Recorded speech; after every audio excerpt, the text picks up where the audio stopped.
it's only now in 2024 that you are saying that everything you said in 2015 is a lie. Is that correct? Do you remember that question by any chance?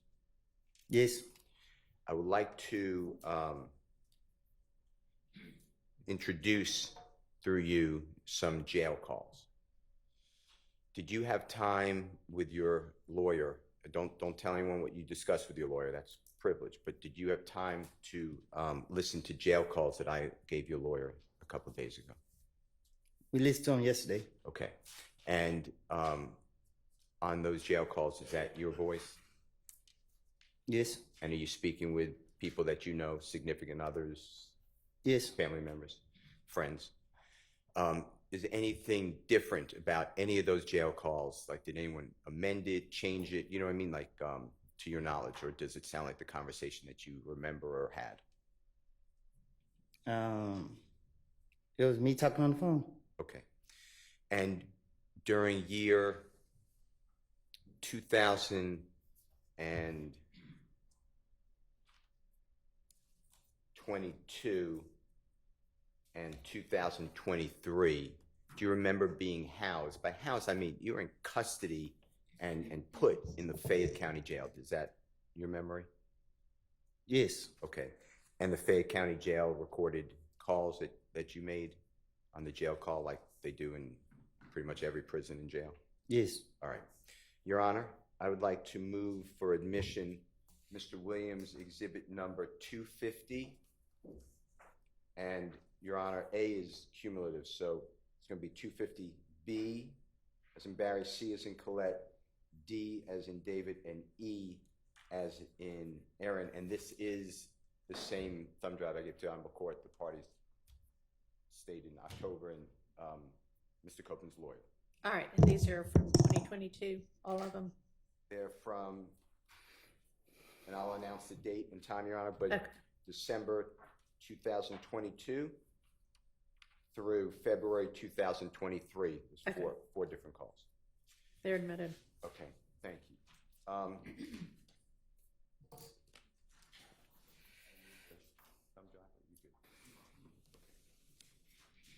Mr. Copeland, I'd like you to listen to these series of jail calls. If you can't hear, you may need your headphone there.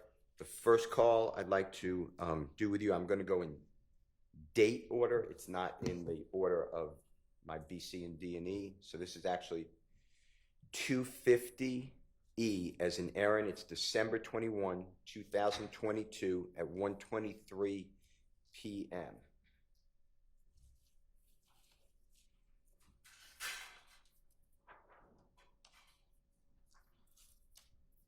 And if you listen to it, I'm going to then ask you some questions.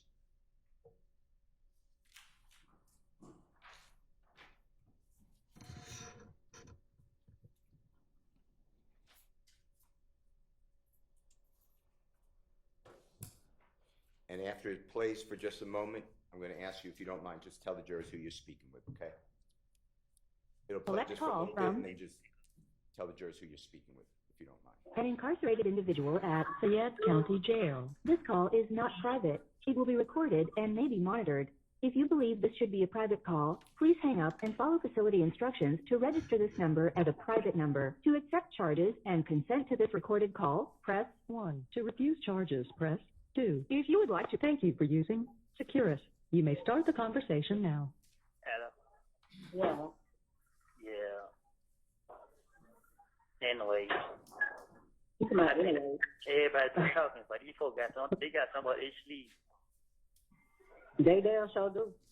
Man, listen, man. I be listening to them when they be like, all right, when I first got locked up for the case right here, where I'm locked up for now, they came to me, they be like, if I cooperate, they give me a year with no probation.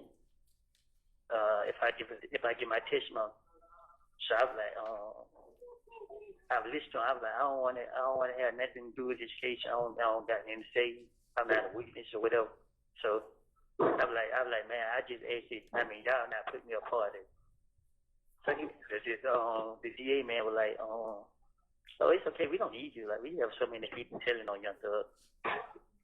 I was like, well, You know what I mean? I just ask that y'all don't try to drag me in it. You know what I mean? So Hey, yeah, you ain't saying no other name.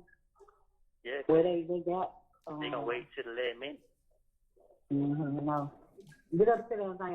What like happened to church? I don't know. Oh. They like y'all did this to me. Y'all locked me up, put me in the feds, gave me 5 years. I got out of jail. Y'all still targeting me. But motherfuckers shooting at my family, killed Kenny, and y'all blame everything on me. And then y'all find out I don't have nothing to do with it. And now, instead of y'all just leave me alone, just let me be at peace. Y'all try to drag me into this shit here. It's just shit that really be bothering me. I be like, man, but they don't get no damn. Well, no, they don't. I was watching the movie last night, and the police, the man, he was doing everything they were saying. It was a federal. And he was like, they don't give no fuck about me. They just want to complete their case. Because when they got his ass in there and he did what they told him to do, he called him, he was like, done. She didn't even get him out there. He had to kill a damn guard to get out. Watch it, you know, but these motherfuckers, last time they try to come out here and try to add me that shit, right? I told him, I said, let me tell you. The lady said one thing. She said, first she like, if something happened to me, she gonna do everything in her power to investigate. I was like, damn, you already got it in That's your all mind. she gonna do. Yeah. I said, you already got it in your mind something gonna happen to me. So, but I said it to myself. I said, let me tell y'all something. I said, y'all dragging me in this, you know what I mean, trying to make me apart or make it seem like, oh, I'm cooperating. My whole thing is, I'm trying to prove my innocence. Y'all trying to pin a murder charge on me. Man, listen, I ain't got nothing to do with no murder. Everybody saying I did it. I ain't got nothing to do with it. I lied on do it because, you know what I mean, I found out that he I can't say that. I can't say that on the phone, but, you know what I mean, it's some shit happened between me and him back then. And just so happened I got locked up the next day. You feel me? Mm. You remember Mary's son? Who? Mary's son. That Mary? Yeah, the one who. Oh yeah, I heard. Pat Daddy. I would have said all day before. Oh shit. Trez told me about that. Nah, I wasn't talking about that, but I was using this situation to just try what I should say, but you said too much.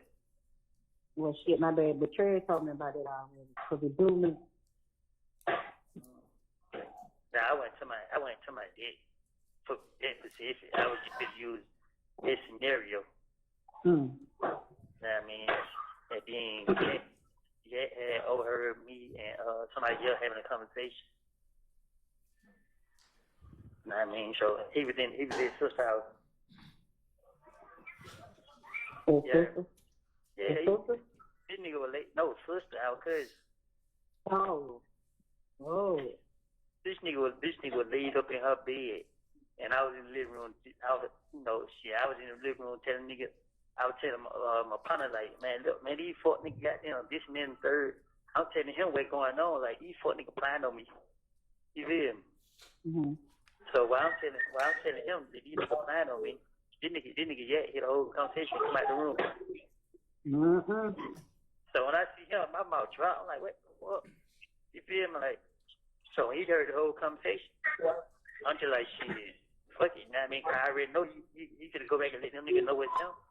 But he tried to tell me that what I was talking about, I was wrong. I ain't know what I was talking about. I'm like, yeah, I do know what I'm talking about.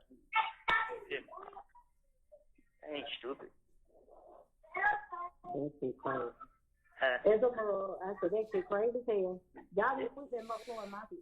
Then after that, then what's his name went trying to post me on his Instagram page and try to tell me to come back around. Man, I ain't come back around y'all niggas. I know what y'all got saying. Come on, man. Y'all niggas crazy here thinking I'm stupid. You're right. But if you bullshit where he was telling somebody else like, man, some. He was saying that because It's some gloves up there. stop trying to tell you that your ass. No, I hear you. I can't stand them motherfuckers. Now, that's why I don't get it. Huh?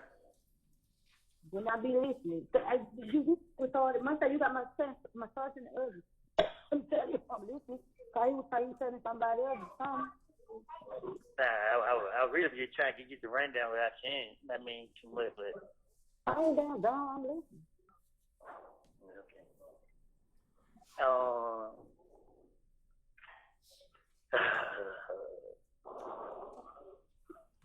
Red said everything else. I forgot that concerned about him, man. I think Red might be sick. You dirty bastard. Cool. He is sick. But I don't think he's like passing sick. And then how did his grandma feel? You ain't never asked him about that. Call him back. I think he's doing okay. You know he told you he'd be free. He said when he'd be free, he'd be getting out. Hold on, let me call him back. Give me some syrup. Hold on.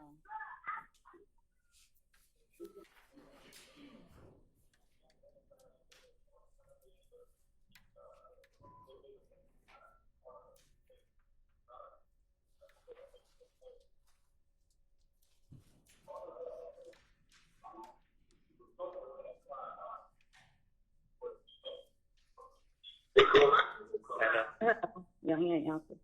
Yeah, okay. How much? 7. But that shit ain't going. They ain't talking about that how they was talking about that shit last time. They ain't buying no more. No, I was saying they weren't talking about it. They ain't talking about what? Yeah, well, damn case how they was talking about it first. Yeah. He said no service where he is. So great. Yeah. Okay.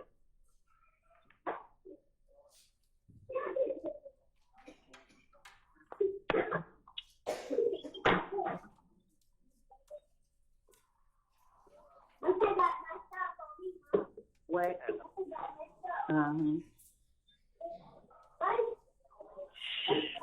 That child got to get the hell up out of the damn room, boy.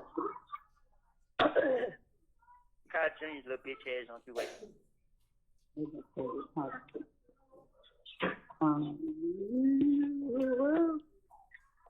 I need to give me Kent number so I can tell Kent send me some goddamn money. Hold on. Hold on.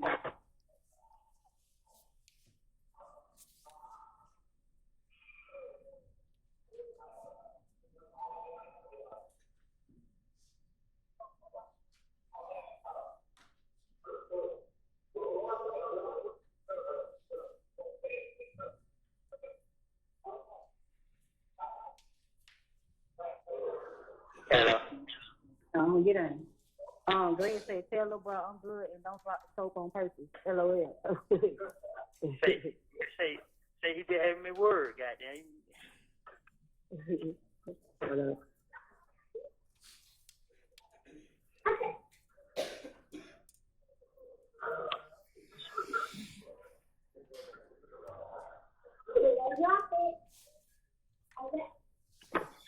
He'll be good as long as he done lost that weight he's supposed to lose.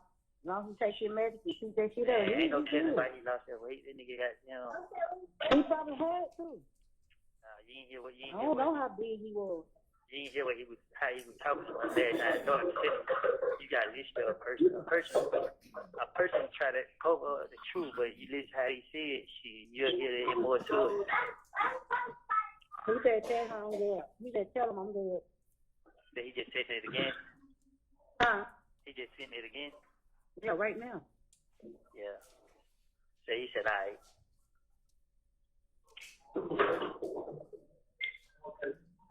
I said, and I love him forever with his bitch ass, LOL. Yeah.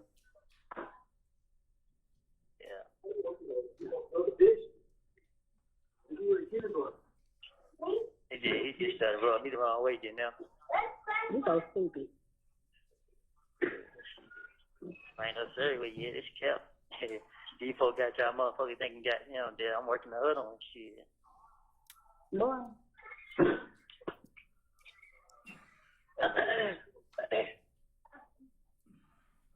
I got cold since you opened that door. You said what? Her. I got cold.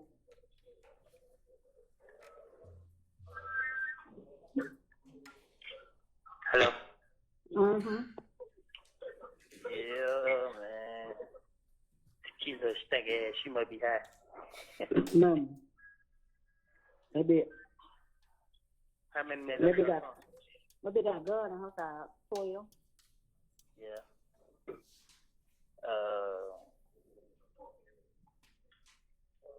You got that phone out. Where?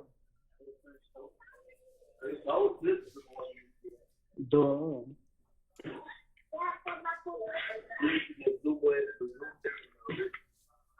Mm-hmm. Hello. How do you watch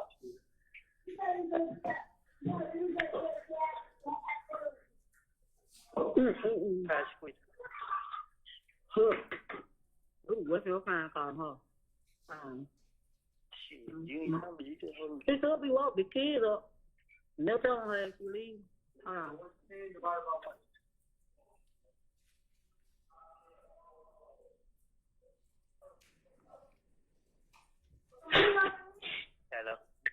She got her phone on do not disturb. I got it.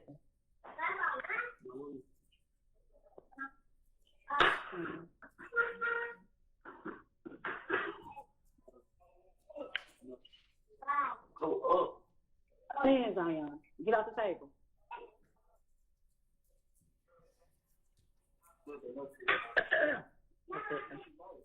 You say what? I got it. Yeah. Renee never ain't coming. Who? Renee or Becky? Mm-mm. Yeah. Becky did call back yesterday. My bad. What She say? she was there when she get the money. It should be one day a week. Yeah. Oh, why did it say? Didn't you say something about Cornelius Zach? Who? Cornelius Zach. Yeah, I think they did say that name. They said so many goddamn names. I'm saying they said that he a witness. Did they say Condarius Zachary was a witness? Yeah. They did. Mhm. Yeah. That nigga out. He out. Yeah, that little Diva Cleveland. That who? Little Diva Cleveland. Oh. Yeah. That's what I'm saying. Like, shit. These motherfuckers they pick and choose who they gonna let out. Mm-hmm. Hell. They hell themselves. So they think they trying to make it seem like they got a case by still keeping you locked up and shit. They making it seem like, oh, we still got their main witness. They don't know. They ain't got shit. Shit, they do. That's it. These people not stupid. They won't be going out of the way. Well, I mean, something of this speed. But they can't make me testify. If we don't want to, they can't. Oh, no, it ain't me. It's somebody else. I don't know who it is. I'm just saying, it ain't me. Then they made me mad trying to call that lady to the stand, and they done said she was dead several times, because she was a witness too. Cool, Lala. Yeah, I remember her because she was a made on friend. That's crazy. How the heck could she be a witness? And then the judge even asked how she died, so they was like a brain aneurysm. I said, oh, that scared me. A brain what? Aneurysm. Yeah.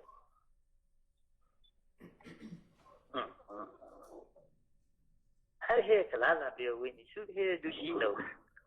When they walked to the whenever they were walking somewhere, they said she was somebody's wife, but we know that's a lie because I think Judge is her son, right? Yeah. Yeah. I was like, that's not even her husband, that's her son. I knew that for a fact, because he was going crazy when she passed. And but they was like, when they came to question her again, they said she don't know nothing about nothing. She don't know what they talking about. So I was like, that was funny. But they couldn't bring her to the stand because she passed. Yeah. So the judge had to ask how she passed and write it down. Oh, yeah. These motherfuckers so good, I need 2 more in the oven. Sit down. You don't play with hot stuff. Hello. Uh-huh.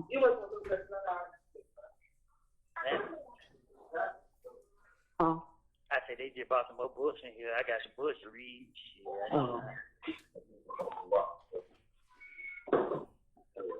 Now, let's move. what I finna say, I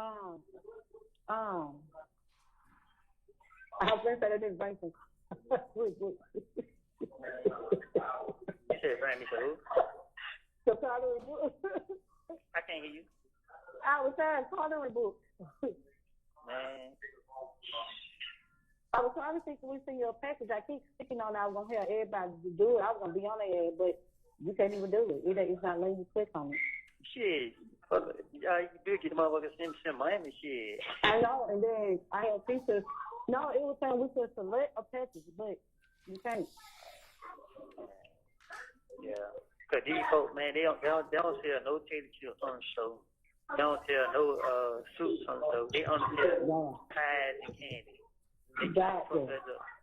Trying to make y'all some damn diabetes. Mhm. Mm-mm. But see, me, one pack cookie, it might take me 2-3 days to eat one pack cookie. That's me. I gotta want the cookies when I want them. Once they put me some on the earth. Hello. Mm-hmm.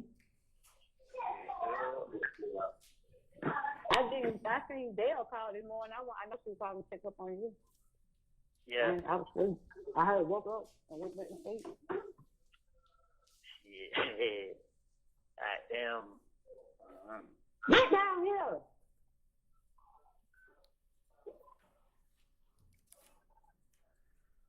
You wet, Woody? She called early. Yeah, she called like 10 songs. Yeah. Yeah, I already done broke the scene. Sit down. You have 1 minute left. Hello. Uh-huh. Yeah, but shit, I don't know. I ain't got shit to talk about. Shit, your ass. Why you worried about that shit? Stop worrying.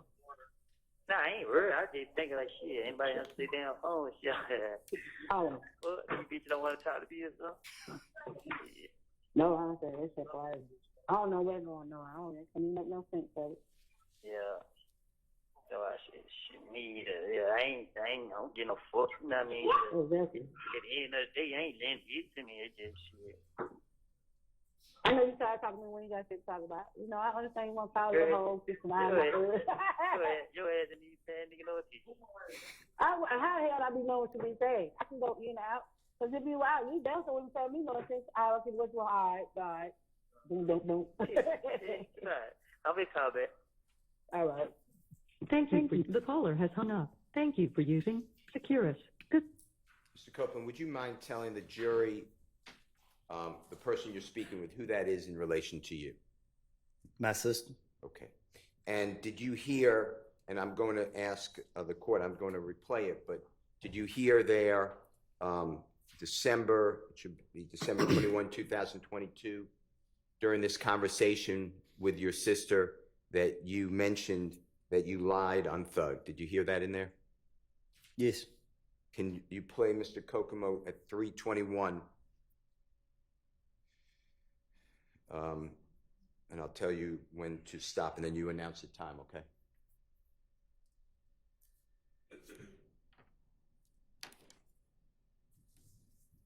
I ain't got nothing to do with no murder. Everybody, and I did it.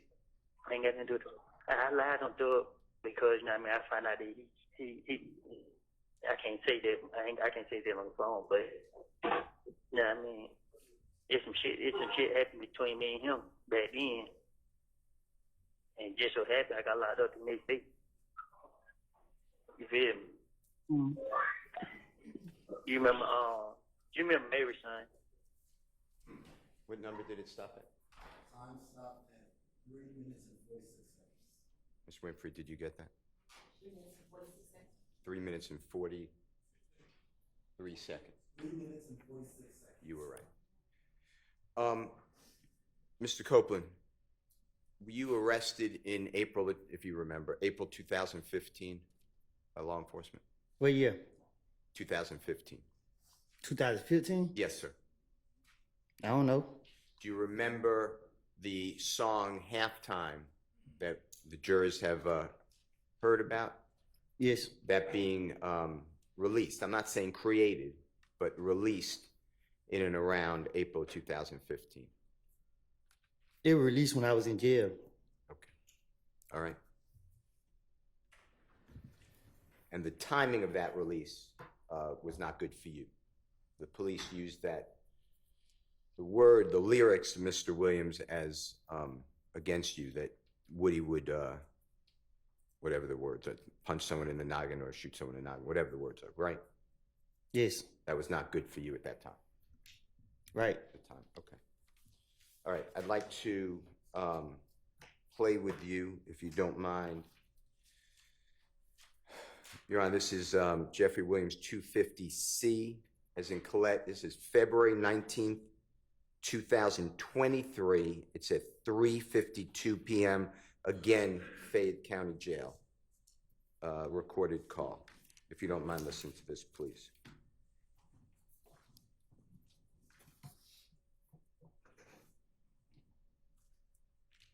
Hello, this is a prepaid collect call from an incarcerated individual. Fayette County Jail. This call is not private. It will be recorded and may be monitored. If you believe this should be a private call, please hang up and follow facility instructions to register this number as a private number. To accept charges and Thank you for using Securus. You may start the conversation now. Hello. Hello. Yeah. Yeah, I'm trying to tell you, the phone, you know the damn phone gonna hang up? No, I thought you hung up. Nah. Push that thing back up on the door. Hello. What been going on? Shit, the same shit. Yeah. Same shit. Anybody call? Becky called. That girl called and I said, these hoes want no information. Girl called about your business. And what she say? She said, she told me, so, hold on. She texted at 3 o'clock in the morning again. She got one more time to text at 3 o'clock. I'm bust her ass. She's like, can you tell him to call me? I don't have money on my phone, but if y'all do tell him to call me, you are the other sister. Thank you. Yeah. But he said,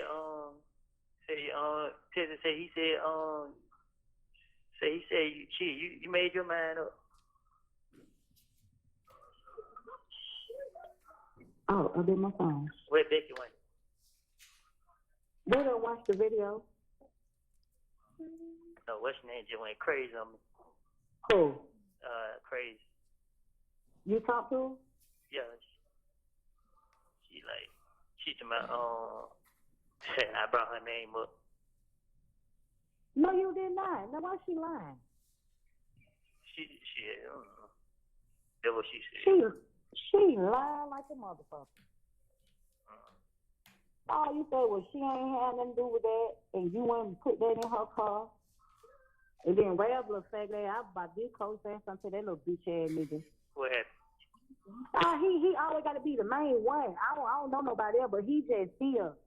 He's laughing. I want to say, look, you little dick in the booty, bitch. Don't just delete this shit. You take the number? Yeah, I say so, yeah. Yeah. Yeah, I come out at 3 o'clock now. Oh. Yeah, I said, soon I sit the phone down. I changed room. I changed room, so I mean, when I come out, I can call y'all. Yeah. Text your number real quick. Hey, Dion, I might have a text because you're gonna hang up if I call. Hello. Yeah. You say what now? Hey, if they play the number, can you not put it on there? 3 o'clock. Yes, sir. I'm sure it been called today. It should not be there. You said you said the whole thing on where It should YouTube. not be there. Okay, I'll just make sure. They don't put it. When I say you everywhere, they don't. Your Honor, is that okay if the phone number is played for privacy? It will be stopped. I don't believe it's played though. Okay, we can redact that part from the record. But I guess given that this whole thing's being live streamed, we can just skip that part. Okay. Can you just skip over that part? I don't think it's in there, but in case I'm wrong. It is? Okay. You'll do it? Thank you. Thank you. Big shade room. Every damn well. Yeah. I know Trey said motherfucker was playing. I said Trey, they're blocking. You just know to be fucking ready. Somebody pull up on you, just air their ass out. So I Fuck said, this we ain't gonna shit. do all that. I don't give a damn. Yeah. Open that door. I don't care if you hot. Go take a bath. Yeah, man, I'm calling you and Keisha phone about 20 times. Word the hell, like, why the hell y'all ain't answer? Cause soon I ain't thinking you gonna be calling me at 3 o'clock, so I put the phone down and go use the bathroom. Yeah. Did you have put 25 on here? Your boyfriend said give me? I ain't did it yet. I booted it been boy. It's been. Yeah, nah, I just want to make sure I had some on here just in case it ran up. The killer got the tail number blocked. When you get a chance, tell her take the number. I forgot to say that bitch. That girl. Like I'm gonna die, tell her. What happened? She still know she coming or going. Huh? What? I said she don't know if she coming or going. Oh, excuse me. Yeah. Yeah. You should have told her 650 number start test you at no damn 3 in the morning.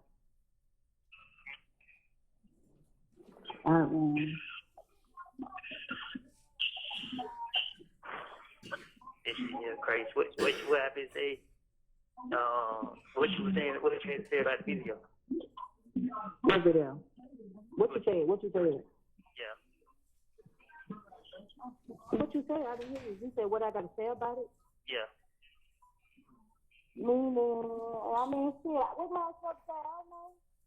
Yeah, I don't know. I just. I mean, I honestly don't know. I don't know. I'm just like, I don't know. Yeah. It just made me mad because I'm like, who the fuck put it out there for one? But, shit. How they were saying, like, you ain't, I mean, what the shit? You that told them shit. Shit. What it was saying? What it was saying? It was just taught about the diamond shit in the hood. The club at the diamond. What about it? That's what they say. That's what they put out there. What you were saying about the hit at the diamond was tail. Oh, word. Mhm. Yeah. Yeah. Ain't nobody said that. Can't say that to you. Nope. Crazy. I know Trey called me yesterday, and fuck this shit. I'm about to get roast rail. Fuck this shit. What happened? He's about the boy for real pulled that Johnny Brasco. I said, you a real fuck boy. Yeah, man, I ain't saying real. Trey called you yesterday and said what? He said they kept on coming in his DM. Yeah. Damn,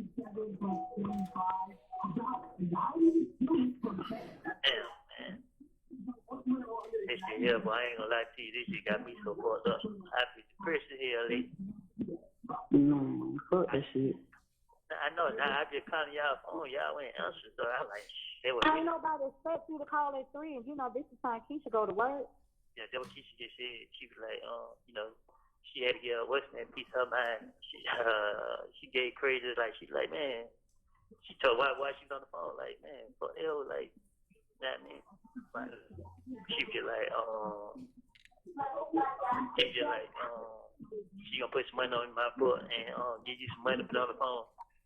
I like, shit, I hate. Keisha, I like, man, they put all the money on the phone, like, at the end of the day, shit, y'all motherfuckers ain't answer shit. My motherfucker goddamn, I said, I'll rip to my Keisha, cause I know she be saying my call. Yeah, I don't know what the fuck she on. Yeah, I can't call Keisha cause Keisha got the what's name blocked. I try to call Deshaun and she ain't got the money on the phone. I try to call Trey. She answered? Nah, you know, I'm calling them for them to pay for the call. But they ain't answer. Oh. What I supposed to been doing? Huh? What I supposed to been doing? You ain't tell, I don't know. Huh? I don't know. They number you said that? Cause they ain't go be. They ain't go through? Why is it cold? Huh? You gotta cook the sauce. Hello? Yeah. You said it ain't go through?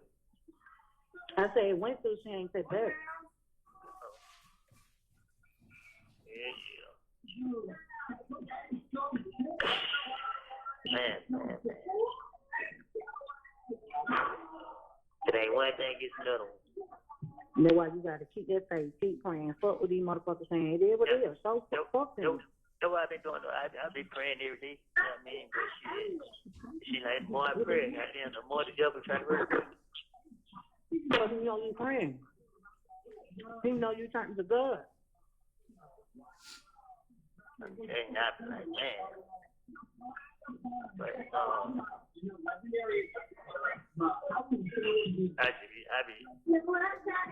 have said, when you get a chance, prosecute tell her ugly ass, she got the jail number blocked. And, I was going to tell you to got, put her number on here and tell her she don't need to be sipping no other jail card. Wait, this one. Tequila. Yeah. Because when you're in the kitchen, don't answer the phone. I don't have nobody else no more here to call. I'm gonna put her number back on there. Don't put her number back on here. They said, Until she take it out. yeah, she take it out. Try to put, I just try to call Squeeze collect too.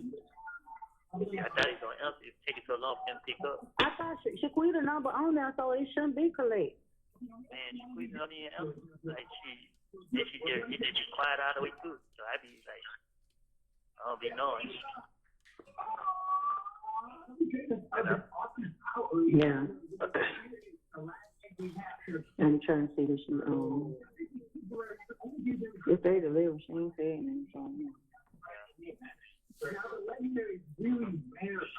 So, I would say, them motherfuckers, what the little girls that you be calling? They said all that on there, and she really mad because the lady said, why you want to be with their son? And he was like, because she got 3 children. So she was like, so you don't need to be with the other girl. She ain't for you. That's why she really mad. Oh, yeah. Mm-hmm. Go get it up. All you worrying about is the money. You just trying to come and get the money. The money. Who? The girl. What girl? Crazy. You said what now? That's all she worried about, come and get the money. What, are they paying the jail card? No. They played everything that was in the thing. They played it's not even 3 hours long. That was a lie. This shit was like 20 minutes long. And half the time you just in there. It wasn't 3 hours long, it was like 20 minutes. What did it say about the money?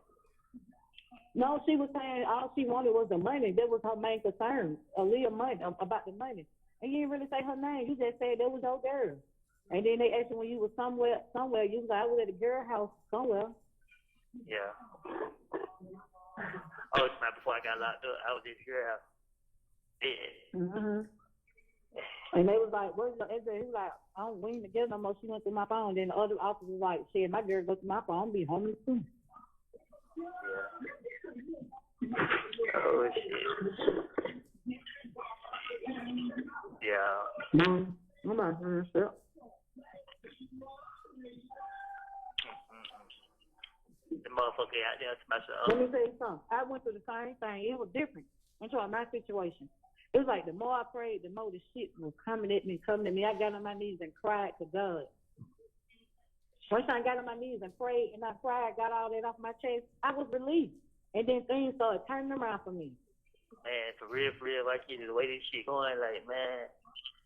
She said, tell him that when I asked him to tell me what was going on, he had every chance to. I shouldn't have to learn about shit from other people when I talk to him down there every day. But he want to be, bitch, fuck you, hoe. Fuck you talking about, bitch. Keep reading.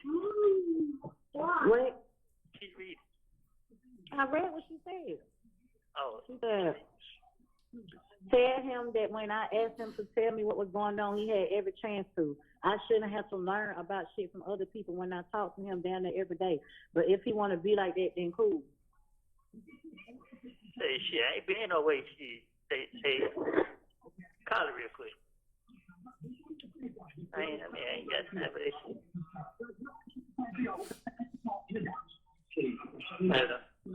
Mm-hmm. Yeah. I got to order the car because, I ain't know the car out. Nah, I had to turn the volume up. It seemed like when I turned the volume up it just do it more.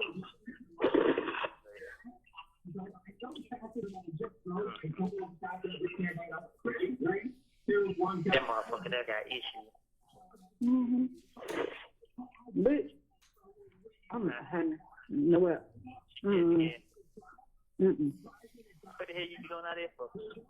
Because I'm waiting on Ray to say something to me. Bitch, I'm ready for your faggot ass. Oh, you see him? And I'm ready for baby. Hell yeah, and I his ass in the state. I said, fuck boy, I'm sick of your pussy ass. He said, nigga, I ain't scared of none of y'all motherfuckers. Man, yeah, nah. You ain't got it. I'm just tired of rap. You don't know. Like, shut your faggot ass up. Bitch, he dressed you and fed your thirsty, dry ass, crusty lip bitch. Baby, y'all come for it. I'm with it. Man, hell no. Cause you ain't gonna make it worse. You know what I mean? It's what these people want. They putting this shit out there for people to feed out, but hello? Yeah. Yeah, I mean, they want people to react to this shit. You know what I mean? Cause it's crazy. All the people they done locked up, they ain't putting nobody else interview out. I know what we have. Baby girl, she gonna look for a lawyer, and I am too, because like everybody said, this was a lawsuit. Y'all gonna put my life in danger? Like, come on, no, hell no. How the fuck is it leaked? Y'all gotta make it make sense. The defense attorney. Well, they talking about it's not very sick. The big thing very sick. I said, y'all come Woody good. You know, they want to say that dog come up here. Hold on, I'm merging in. Merging in. Yeah.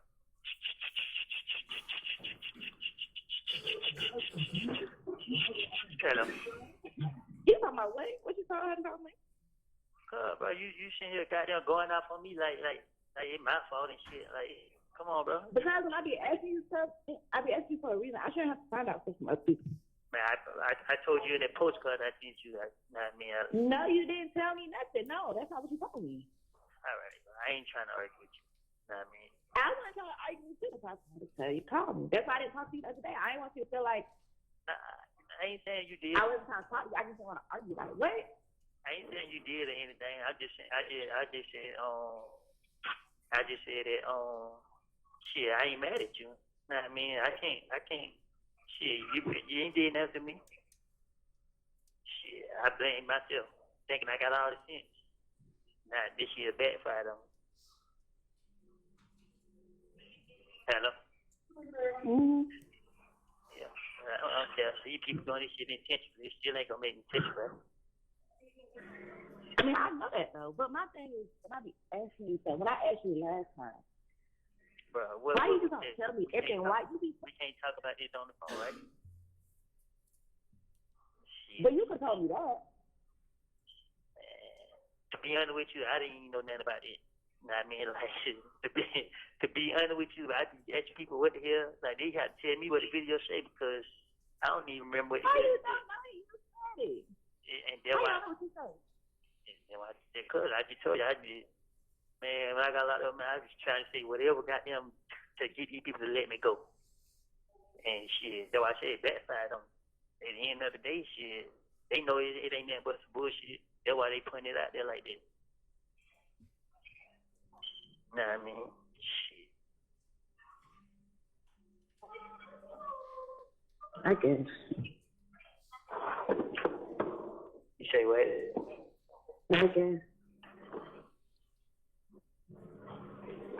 Shit. I just trying to get you to like. I don't really care about it. That don't have nothing to do with me. I don't care about that. But I don't want to have to hear shit from other people or see shit from other people or be blindsided when I be on the phone all the time. So why you just don't be telling me stuff? If I knew anything about it, I wouldn't even. How you don't know it? What? What you talking about? The video? I'm just talking about in general. Like, yeah. Well, after the first time it happened, right? And I was like, I don't know if it's too much going on. That's too much. In that moment, you should have been like, okay, I understand that. Also, X, Y, and Z can happen. X, Y, and Z can happen. This can happen. That can happen. They could do this. They could do this. Listen. What I told you, what me you talked about was we can't talk about this on the phone. That's what me and you talked about. So what I told You you can tell me was, that, though. what I told you was, I said that these people been coming to me, trying everything to get me to say, okay, I know that. well, okay, I but know that, though. But you can say certain stuff, though. yeah, I ain't gonna lie to you. I've been You explaining have to 1 minute everybody. left. I've been explaining to everybody all morning. Like, I keep myself on the air. Like, you know what I mean? Like, for real. Like, it's all bullshit. But I can't blame nobody. Like, that shit, it got me so frustrated that these people trying everything, but I don't care. It still ain't gonna make me testify. You know what I mean? They're my whole mind.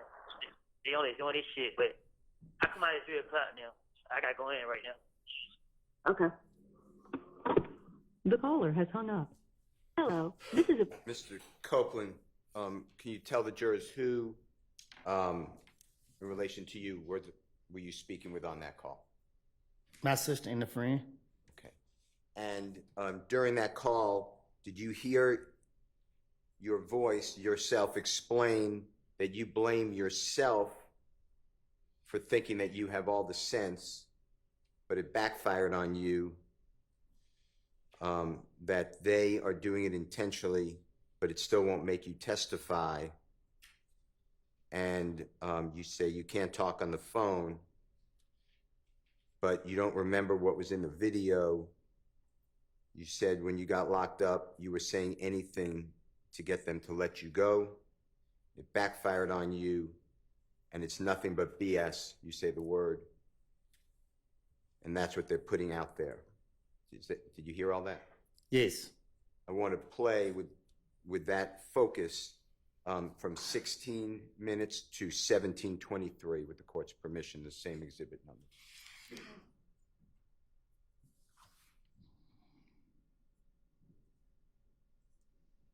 Dang, I just said that shit, I ain't mad at you. Know what I mean? I can't shit, you ain't did nothing to me. Shit, I blame myself, thinking I got all the sense. Nah, this shit backfired on me.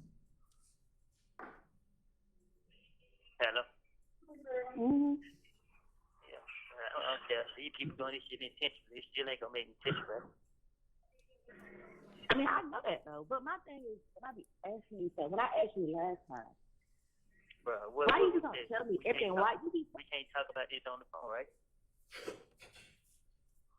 But you could tell me that. To be honest with you, I didn't even know nothing about it.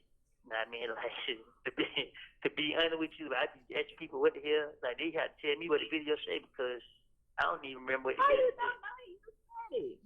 And How that's you why. know what you say? Because I just told you, man, when I got locked up, man, I was trying to say whatever got them to get these people to let me go. And shit, that's why I said it backfired on me. At the end of the day, shit, they know it ain't nothing but some bullshit. That's why they putting it out there like that. Know what I mean? Shit. Mr. Copeland, I'd also like to ask you whether you heard on this same exhibit recording that you said that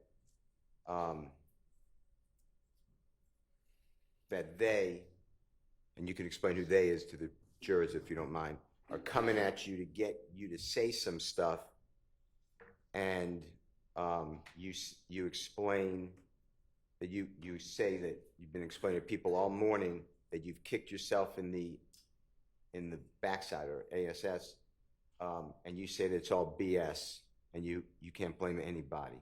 Did you hear that? Yes. Okay, I'd like to play 1825 to the end. Your Honor. If Mr. Combs said he heard it, I don't know why we're replaying, so I have an objection to replaying it, if he said he heard it. It is so hard for the jurors, in my opinion. Well, you just read what you said was said, and he affirmed it, so we don't need to hear it again. All right. Mr. Copeland, this is going to be Mr. Williams, or JW 250B.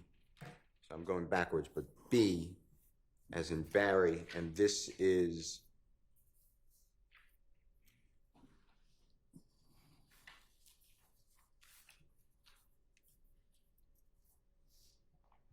Your Honor, this is going to be February 19th, so the same day, 2023, about a few minutes later. It's begins at 4:20 p.m.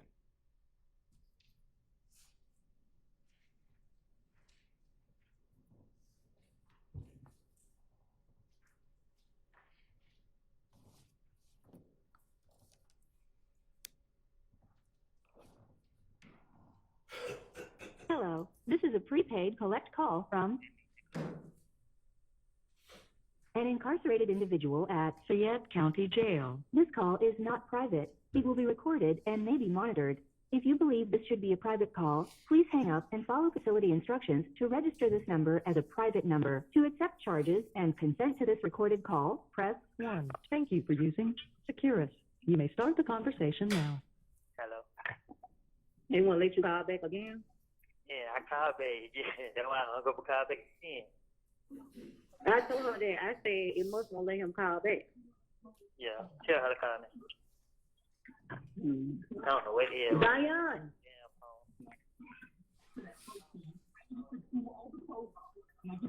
Hey. Good.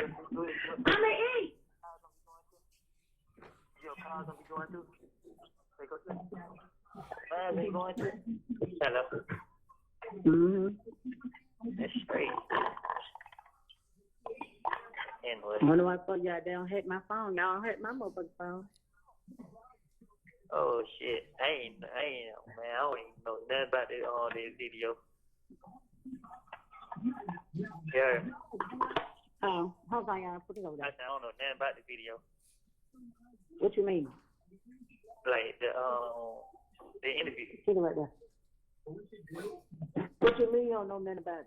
Like shit. I just like shit when you she just telling me yeah. Like y'all gotta refresh my memory. Oh, hold on. She's on that woman.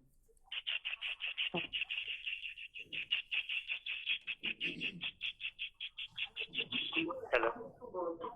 Yeah. Yeah, man, this damn regular ass phone, man. I like to see you go back in. Shit ain't open the door, so I'm shit out. Oh. They told me to go in, but shit, they ain't open the door. Oh. But what all I'm saying here, bro, I didn't get mad at you. I mean, You said what? I said all I was just telling you was I didn't get mad at you. Yes, you did come out and tell her you made her mind up. You did. Not it, no. Yeah, because I'm saying I was gonna tell her to say you don't have to explain yourself, but I just like shit. You just don't. I want to explain myself. Basically, you said the same thing twice. I'm like, No, I did say, because I see you didn't understand what I was saying the first time, so I reiterated what I said. nah, I understood what you said the first time. You know what I mean, I didn't. I just like shit. Like I told her, shit, man. That what happened when I think I got out of the tent. I ain't really think this shit was gonna go there far. You know what I mean? Because shit, they knew I was bullshitting. Well, but shit got me mad as hell. Yeah. But I was just calling you back, though. I ain't gonna hold you up. No. Sure. Why you come out at 3 now? Huh? I said, why you come out at 3 now? Because I didn't want to come out here at 12 no more. I only came out at 12, so I called my lawyer and shit. But I be having other people that be wanting me to call them, but they be wanting me to call them later. So I said, I just come out, change the time I come out. Mm. So did you, they ever came down there?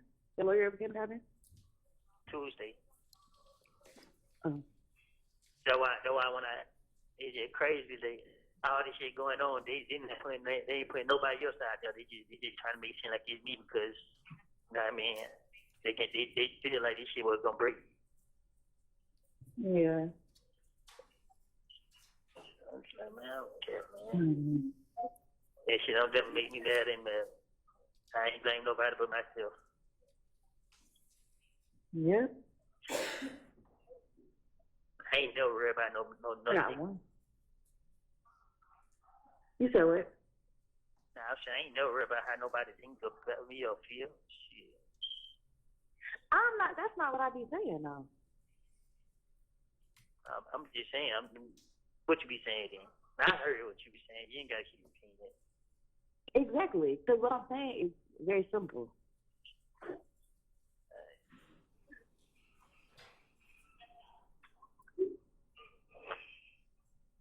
I don't know what you be expecting me to say.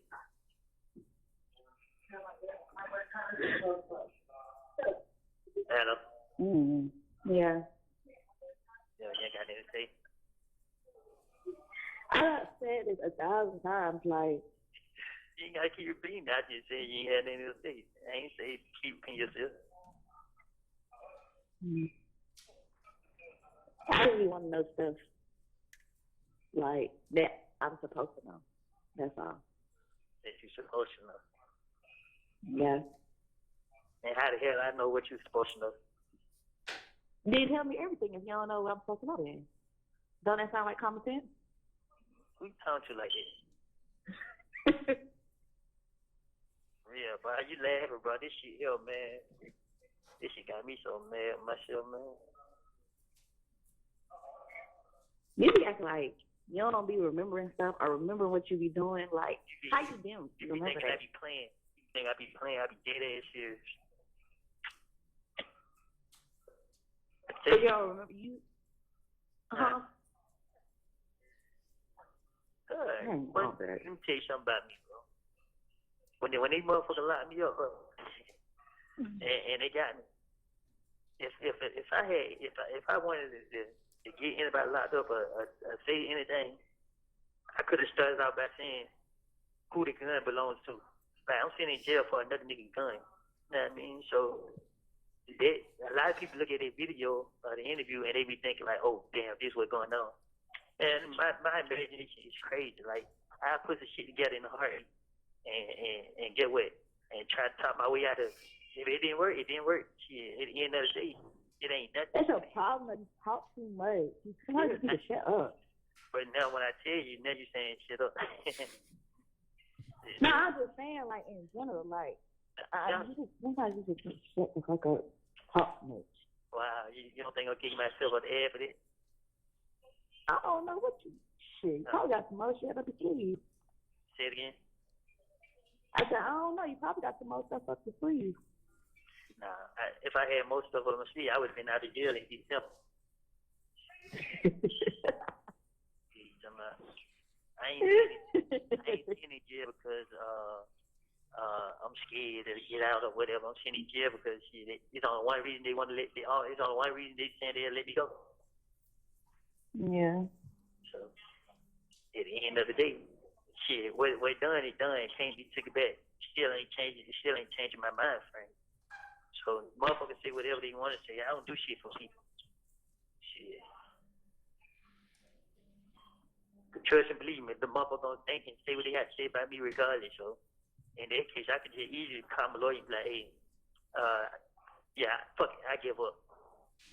Let me out. Yeah. So I don't care, bro. I mean, long nigga don't cross that line, man. I ain't tripping.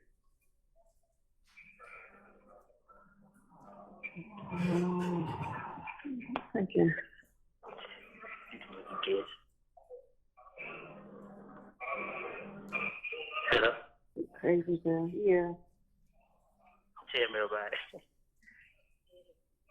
She's not funny. I'm not laughing, bro. I'm just. It's not funny. Trust me, I know it. You ain't gotta tell me it ain't you. Yeah, I could just be sitting somewhere minding my business. Baby, I could be minding my business. I'm like, huh? They said what? Nobody Don't look at me. What? Nobody know you be talking to me, so what you talking about? I'm saying I could be sitting somewhere minding my business and sitting somewhere like doing something, and I can overhear a conversation. I'm like, huh? What they said? then I gotta go look this shit up for myself to see what's going on. Guess what? If I don't call nobody on the phone, I don't even know. If I called my sister, she told me, I'm like, what? Yeah, I called somebody else, and he was telling me, I'm like, wow. I mean, like, shit. These people desperate, you know what I mean? Like I like to tell him is, just pay attention to this shit. Look at what they doing. Everybody who went to court and agreed to say whatever they said, they ain't putting none of their interviews out. They ain't putting none of their statements out. They ain't putting nobody out there but me. Because they trying to make this shit to seem like me and him. When they came up here and see me, they tried to tell me, we want to know about, hey man, this, I just want to know why I ain't going to court, why I ain't getting out. I don't know nothing about nobody. Just, I made all this shit up, trying to finish my way out of jail, and they ain't do nothing, make it hard on myself. And you know, motherfucker did. They ended the interview and left, because it ain't what they wanted to hear. Yeah. So I just like, all right, I go through this shit, you know what I mean? This shit in life, you know what I mean? But before I sit there and be the reason what somebody else down for, this ain't me.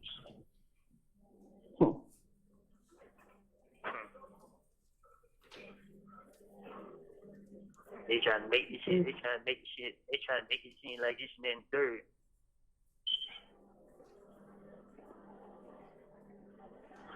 You're not making no. You didn't make it no better. I didn't. I didn't even. For real, bro. I didn't even. Man, it's just not like I said. I thought I had all the sense, thought this shit, but they'll believe what I say and let me go. This shit didn't work.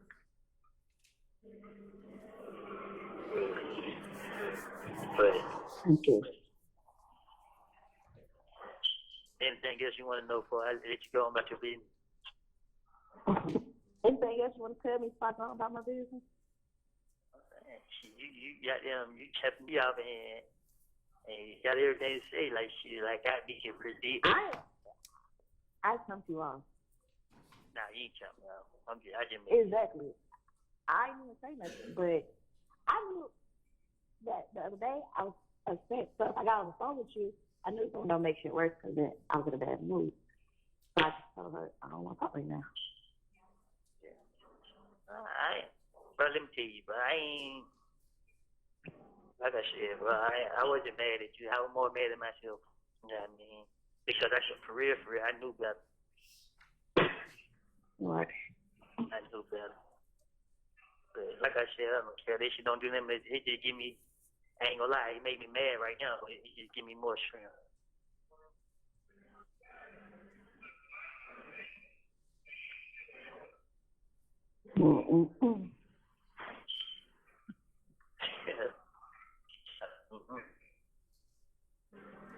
So, now I do got most stuff to ask you, but I can't ask you. You can ask me. It's just up to me to answer. If I feel like I can't answer you, then I won't answer. No, I'm not asking that. Alright. So, I mean, don't sit there and say, I won't be telling you so if I told you the answer. But certain stuff you can tell me. That's what I said. If you ask me certain stuff, I'm going to answer or I'm not going to answer. No, if I feel should like just I tell can't me. Okay. say it again. No.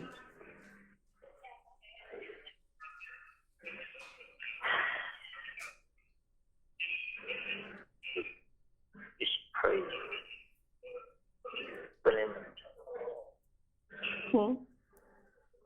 I just said it's crazy. I know one. Whatever going on, going to happen in court, there's going to be some people ain't expecting. I mean, this shit ain't going to have nothing to do with me. What? Shit. They just got there, they just trying to keep their attention on me.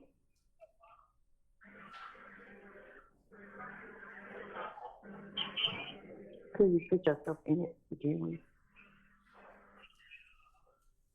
Only if you knew. I know a lot, actually. I know you. I been knew you knew more than you putting on. Well, no, you really don't. A lot of people don't know what's really going on. Yes, I do know. There you go, tell me. Cause You don't know what's going on. I don't. I ain't when it comes to certain stuff. When it comes to certain stuff, yeah, but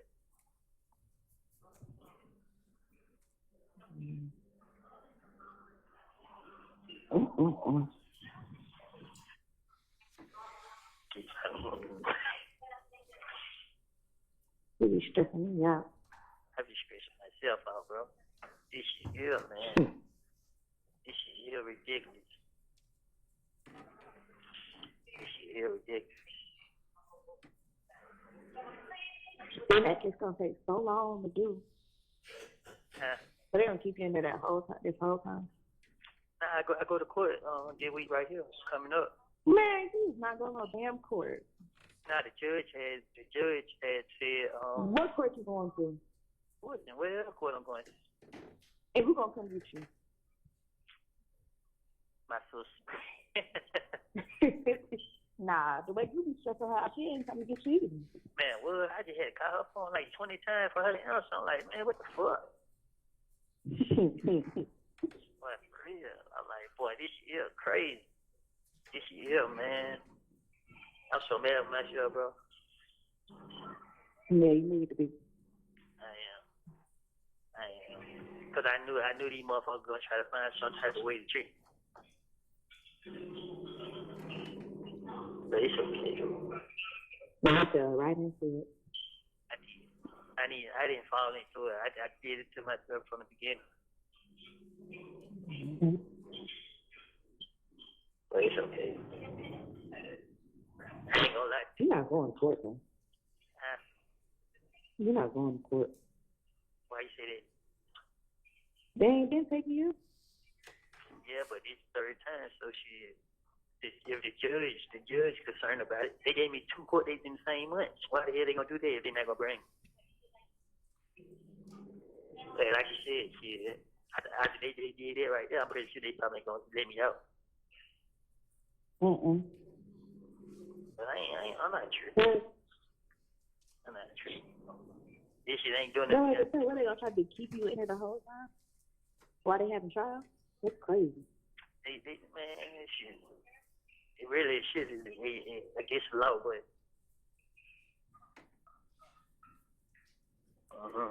they put me in front of the judge. I'm sure I'm gonna speak up. I'm gonna explain to the judge exactly what these people doing. Like, ain't no in here they gonna be holding me in jail. You're always trying to explain something to somebody. Yeah, you're right. I'm dumb. Golly. Why you in the situation you in now? Always trying to plead your case. I be thinking I be having all the sense. You don't. I don't have none at all. At all. I know that. I don't know who made you think that. So. I had a fucked up way of thinking like, shit, but if I got down, if I line this motherfucker right here, I know they're not gonna touch this motherfucker or do nothing. And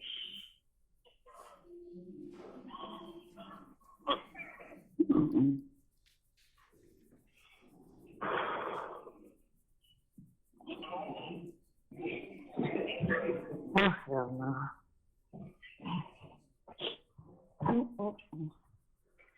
you say what? Hey, today. Then I really feel like they got motherfuckers in here, goddamn, working for them. You work for them. I do. I ain't last.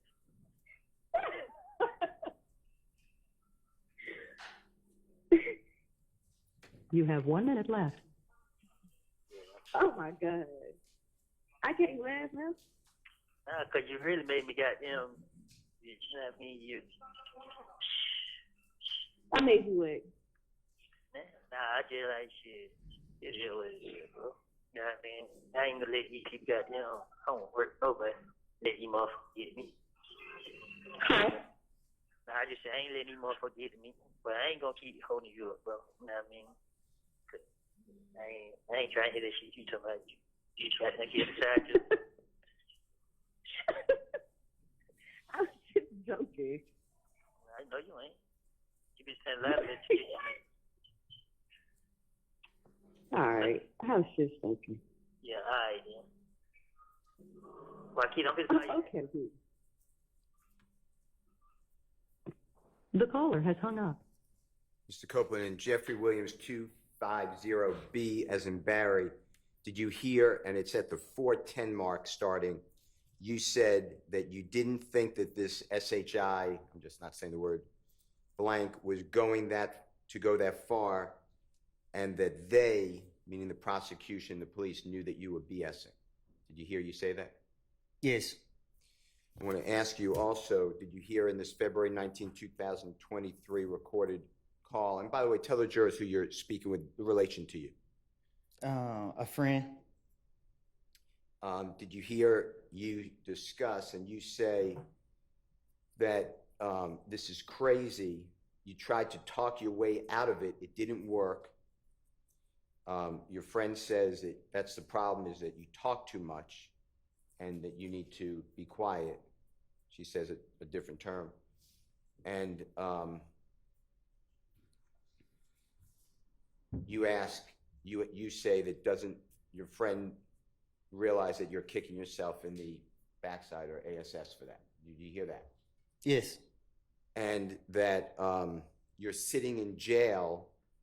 There's only one reason that they will let you out, meaning the police and the prosecutors. Is that who you're referring to? Yes. And you said what's done is done. You can't take it back. Did you hear you say something to that effect? Yes. Okay. Did you hear on this recorded call that you said that they didn't put anybody else out there but you? They are trying to make it seem like it's you and Thug. You said that when they came to see you, they asked about it. You just wanted to know why you weren't going to court. You don't know anything about anybody else. You said you told the police and the prosecutors you made all of this SHI blank up to try to finesse your way out of jail. Did you hear something to that effect? Yes. And who is the person, when you said when they came to see you, who are you referring to? Them two right there. And when you say them two, the two prosecutors sitting at the front table before the Honorable Judge Whitaker? Yes. Ms. Hilton? Huh? Ms. Hilton? And Ms. Love. Okay. And did you tell them back in 2023 that what you said previously was to finesse your way out of jail and it's untrue? Yes. Did you make that clear? Yes. Did they come visit you at the Fayette County Jail? Yes. Did you hear on this recording, you then said that they ended the interview and left because you weren't doing what they wanted to hear? Did you hear that? Yes. And you're talking same as two prosecutors that sit before the jury every day? Yes. Did you hear yourself say that you thought that they would believe what you said back in 2015 and let you go, but it didn't work? Did you hear something to that effect? Yes. Who is the they? Who are you, when you say, I thought that they would believe what I said and let you go? Who are you referring to? The police. Okay. The gang unit. And the jurors know who they are, but the same people that's been on the videos? Yes. And Detective Thorpe, I assume, if I'm wrong, just yes. say. Okay, and Agent Cunningham? Yes. Okay. Did you hear, and this is at 17:50 start time on the same Jeffrey Williams 250B as in Barry, did you hear you say that you have effed up, you have an effed up way of thinking? You think that you have all the sense, but you don't have any. Your friend agrees. You say you had an effed up way of thinking. You thought that if you lied on that MF, I'm not saying the word, but MF, they wouldn't touch him or do anything. Do you remember hearing that? Yes. Who is the MF you're referring to? If you lied on the MF, who are you pointing at? Thug. Thug. Okay. And you made that clear to these prosecutors and the police? Yes.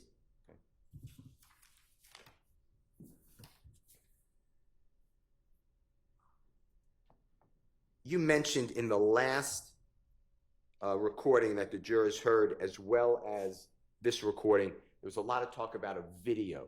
Do you know what I'm referring to? There's a lot of talk Yes. about the video getting attention. Do you know what I'm referring to? Yes. Tell the jurors what you are referring to on your calls that we just heard. Interrogation footage, video.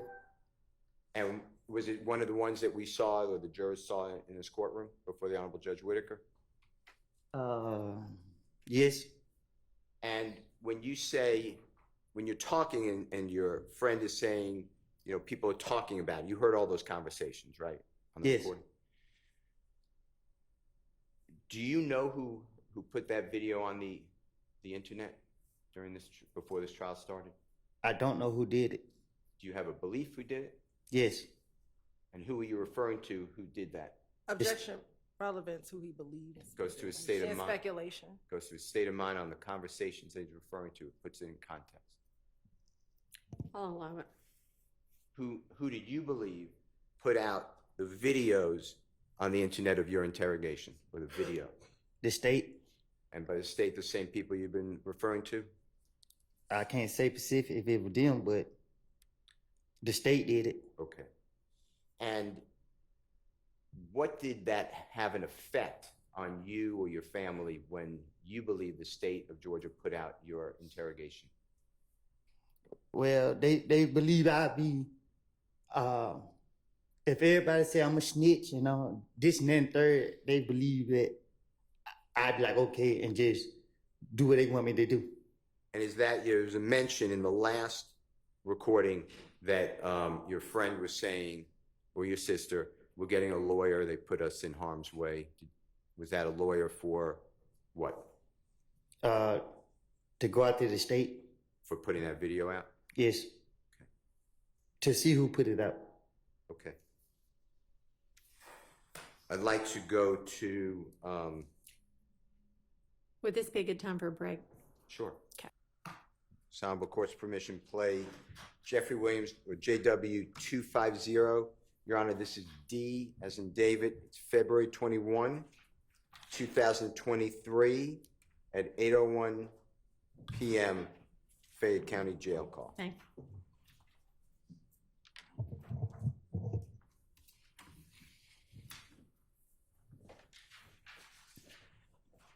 Hello, this is a prepaid collect call from an incarcerated individual at Fayette County Jail. This call is not private. It will be recorded and may be monitored. If you believe this should be a private call, please hang up and follow facility instructions to register this number as a private number. To accept charges and consent to the Thank you for using Securus. You may start the conversation now. Hello, Yeah. my brother didn't call. Yeah, he was calling. He was on the phone with Trey. Call him real quick. I'm good. He can call now. Huh? I told him he can call now. Yeah. Now I don't feel like going to sleep no damn serious. But I ain't gonna lie. finna fall asleep. My head just started hurting bad as hell. Shit just made me feel better though. I be feeling like I be getting. Because you worry about what the street say for the street. Ain't lie. We're gonna fuck with you, because of you. Everybody else fuck them. Fuck that whole. It's a court situation, man. You know what I mean? Like it just like. Let me tell you something. God gonna let you out in the right time. Hold on, he calling. You just gotta trust that shit and believe it. Have faith. When you pray about everything. Click him in, why can't Cry you? that shit out to God. Yeah, you can say that while you click him in, crazy girl. Mhm. Yeah, you can. Hello. I'm gonna say this before y'all start talking. You rude, that's why I can't stand talking to you. But I'm done. Nah, Go I will ahead. tell you to click him in and say that when you click him in. I did. Shut up. Yo. I was telling her to finish saying what she was saying when she kicked you in. She taking over being so rude. What's up, man? No, shit, what's going on, boy? Man, these folks doing, they trying everything in their power to try to goddamn break a nigga, man. Yeah, they got all kind of shit going on the internet, boy. Yeah, my sister was telling me, I was like, man, they don't put me on a goddamn some type of lockdown where I come out at this time now. Yeah. Yeah. All the all people come out is like the 113. They got like they call themselves Viper here. That they bring out, but they let me come out. They ain't in here. What the hell? They chop that shit up or something? Like, I'm trying to see like what the hell, you know what I mean?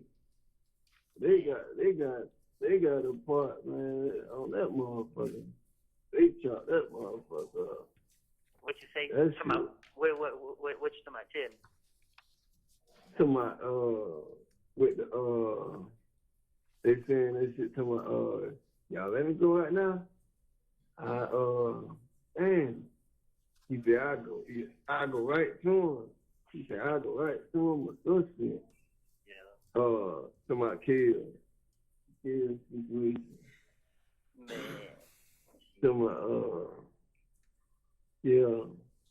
When they're like, what is he like? Ain't gonna say no name, but y'all, you know, whatever part that shit, man. Yeah. They just trying whatever, man. So I be like, shh. I just had to face it. You know what I mean? Yeah. I got something This shit, hold on, man. You said you talked to the lawyer. Man, I got court in the morning. This nigga just text my sister, tell her that Yeah, they still trying to get you to. They still trying to get you to go to court on what you got that shit. Nah, so I go to my arraignment. Hold on. We even think about that. My people that came into the office, Yeah. the people came into my office. Yeah. Yeah, bro. But he saying I'm going to court to be not guilty. This shit. Yeah. So what? I'm saying like what the charge? They still doing the old charge? They still got. They so far driving with suspended license and reckless driving. So I'm like, Yeah. damn, man, you been talking about you been telling me the whole time you gonna try to ask for a bond, but now you tell my sister that we gonna enter not guilty plea in the morning. But they gonna do it on Zoom. He said he went to the judge to make sure that they come get me to bring me to court.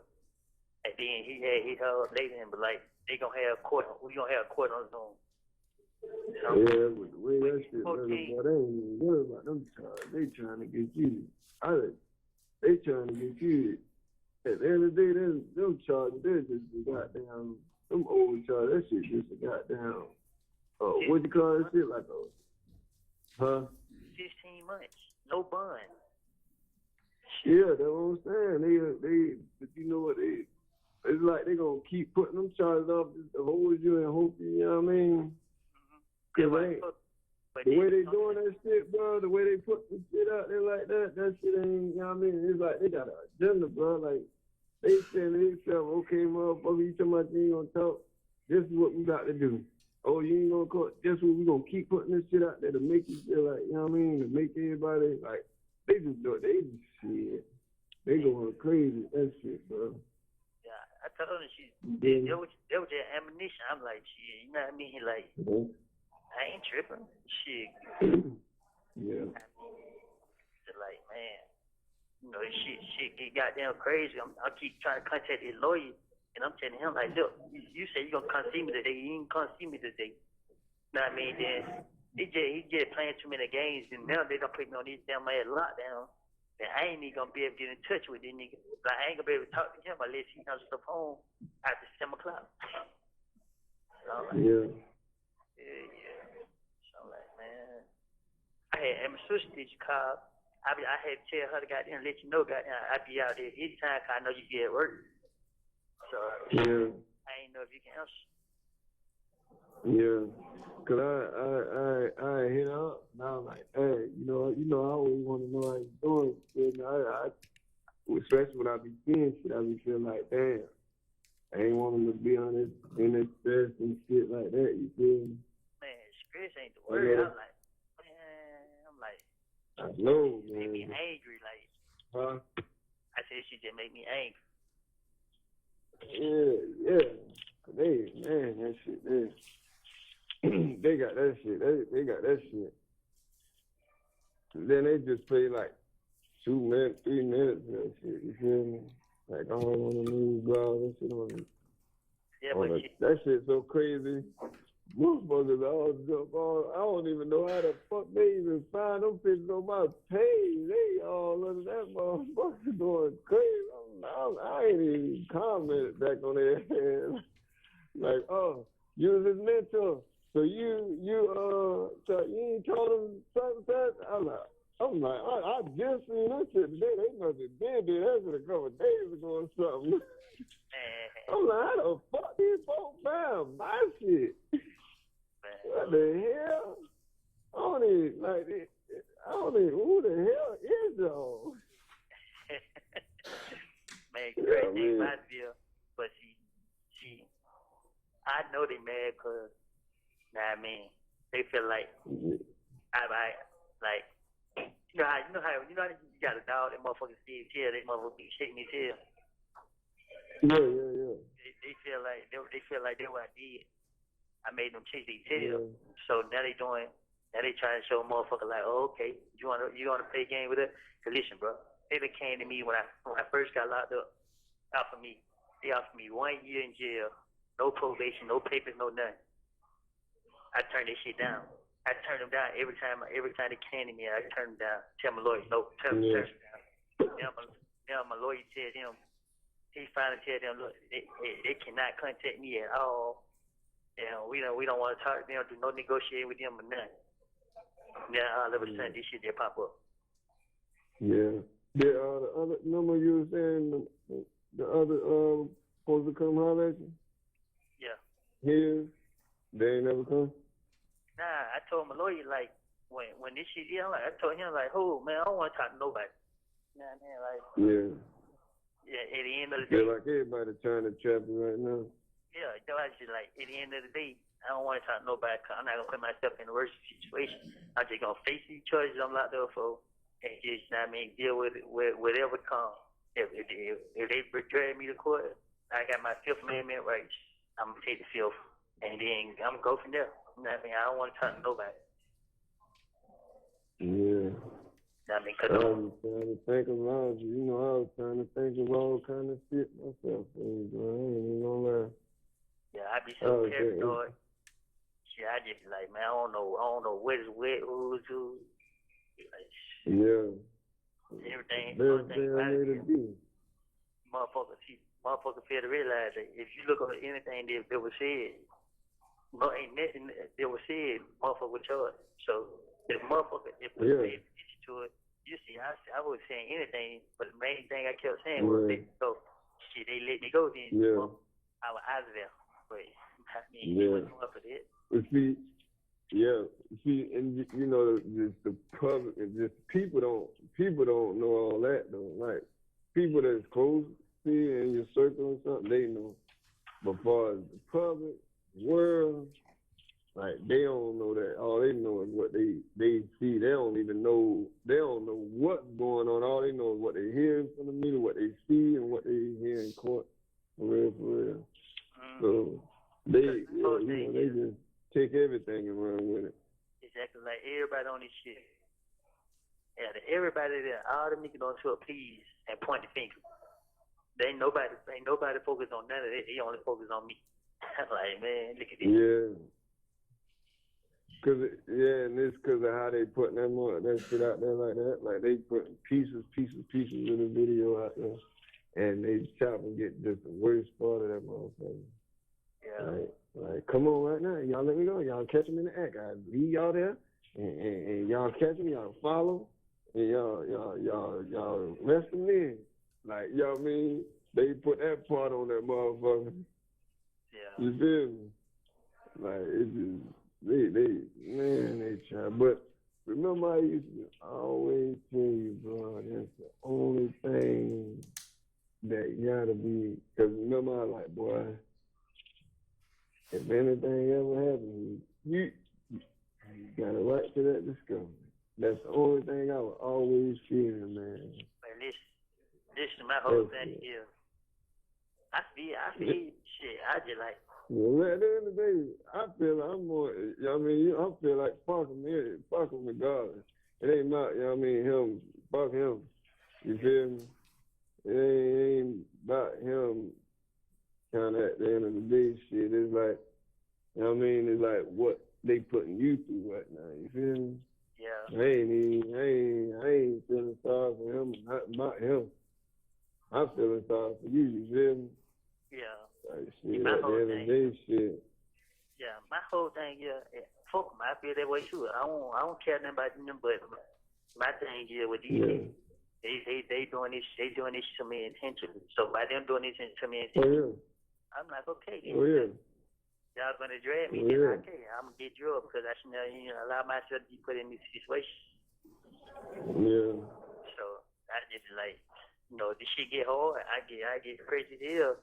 But then I just remember everybody who standing on my side, shit, that's the only thing that matters to me. I like fuck everything else. Yeah. Yeah. I know the whole thing, like, I be laughing to myself, but I be mad with myself too. Like, I know better, you know what I mean? But it's crazy because motherfuckers don't pay attention. Shit, if I wanted to tell, I could have easily told if I had anything to tell about. Shit, just like I'm still up on another nigga charges. I could have started out right there. Shit. Yeah. So I just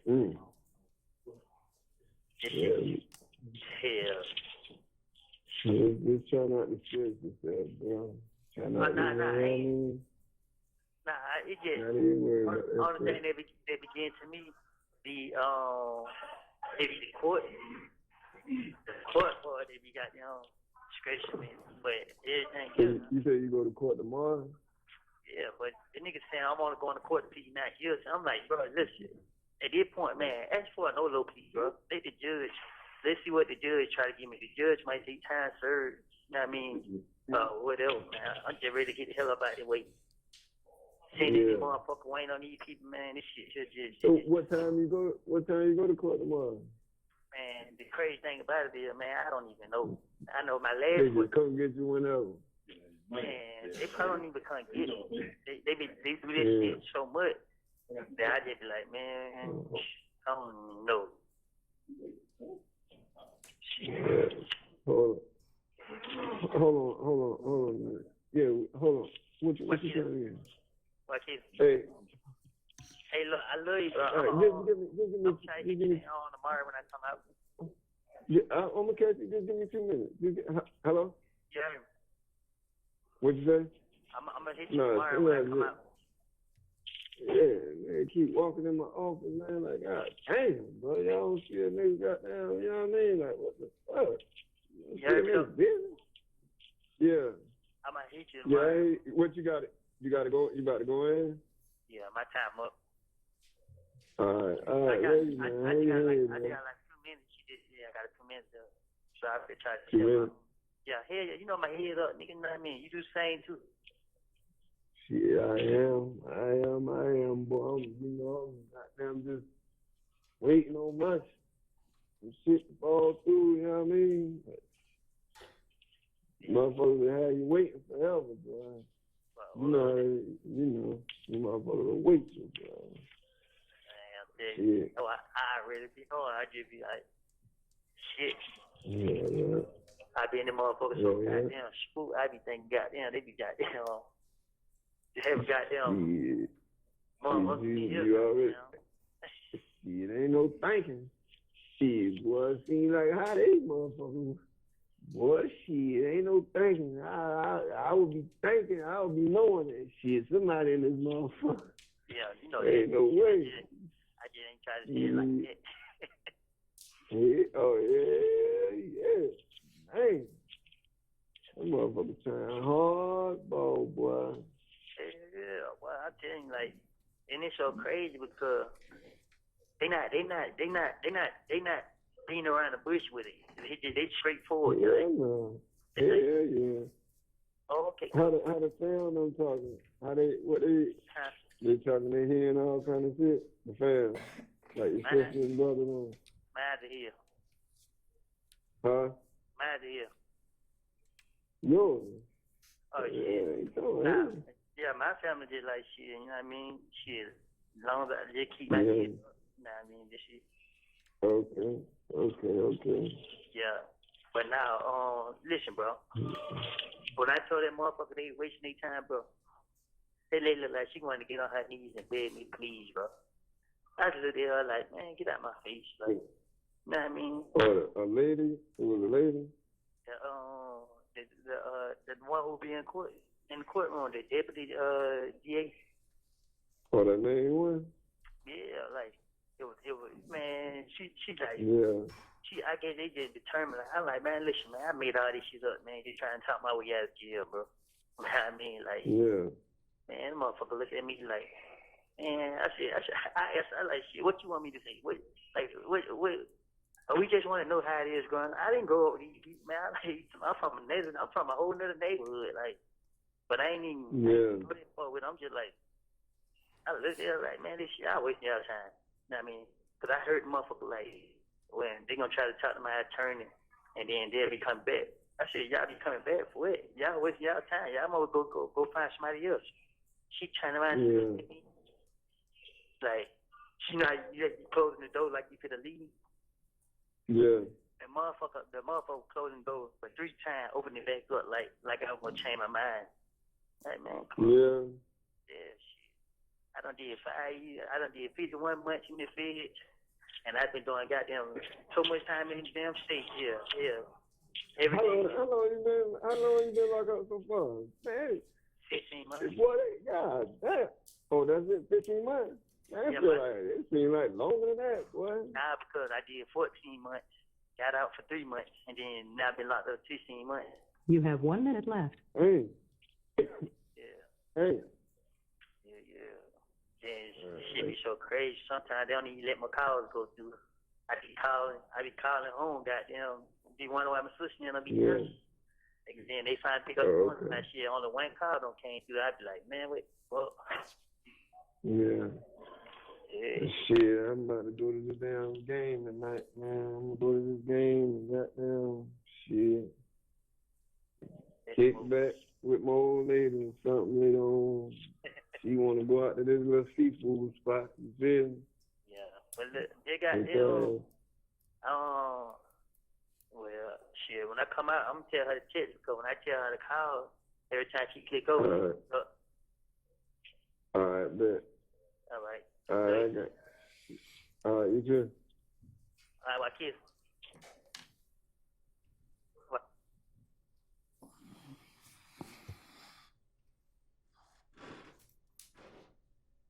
Mr. Copeland, can you tell the jurors, just orient them, what relation was the people that we heard besides your voice on the recording? My sister and a friend. Okay. And the friend this time is a man. Sound like a man's voice. Is that accurate? Yes. Did you hear you explain that you've made people mad and that they feel like you feel like you made them shake their tail? When you first got locked up, they offered you a year in jail. You turned them down, and now your lawyer has told them not to contact you at all. And then all of a sudden, the video of the interrogation pops up. Do you remember hearing that? I said, chase their tail. Chase their tail. Okay. And who are the they that you're talking about when you say you think you made them mad? Say that again? Who is the they? Who is they when you say you think that you made them mad or chase their tail? Who are the you? Police. And then at 10:05 on JW 250D, as in David, did you hear yourself say that people failed to realize that if you look up at what was said, nobody was charged with what you said? Do you remember hearing that? Yes. What were you referring to on that? The 2015 interrogation. And it's now February 21, 2023. This year? No, when this call was made, February 21, 2023, so a year and a half ago, maybe. Is that what you're referring to? The length of time? Yes. Okay. And then do you remember hearing at the same statement at the 10:05 that you would say anything. Your main thing was you were saying thug and was trying to let you go, trying to get them to let you go. And you said that if you would let go, you were out of there, but they weren't going for it. Do you remember hearing that? Yes. Do you remember a little later you said that it is crazy that people don't pay attention. If you wanted to tell, you could have easily told if you had something to tell. Do you remember hearing that?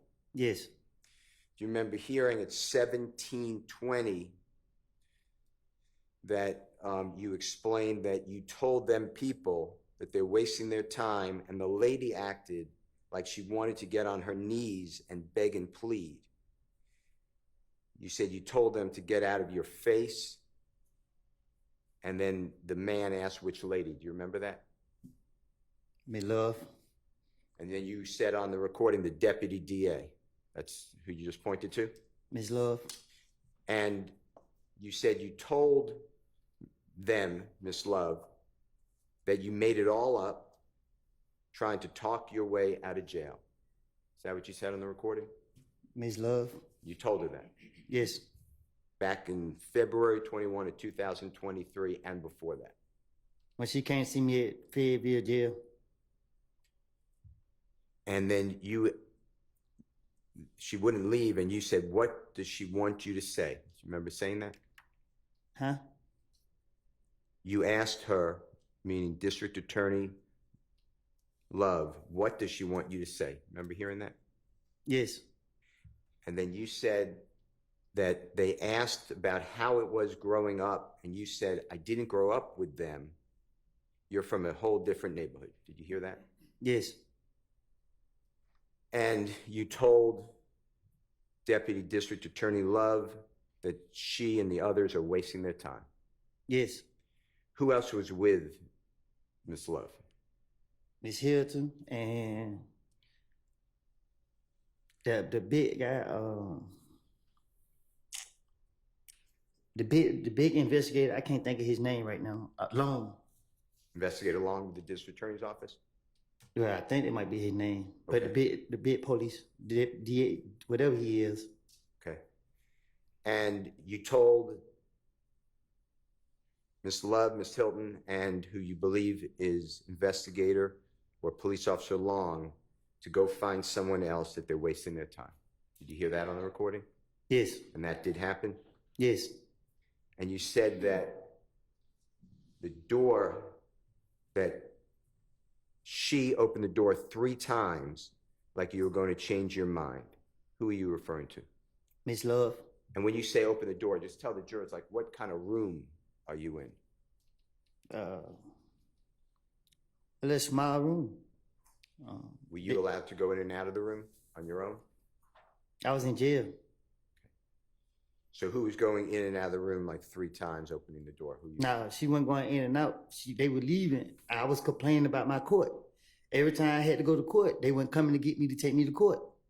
So they kept holding me in jail, and I would miss my court, and they'd give me another court date, another month, like a month away. So she would ask me who my lawyer was, that she was gonna reach out to my lawyer and try to get them to get me in court. So if they were to help me get in court, would I cooperate? I said, get me in court and we'll see. You wanted to get out of jail? Yes.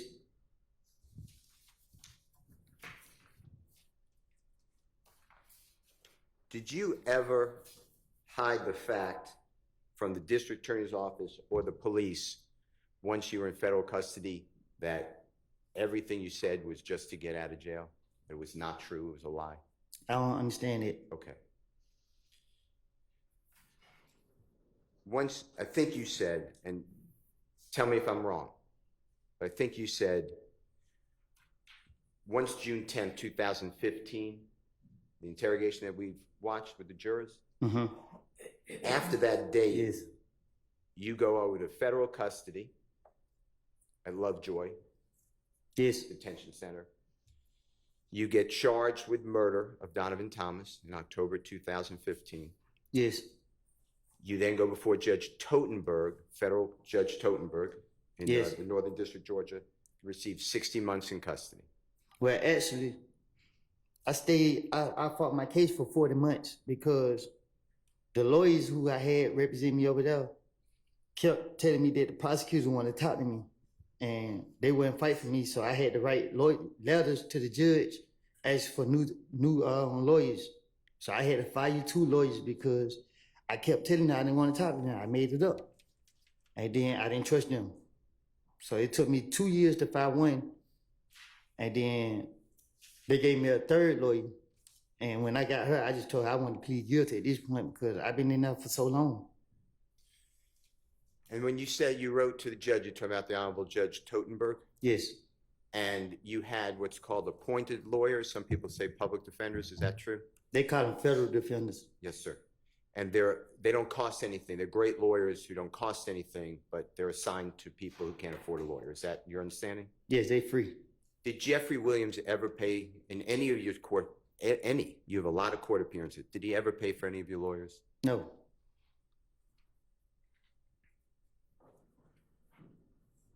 With regards to that time that you were going through Judge Totenberg to get the 3rd lawyer for 40 months and then you pled guilty to 60 months, which is 5 years, right? Yes. You made it known to the district attorney's office of Fulton County through your lawyer that you made all of this up, that you lied. I didn't talk to the district attorney when I was in the federal over there. It was the federal U.S. attorney kept telling my attorney that she wanted to talk to me. And that you made it clear to the United States Attorney's Office, the lawyer for federal prosecutors, that this was all made up. Well, the first lawyer tricked me down there. He tricked me into a proffer. When I got in there, I seen all the police that locked me up. I was like, what the hell is this? And then they were like, they gonna step out. So they stepped out so I could talk to him. And I was like, bro, what is this? He's like, well, they feel leave you can help them with some information. I said, I don't got no information for them. And I mean, I said, I lied, I made this up. And I mean, try to finesse myself out of it, and now I'm in the feds. So immediately after June 10th, 2015, consistently you said this is all a lie. Right. And you told the authorities, whether federal or state police, district attorney's office. Yeah, it wasn't. It was just they were like, contact your lawyer when you're ready to cooperate. Okay. And this case in Fayette County that you were being held on, that's a Fulton County case, correct? Yes. How long were you in jail total till you can dispose of your Fulton County case that you were held in Fayette County? Which one? The one more recent, 2022, 2023. You said how long was I locked up? Yeah. I lost count. And you just couldn't get into court? Huh? You just couldn't get into court? Every time I had to go to court, they wouldn't come in to get me. Was it made clear to you that you can get out of jail immediately if you just adopt your lies from 2015? I don't know what you you're co-opt. asking. That's a bad question. Okay. Let's forget that. Did you make it? Was it made clear to you by District Attorney Hilton, District Attorney Love, or other people with this state that you can get out of jail at any time if you cooperated with them by saying what you said in 2015 was true? I don't get what you're asking. Okay, don't worry about it. I'm going to ask you something. I'm going to go into a different topic. I'm very focused, obviously, on Jeffrey Williams. You know I represent him. You say you what? I represent Jeffrey Williams, right? You know? Right.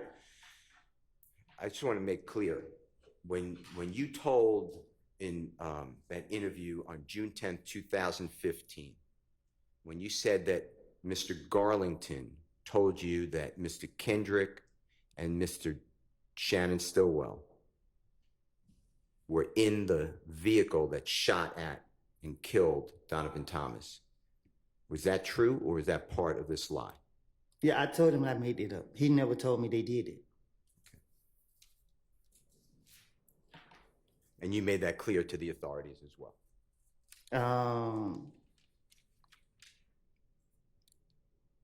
I can't recall if I told them that, but I can't forward to tell them I made it up. All right, I'd like to go through a jail call that the state played for you, Ms. Hilton played for you earlier this week. It's, Your Honor, it's already in evidence. It's State's Exhibit number 295Y. And specifically, Your Honor, it starts at 128. And just to orient the jurors, this should be the 13th day of June of 2015. So 13th day of June 2015. And I believe you said that you're on the phone, and there's other people on the phone too, but Jeffrey's sister, you identified her, or she'd been identified as Max, and then Jeffrey in the background, maybe his voice on the phone, is on the call. I'd like to just play that short snippet, okay?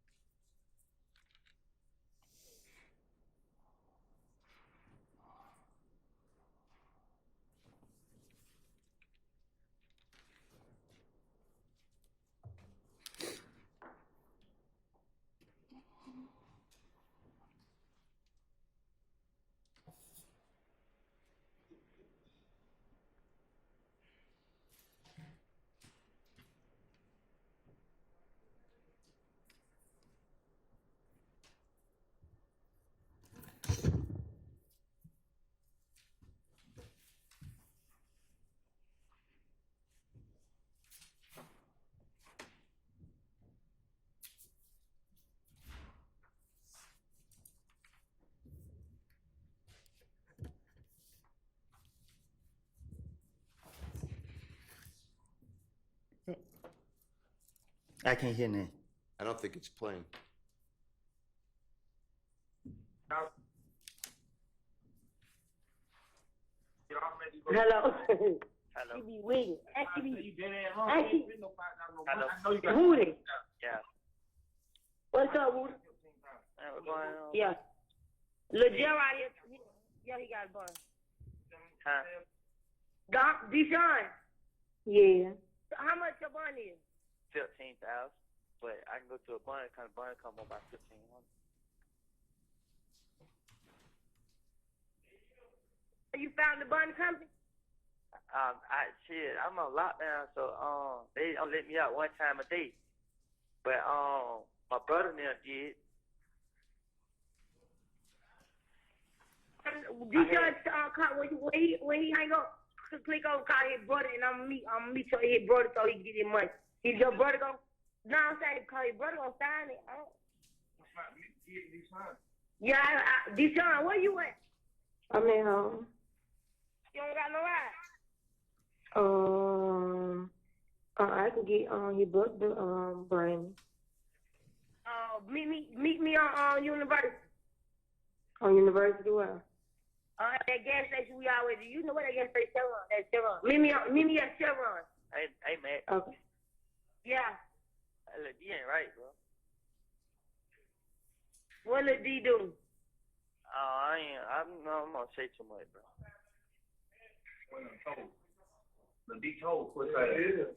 You talking about rock through the D? Yeah. I told him. He told on Roscoe too. You think I'm fucking playing, bro? He told on Roscoe. He told on Roscoe just cause Roscoe ain't no fucking blood. And he don't give a fuck. Roscoe ain't free. Hey, D-Shot come meet you so you can get their money. Go and pay Woody Bond so he can get out, bro. And when you get out, Woody, I need to have a serious talk to you because I really feel some type of way. I'm gonna talk to you about it so you get out. Man, listen, man, don't start this shit, man. I ain't playing with you. I ain't fucking playing with you either. Got a fucking birthday on the way. Fuck wrong with you? Yeah. I appreciate it. Tell you, bro, I love him too, bro. He hear you? You gotta get this motherfucking mind together. He said you gotta get your mind together, bro, cause you been tripping. Man, how, bro? I been left out there alone, bro. I ain't had nobody, bro. I just felt like nigga left me out there. I ain't did shit. You ain't left out there alone. You just want to be out there in the trenches, and bro, we ain't fucked up no more. You ain't gotta be hanging out there in Cannonville. Shit, I had no choice. That way gonna get you time, Cannonville. Out there in them apartments. I keep telling you that. Were you able to hear that? Yes. Okay. And that was, if you recognize the voice, that's the voice of Jeffrey's sister, you know her, I believe, as Max. Is that fair to say? Yes. And she said that she asked about a bond, and you had a $15,000 bond through a bonding company, Yes. and that she would meet Mr. Sean Quarterman at the Chevron on University Yes. to help you, I guess, your family, you, to secure money for a bond. Is that fair to say? Yes. And when you go through a bonding company, if you're familiar, do you know how much percentage, if you know, if you don't know, just say I don't know. 10%. So $1,500? Yes. Do you know how much money was actually given, if you know? I heard it say 700. Okay, so about half. Yes. Half the money needed for bond. All right, and then did you hear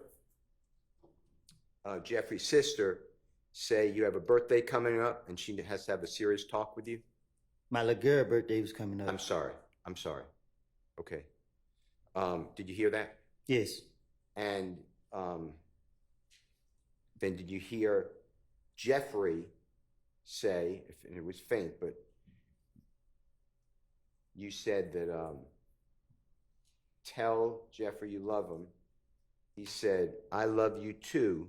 You got to get your mind together. You are tripping. Did you hear that? Yes. And then you hear Max, the sister, say, we're not effed up no more. You got to get out of the streets. Did you hear all that? Yes. Okay. I'd like to go with you the infinity. Also on that jail call, you heard, let me just go back to that jail call in State's Exhibit 295Y. Did you hear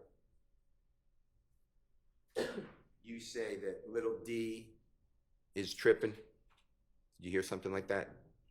Yes. And then Max said something like, he told on, I know him as Mr. Winfrey, but Roscoe, I think, is the name used. If I'm wrong, just correct me. I heard that. Okay. Did Jeffrey say anything about that? I didn't hear him say nothing. Okay. Now, I want to go back to the infinity. You made it clear when being questioned by Miss Hilton that infinity that you asked Jeffrey to rent it for you. Do you remember saying that? I didn't hear you. You didn't hear me? No. When Miss Hilton was asking you questions, you made it clear that infinity, the infinity vehicle, was rented. You asked Jeffrey to rent it for you. Do you remember testifying that way? Like this time? Yeah. I don't get what. Just ask me what you're asking. I don't. Do you remember explaining, and I'm just asking for the truth, but do you remember explaining when questioned like when Miss Hilton was standing here asking you questions, do you remember explaining that the infinity, that you asked Jeffrey to rent the infinity for you? Do you remember saying that? And if you don't, that's fine. Yes. And do you remember explaining that infinity was yours, that was for you, that Jeffrey did a favor? Do you remember explaining that? I said we just get in anytime we want it. Okay. I'm going to show you what I've marked as Jeffrey Williams number 253, because you gave, I thought, I may be wrong, but when I asked you about the infinity, I thought you told me something different. So I just want to see if this is true, okay? This is Just from... the counsel testifying about what he thought saw. I apologize, I won't do that. Get to this. A prior inconsistent statement, but okay. This is Jeffrey Williams 2, that's wrong. No, Jeffrey Williams 253, Your Honor, and this is from August 12th, 2024, questioning by Miss Hilton of Mr. Copeland, and it's from the live feed, Your Honor. It's a short clip. And just listen to this, and if it's wrong, just correct it. I was only protecting him.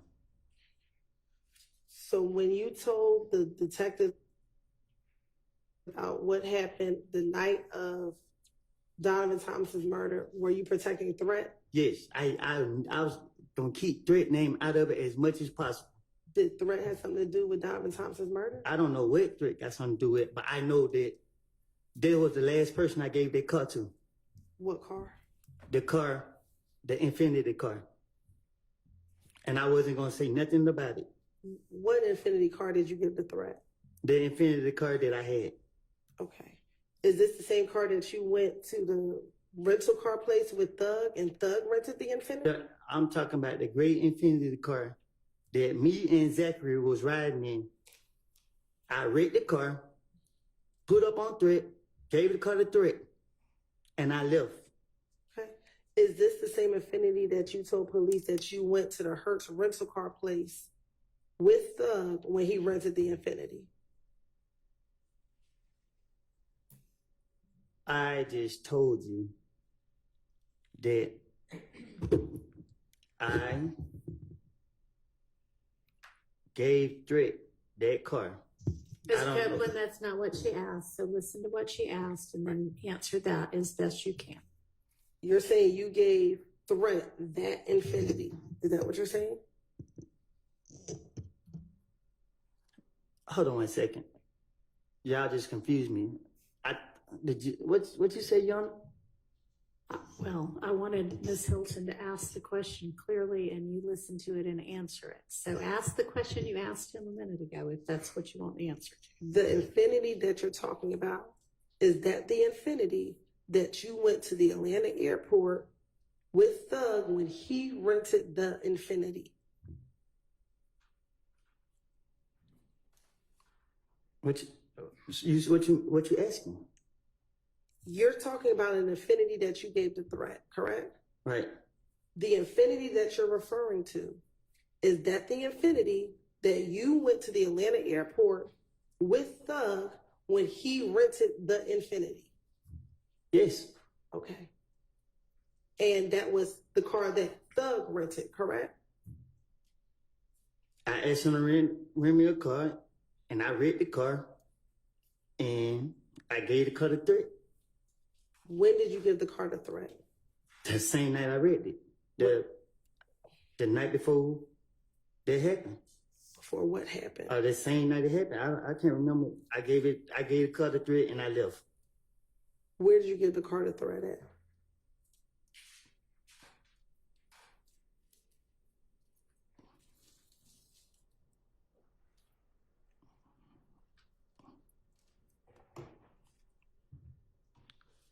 At the studio. What studio? I pulled up and gave it to him and pulled right off. What studio?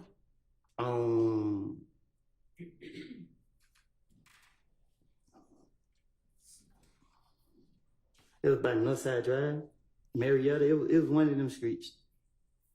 Was there anyone else at the studio when you gave the car? I didn't go in the studio. I pulled up. I was pulling up, and I seen threat. I gave threat the car, jumped out of the car. It got in my charge. Called my brother to come and get me. And was this the date Donovan Thomas died? Was this a few days before? In relation to when Donovan Thomas died, when did you get threat this vehicle? I gave threat that car. I wrecked the car, gave it a threat. So when you wrecked the car, why would you give threat a wrecked vehicle? So I could, what you mean? It wasn't damaged bad. I don't know. I hit something on it, and then shit, the thing on the cover, it was tripping. So when I pulled up, I wasn't giving it to threat, but I just seen him standing outside. And I was like, he like, what you about to do? I'm like, just get these key real quick. I'll be right back. Gave threat the car, and I dipped. I don't know if it was late. So when I woke up the next day, I came outside, and this when I heard what happened. Okay. Your Honor, it stopped at 451, I believe. In January, on January 7th of 2015, when that Infinity rental car was rented at the Atlanta airport, Mr. Copeland, did you have a credit card that you could at that time rent a car? I don't even have a driving license. Okay. Now, can you tell the jurors, and if you can't do it, just say I'm not good at distance.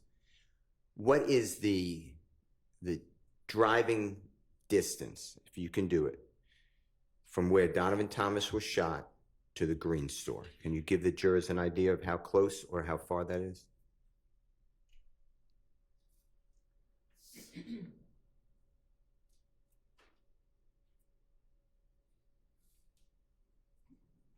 Five minutes. Okay.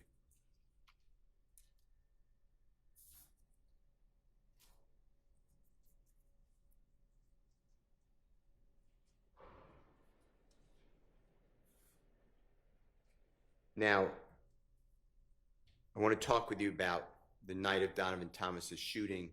Eventually that evening, is it true that you're at Jeffrey Williams' home? I didn't hear you. Were you at Jeffrey Williams' home at all after Donovan Thomas's shooting later that night or early the next morning, before you went to the police department? I was all over the place. Okay. Do you personally know whether Sprinter vans were already summoned to come and pick people up that evening to take them down to Miami for Jeffrey Williams to perform and do shows and work in the studio? And if you don't know, just say, I don't know. Yeah, I don't know. Every time we went with him, it just be like, spare the moment. Okay. When you went to Miami, not the night of Donovan Thomas's killing, not the next day, but the next day, and if you don't remember or I'm wrong, just correct me. You went with Miss Quarterman, Deshaun Quarterman, and your child. Is that true? To my when I went to Miami? Yes, sir. After Donovan Thomas's shooting, a couple of days later. Yes. It was just me, my baby mama, and my little girl. And do you remember if you flew to Miami or you drove? We had to drive because I don't think I ever caught a plane with her. Okay. And do you know how you got there? Meaning, did somebody drive you like in a Sprinter van or another vehicle, or did you have a car access to you, or do you know?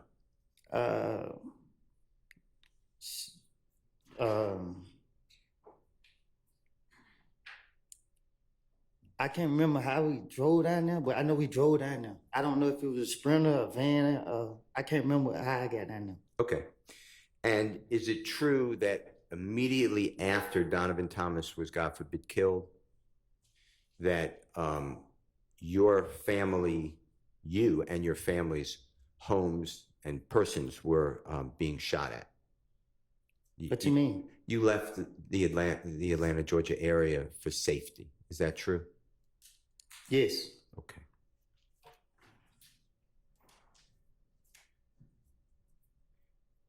The detective told me to leave. And was it Detective Thorpe? Do you remember? Yes. Okay. And did Jeffrey give you any money for that trip and pay for anything, hotel room, anything like that? No. Did Jeffrey ever give you any money ever for committing a crime for him? I never committed a crime for him. That was my next question. Okay. You had a lot of contact, it appears, what the jurors heard, with Detective Gaither, Detective Thorpe. It was just telephone calls. You could text them. They could text you. They could call you. Is that fair to say? Before, obviously, June 11th, 2015, before you got incarcerated and continually for 60 months, 51 months. Have the prosecutor and the police ever showed you any recordings of any of those calls that you had with them, besides the interrogations that we had? My first time ever seeing these two was during this trial right here. I never talked to nobody outside of these two right here. Okay, and when these two, you mean Miss Hilton, Miss Love? Yes. I'm talking, and I appreciate that. I'm talking about Detective Gaither, Detective Thorpe, and all those communications, Detective Dennis. Did anyone ever show you, let you listen to any of the recordings that you had with every time that you met with them? Did you ever have that outside of these video audio? No. Did you ever see a report that was shown to you, hey, you said this on this date? No.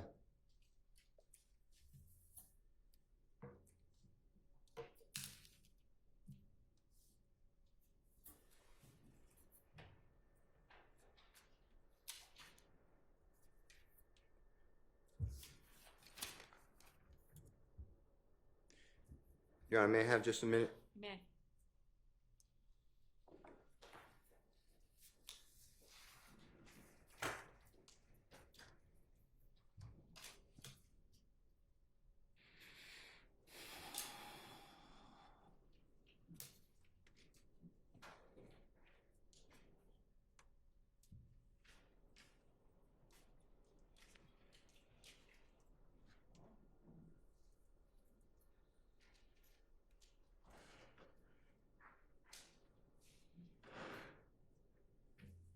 I have no other questions. Thank you. All right, thank you.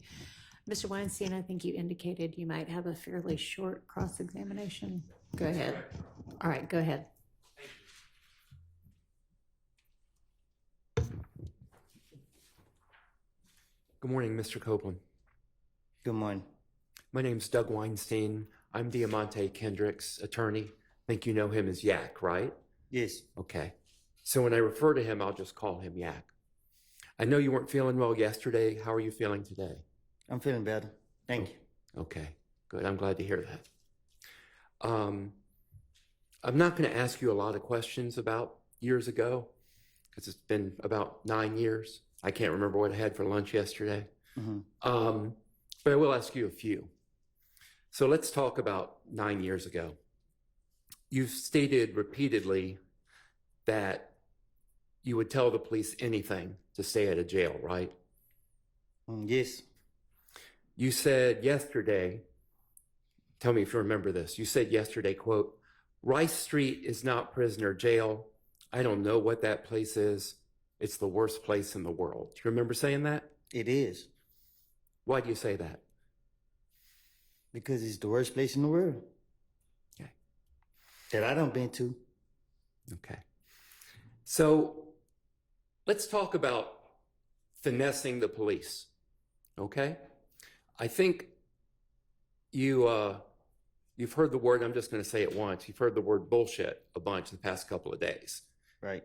So we'll just say BS. Is that basically what you were telling the police, BS? Yes. So you're a bullshit artist. You're a BS artist at the time. See? I'm sorry. I said, as you can see. Okay. Or at least you were several years ago, correct? And I told them that. Okay. And you would stay at a jail to help yourself because you didn't want to be in there, correct? Right. And you wanted to stay at a jail to help your family, your girlfriend, your daughter, correct? To protect them. To protect them. Yes. Okay. And again, you'd say anything to stay at a jail so you could protect them. So when you said that you heard things from Mr. Garlington, from Lil D, about what them guys shot Thug, that was a lie, correct? It was. And about Yak being a driver, that was a lie, correct? It was. When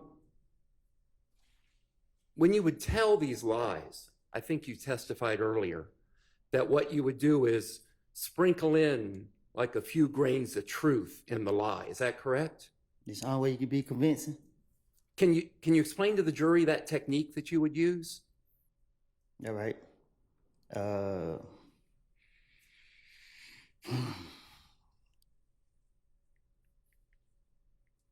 You hear stuff, you know what's true, and you know what's not true. So you take this right here and put it with that right there. And you would have you finished your answer? Yeah. Okay. What, you want me to go into details? Well, no, I think that's a good description. Unless you want to go into more detail, you're free to do that. I'm saying, I'm trying to get out of here, so I don't want to. Yeah, I don't want to keep you too much longer either. So, again, those things that you said were lies about Yak. The reality is that you told the prosecutors, these two prosecutors here on my left, you told them before June 7th of this year that what you had told the police, what you had told those detectives in 2015 was a lie. I told them when they came to see me, did yes. And you told them on June 7th it was a lie. June 7th of this year. That was that Friday. I don't know. I can't, when y'all go to using dates, Yeah. I don't know. I can't say what date, but I told them.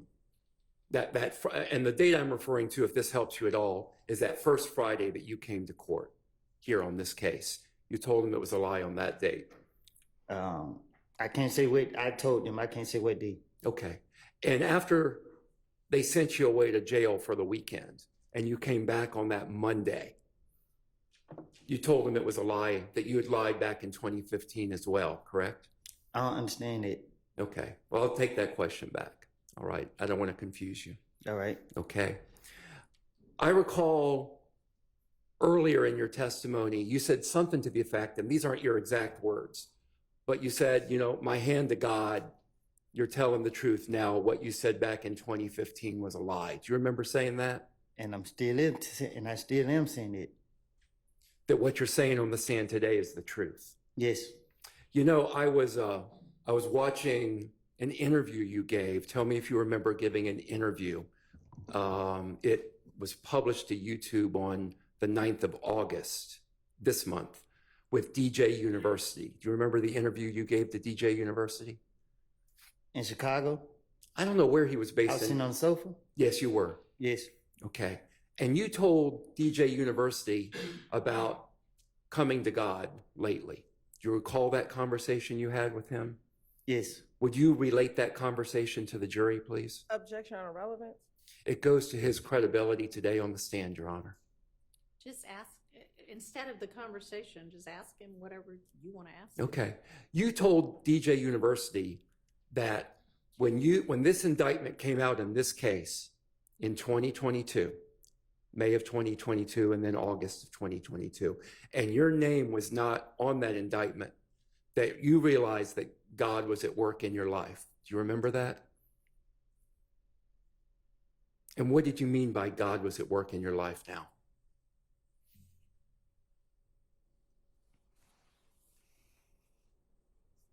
Say it again. Yeah. When you told DJ University, and you told him a lot about God entering your life lately, but you told him that when you saw this indictment and this case come out, that you realized that God was at work in your life. And I asked, what did you mean by that when you told him that? If you can express it. Just God is real. God is real. And you have that in your mind when you said on the stand that you put your hand to God and what you're saying on the stand is the truth right now. That's with you knowing that God is real. Is that correct? Say that again. Yeah. That knowledge that you have, that belief that you have that God is real, you have that in your mind when you took the stand and you raised your hand up and you said, my hand to God, what you're saying now is the truth. And what you said in 2015 was a lie. Yes. That was with God in your mind, correct? It's in my heart, not my mind. Okay. So having told the prosecutors repeatedly that what you said in 2015 was a lie, did they tell you why they were still putting you on the stand today? Can you say that again? Sure. No, the short part. Okay. Did they tell you why they were putting you on the stand? Okay. Despite you having told them that what you said in 2015 was a lie. I don't know. Why did he put me on the stand? Okay. Thank you. I don't have any further questions. Thank you for your time. Mr. Matthews?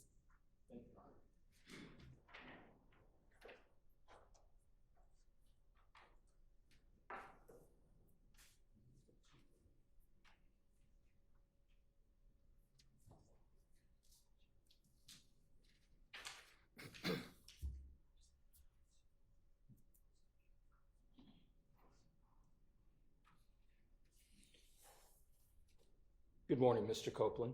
Good morning. My name is Carrington Matthews, and I represent Mr. Marquavius Huey over there.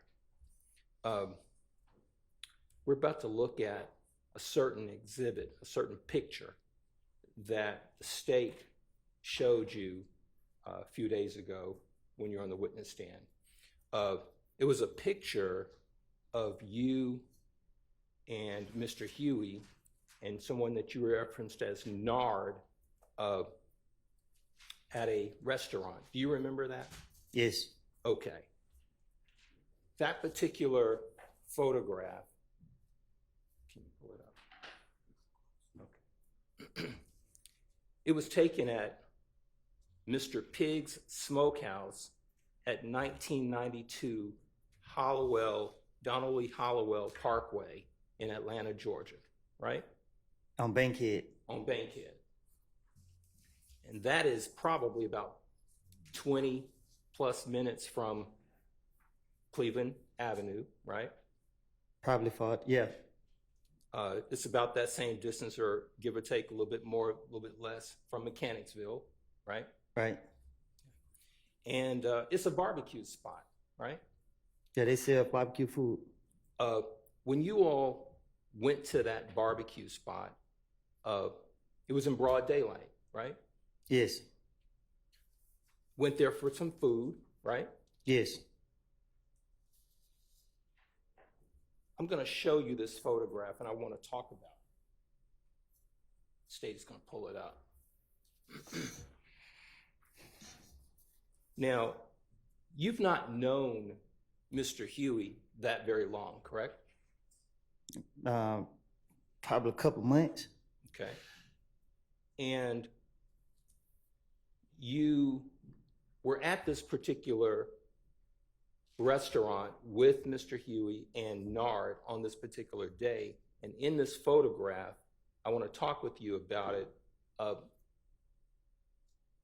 In the photograph, someone wrote, you can tell us whether it was you, I am this, do you see this photograph here? Yes, I see it. Okay, all right, let's talk about it. Is that you in the middle? Yes. Okay. And this is at Mr. Pig's Smokehouse on Donald Lee Hollowell? Yes. Okay. Now, you have your hands together, is that correct? Yes. It looks like it's a symbol of you praying, is that correct? It is. Okay. On your clothing, is there anything that suggests YSL on it? No.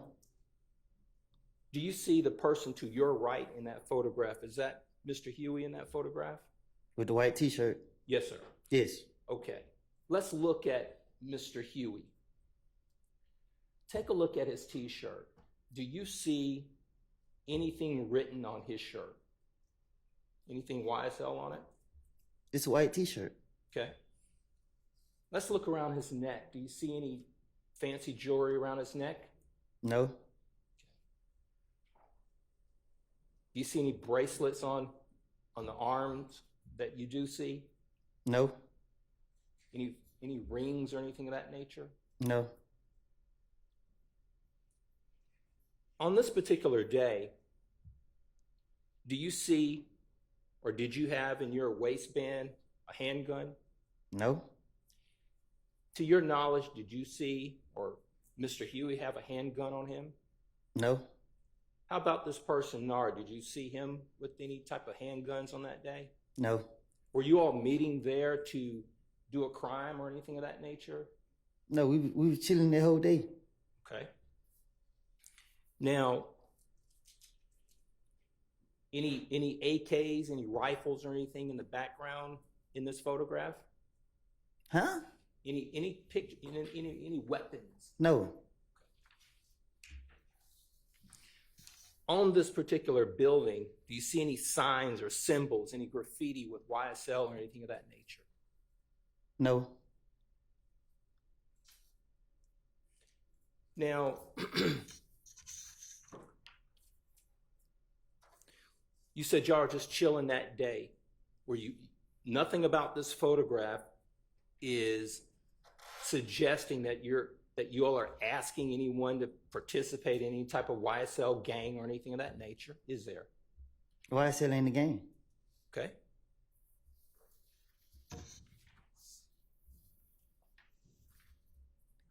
And I see on this particular photograph, it says, "I am the streets," out now on all platforms. Tell this jury what is "I am the streets."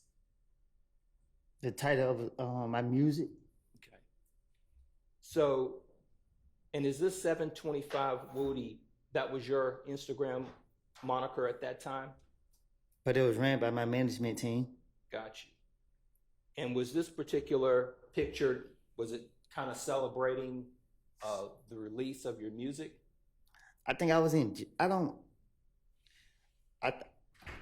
know when this picture was posted, but I remember taking it. But that ain't no caption that I put on there.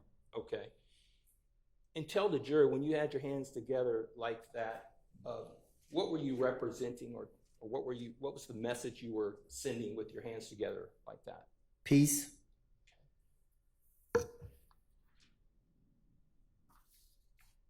Now, on this document that we're looking at, on this photograph, at the bottom it says "Free the Guys." Can you tell the jury if you know what was that about, or what that represented? That we was incarcerated, or that at least one of us was incarcerated. Okay. And was there anything in your mind criminal or wrong about saying "Free the Guys"? Well, I don't know who posted it. So on my page, if there was posted on my page. Okay. It's not something you posted. I didn't have a phone in jail, so no. Okay.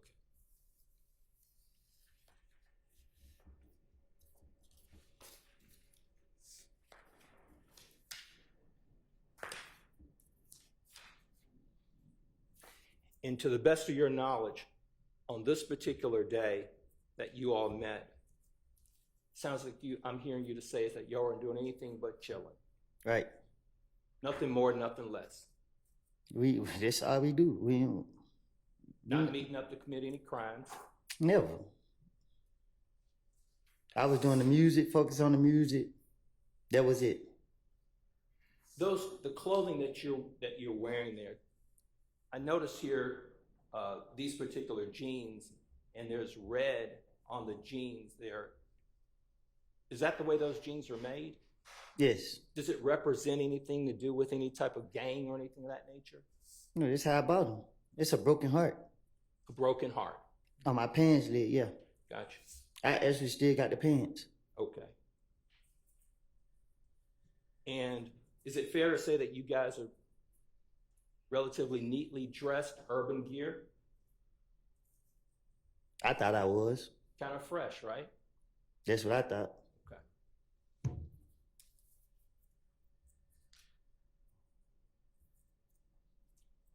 Have you had any conversations with Mr. Huey since this particular day that you're aware of? I don't know what you mean. Have you talked to him? What you mean? Have you had any conversations with him? In other words, do you... After this? Yeah. I don't. You saying? Had you talked to after him? we took the picture? After that particular day, had you talked to him about anything that you can think of that had anything to do with other than chilling? What's wrong with us taking a picture? I don't believe there's anything wrong. Do you even know why this picture was even put up in evidence? I don't have a clue. Okay. Thank you. No further questions. All right, Mr. Schardt, you can proceed with your cross. Thank you, Your Honor. May it please the court. Good afternoon, everyone. Good afternoon, Mr. Copeland. Good afternoon. Okay, Mr. Copeland, we have never met before. Isn't that correct? No. Okay. We've seen each other in the hallway over No, last we never met before. Yeah, we never met before. My name is Max Schardt, and I'm the attorney that represents Shannon Stillwell, okay? All right. All right. And I know you've been asked a lot of questions, and I'm going to try not to repeat questions that you've been already asked. I'm going to do my best. All right. All right, great. You do not want to be here today. At all. Okay. And the reason you don't want to be here today is not because you're scared, correct? You know that. Okay. It is because what you said in 2015 was lies. You said it again? What you said in 2015 were lies. Right. Okay. And specifically, when you said that Demekion Garlington told you something at that McDonald's about Mr. Stillwell, that was a lie. Right. You lied to get out of trouble. Right. You lied as part of your finesse to the police. Right.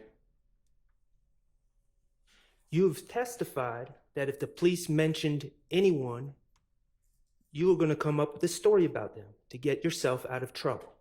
As y'all seen. And the police mentioned Jeffrey Williams. Right. They called him a big fish. Right. And you lied on Jeffrey Williams. Right. Okay. Mr. Copeland, I'm going to ask you, do you still have that listening device? Huh? Do you still have the listening device? What's that? The Earbuds. Oh, they right here. Yes. Okay. I'm going to play a clip for you, okay? Mr. Kokomo, could you play what has been marked DS230? And for the record, this is a clip from State's Exhibit 378 Yankee Echo, which is the June 10th, 2015 interview, and it's from 9:53:35 to 9:54:10.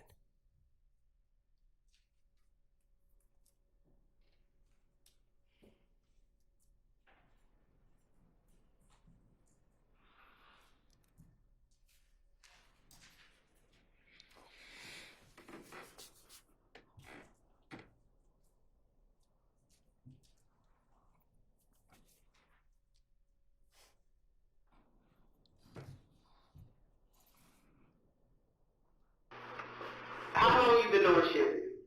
Longer than through hell? Okay. You've been knowing Shannon a good part of your teenage adult life, correct? Y'all. Mr. Copeland, is it not playing on your... It just popped up. Okay. Could you start it all over again for Mr. Copeland?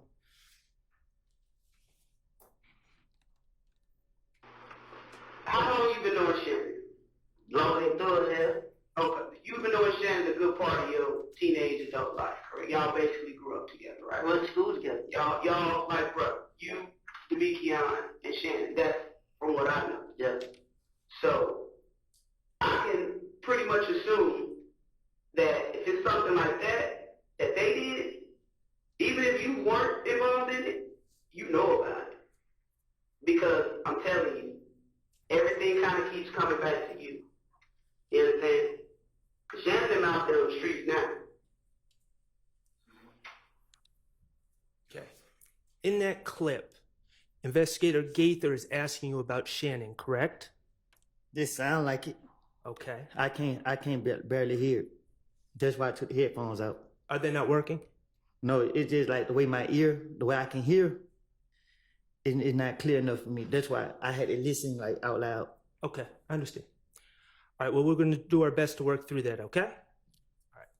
So, regardless, in that clip, I'm going to ask you about that clip, and you can, if you didn't hear it, you didn't hear it. Investigator Gaither tells you that while you're in the interview room with her, Shannon is out on the street. Isn't that correct? I just heard it. Okay. Investigator Gaither says to you, if Shannon's involved in something, you know about it, correct? I didn't hear that. Only thing I heard was just the last part where she said he on the street. Okay. You now realize that the police were saying some things, such as Jeffrey's on a European tour, or Shannon's on the street and you're in here with us, to try to get you to tell on other people, correct? Objection, speculation. Sustained. Is that how you took those statements at the time? I don't get what you're saying. Did you take those statements when Investigator Dennis told you that Jeffrey's on a European tour while you're sitting in investigator's room, or Shannon's on the street while you're in the interview room, did you take those statements as invitations to give information on other people? Yeah, that's what they were doing the whole time. He got these big houses and cars, and that's what I think that was Dennis kept saying that all the time. Okay. And these conversations and Investigator Gaither talking about Shannon then, that's not the only time law enforcement talked about Shannon in your interviews, is it?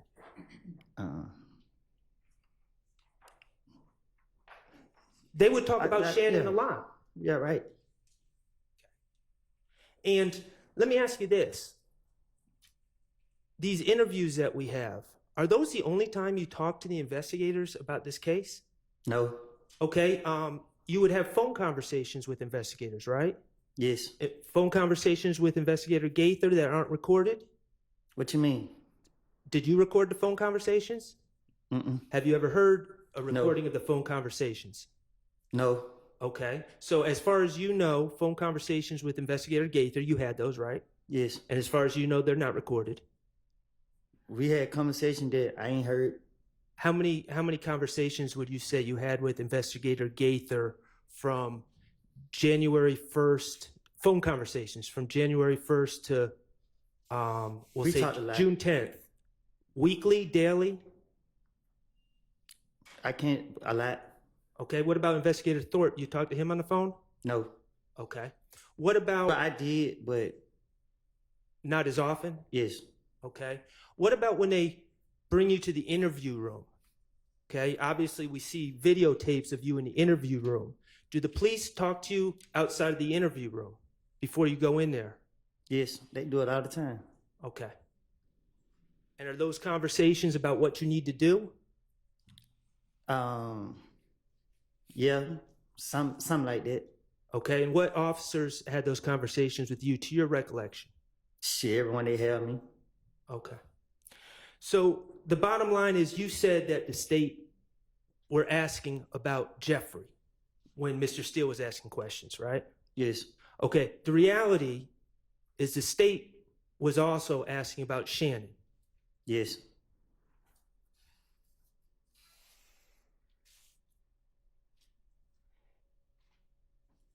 And the reality is you didn't only lie on Jeffrey, but you also lied on Shannon. Yes. And you also lied on Mr. Kendrick, correct? Yes.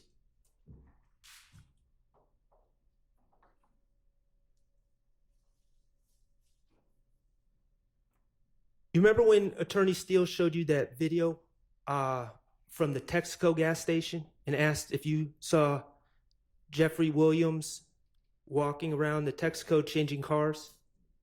Yes. Okay, I'm not going to play that video again. Thank God. Yeah, I don't think you're the only one that's saying that. But when you watched it, you didn't see Shannon changing cars at that Texaco either, did you? No.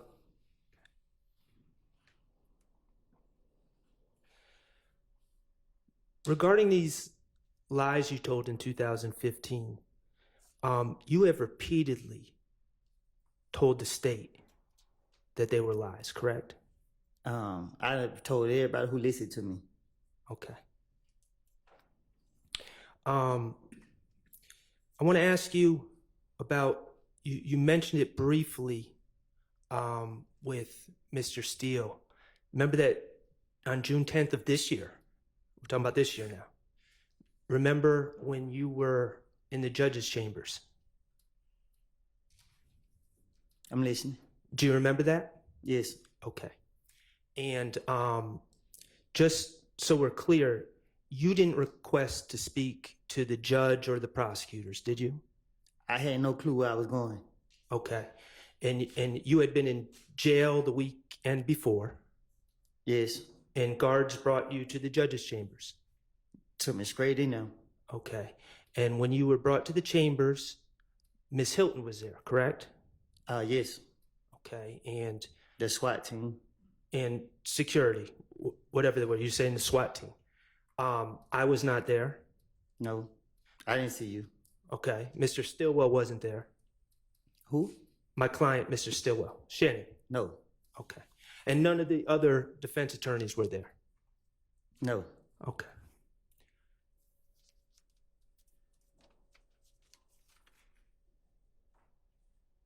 I want to ask you about some things that were said in that interview. Now, you're aware there was in that meeting on June 10th, okay? Now, you're aware that there's a transcript, correct? I heard. Okay. Have you seen the transcript?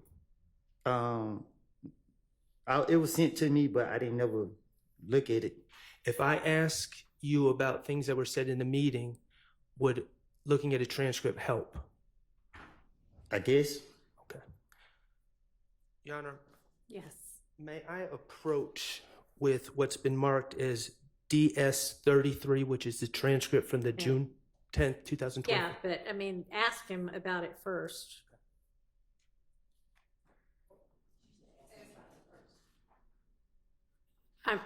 Ask him about it, Oh, and okay. then if he needs to see it, then you can give it. Okay. You can hand it to him, but Thank you. Don't look at this unless you need to, okay? All right. there you go.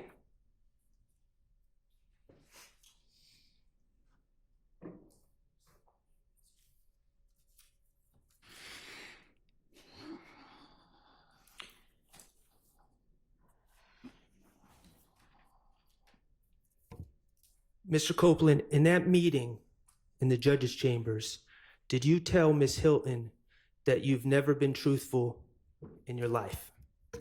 Except when you're telling them that you're a liar. Right.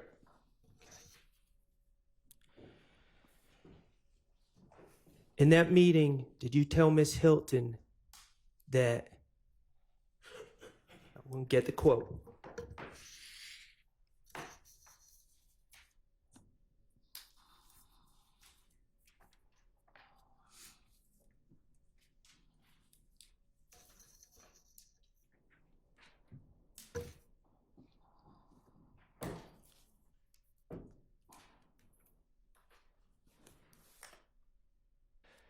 so when the police question me, they don't question me every time they lock me up. I don't know how many times that was. I done told them whatever different story I could think of to try to finesse my way out of the situation. I don't recall what I told them. Yes.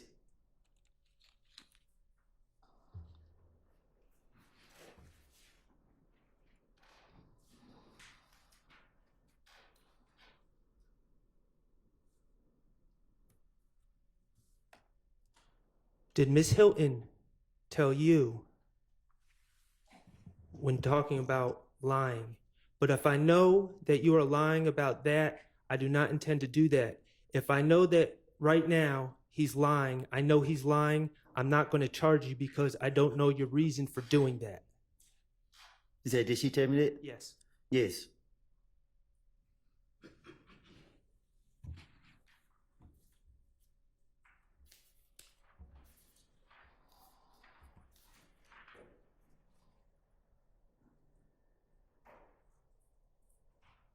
You were offered immunity by the state, correct? Well, not offered. I say that you didn't want immunity, but they gave you immunity. Yes, they forced it. Okay. To Miss Hilton, did you tell her I did these crimes? Yes.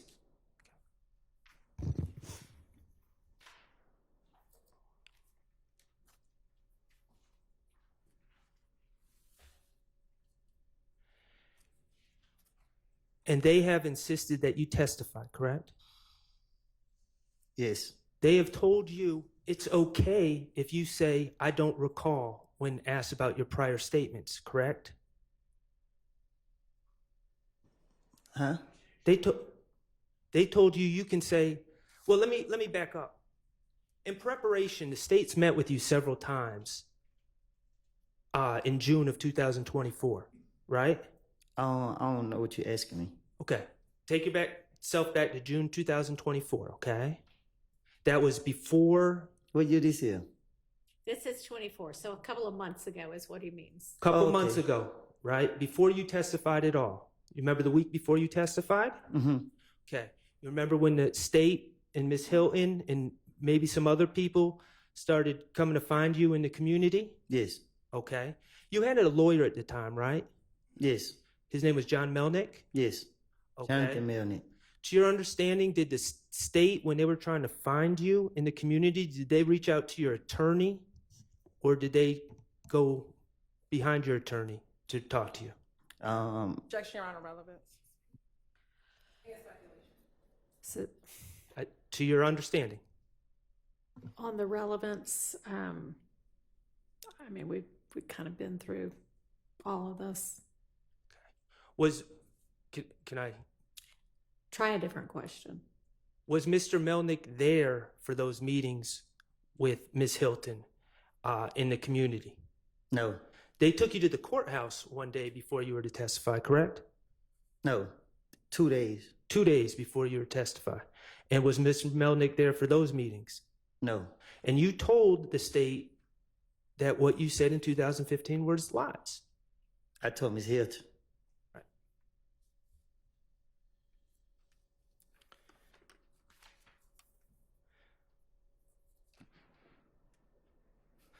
Okay. I'm going to change subjects, okay? Now, I'm not going to ask anything too personal, but I'm going to ask a little bit about your life, okay? Is that okay with you? No. All right.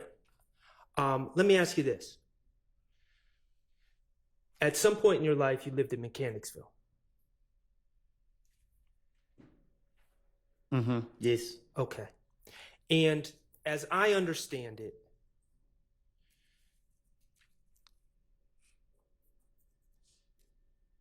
your life hasn't always been easy.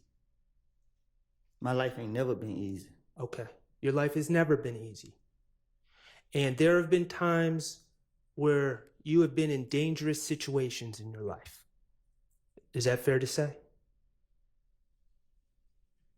Yes. Okay. I want to ask you about some ways that you avoid dangerous situations. Okay. When you are approaching a stoplight, a red light, do you stop at the red lights? Objection, Your Honor, relevance. It's very relevant. I assume he's going to get to it. Do you stop at the red lights? Hell no. Okay, you said hell no. Yeah. Okay. Why don't you stop at red lights? Because I want to live. Okay, and when you say because you want to live, what are you afraid of at red lights? What is your concern? Somebody pulling up on the side of my car. Someone pulling up on the side of the car and shooting you, correct? Yes. Okay. And so when you pull up to red lights, you might stop briefly, but then you... I'm not stopping at all. Okay, so you just keep going. Right through it. Okay. I appreciate you telling us that information. And is that during the day and night? It's doing any red light. Okay. If the police right there, I turn off. And you've actually told the police this in a prior interview in 2021. You told them that you don't stop at red lights, correct? You told Investigator Flores that. Prior did. Right. Okay, what about tinted windows? Do you prefer to drive cars with tinted windows? This a must. That's a must. Why is that a must? So people don't know I'm in that car. Why don't you want people to know you're in that car? Because they like to shoot at cars. Okay. So is that a form of self-preservation? Riding around in cars with tinted windows only? You better. Okay. And let me ask you this. With the red lights, are you the only one that does this, or are there other people in your in Mechanicsville or in other areas that do that as well, to your knowledge? Speculation and relevance. Well, he said to your knowledge, I think I'm To your going to allow knowledge. it. Most of the people I know run lights. Run lights. Okay. What about the tinted windows? Even my sister and them got tinted windows. Okay. Finally, I want to ask you about wearing a mask. And when I say a mask, I don't know what to call it. So maybe if you can educate me and the jurors. Talking about a cloth mask with a hole right here. Mm-hmm. Okay? What do you call that type of mask? Shit, different stuff. I call it a mask. Some people call it a shiesty. They just got different names to it. Okay, I'm just gonna call it a mask, but to be All right. clear, we're talking about the same things. And you've worn those masks before, correct? Yes. Okay.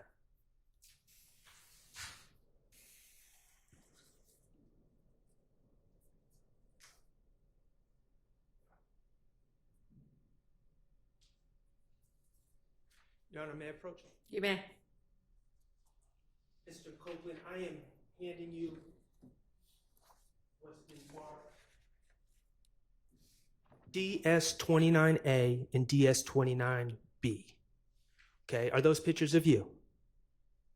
Look like it. Okay, and are those pictures of you? You're not doing anything illegal in those pictures, correct? No. Okay, I mean, correct. correct. I'm not doing that illegal. Right. You are wearing those masks I talk about in those pictures, correct? Right. Okay. Mr. Kokomo, could you publish 29A and... They're not admitted yet. Oh, I'm sorry.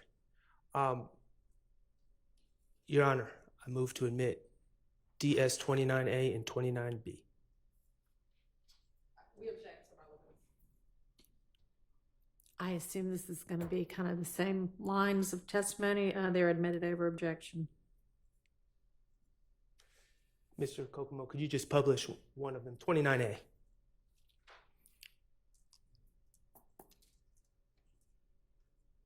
Okay. We're going to publish 29B.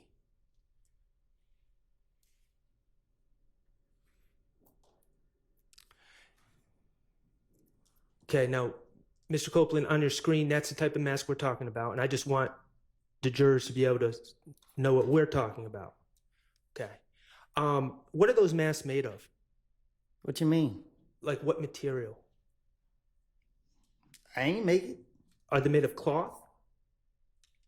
I don't know. Okay. Are you the only person to wear those masks? No, everybody wearing them. Everyone wears those masks. What year did you start notice everyone wearing those masks? When COVID came. About 2020? When COVID would cause us to wear the mask. Okay.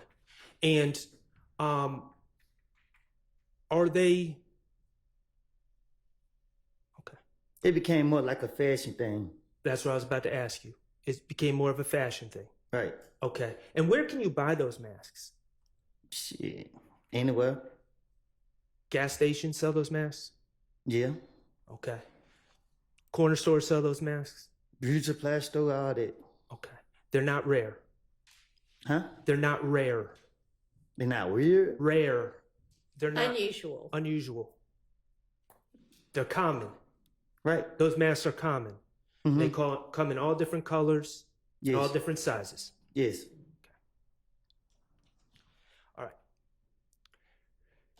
Just because you're running a red light, does that mean you're committing a crime? Other than a driving infraction? It depends on, yeah, I guess. I don't know. Well, you do it to preserve yourself, correct?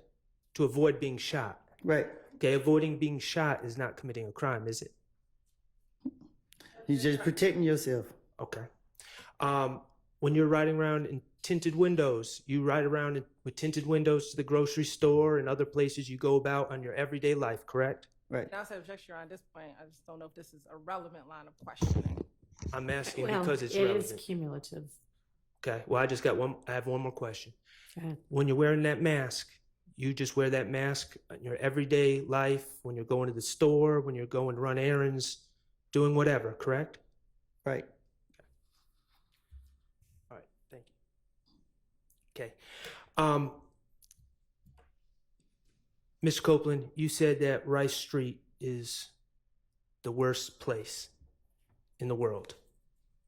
Yes. You have said that you'd rather die than go to Rice Street. Yes. Okay. You talked about your stay in Rice Street in,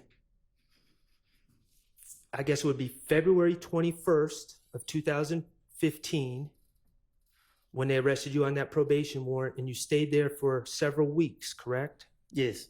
Do you remember exactly how long you stayed there? Yes. How long?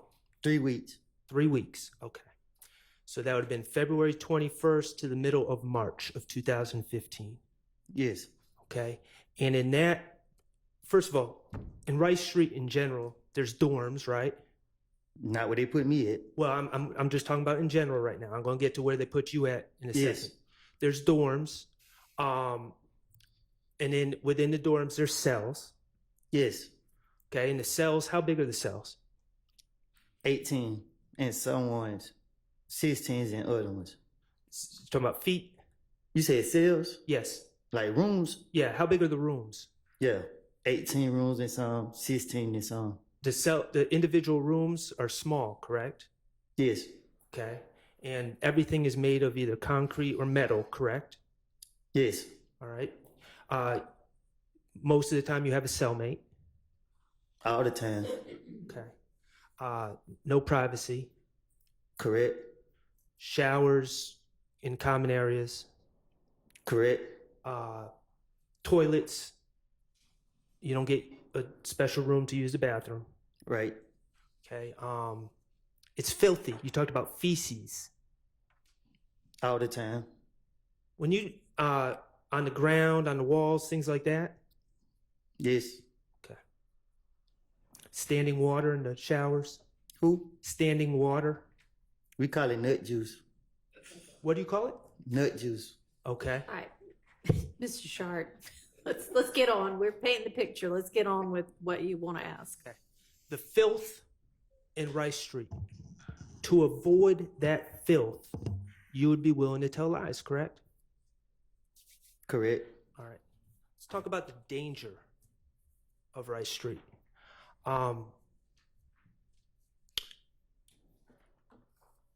What's a shank? A knife. Okay. Knife made of just a random piece of metal, correct? Whatever you can make with. Whatever you find. Are shanks common in Rice Street? Is they who? Common. What you mean? I keep using that word. Is it unusual for people to have shanks in Rice Street? When I say people, I'm talking about the inmates. You saying, do they have them? Yes. Yes. You better have one. Okay. And is it a concern of yours that someone that doesn't like you would have a shank in Rice Street? Yes. Okay. You know jail, you know Rice Street to be a particularly dangerous place, correct? Yes. And it's a particularly dangerous place for you, correct? Yes. You would lie to avoid the dangers of Rice Street, correct? Yes. Okay. I want to talk about the isolation. Okay. In February of 2015, you were arrested, and let's be clear, you feel it was a bogus probation warrant, correct? It was. Right. You were on probation and they accused you of not completing your community service. And I didn't even have community service to do. And even if you did, you never heard of anyone getting locked up for failing to do community service on probation. I even called my probation officer and she said she didn't do it. Right. I understand. And so when they locked you up in February of 2015, they put you in isolation, correct? That's what you want to call it. Well, you said, I think the way you described it was the medical unit. There was sick people. It was disgusting. People were talking to themselves. Yes. People were doing worse stuff than that, eating their stuff. Okay.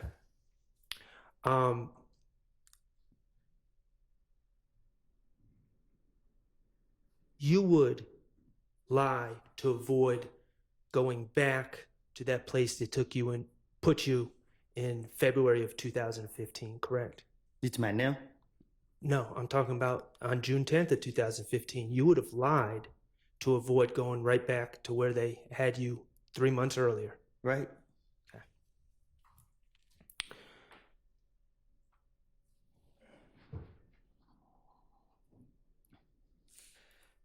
Mr. Kokomo, could you play DS23Q, which is States 378 Yankee Echo, June 10th, 2015 at 4:16:13 to 4:16:36.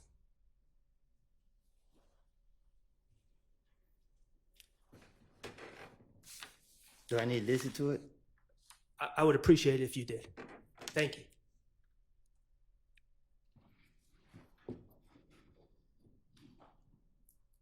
Man, I really be dead in here anyway. I'm just saying. What I'm saying is, man, I do whatever it takes. Whatever, man. I hate jail. I promise you, God, man. Because you can't, you want to be out. I was gonna take these niggas guns and bring to y'all myself. I would set them up myself. I would do whatever it takes. I will, man. I will. Ms. Copeland, that was you and Investigator Dennis on June 10th, 2015, correct? Yes. Okay. And you told Investigator Dennis that you'd rather be dead than be sent back to jail. Still will. Okay. And you said you will do anything to stay out of jail. This is what he said? And do anything includes lying on others, correct? Yes. All right. Mr. Copeland, we're going to change the subject a little bit. I want to talk to you about some of these statements you made to the police, okay? In 2015. All right. And let me just ask you, you know, you said I don't recall a lot when the police, when the Miss Hilton asked you about things that you said in your statements in 2015, right? Yes. Okay, and that was 9 years ago? About? I guess. Okay. In these meetings that the DA's office or Miss Hilton or whomever had with you in June of 2024, prior to you testifying, did anyone offer to play those statements to you to remind you of what you said? No. Did anyone give you a transcript of what you said in those statements so you could review them before testifying? No. They just told you, if you don't remember, just say, I don't recall, correct? Yes. The reality is they just wanted to play those statements. That's why they wanted you here today, correct? Objection or speculation. Sustained. Okay. Let's talk about January 11th, 2015, okay? That was in the early morning hours of January 11th, 2015, right? What? You met with Detective Thorpe. Oh, yes. Early morning hours of January 11th, 2015. Okay. And you've stated you went to that meeting. You went voluntarily to clear your name, correct? Yes. Okay. And you met with Detective Thorpe at the police headquarters, correct? Yes. You knew Detective Thorpe to be the lead investigator on the Donovan Thomas case. That's what he told you. I can't remember. Okay. Certainly, he asked you questions about the Donovan Thomas case, correct? Yes. Okay. And let's just talk about the timing of this meeting.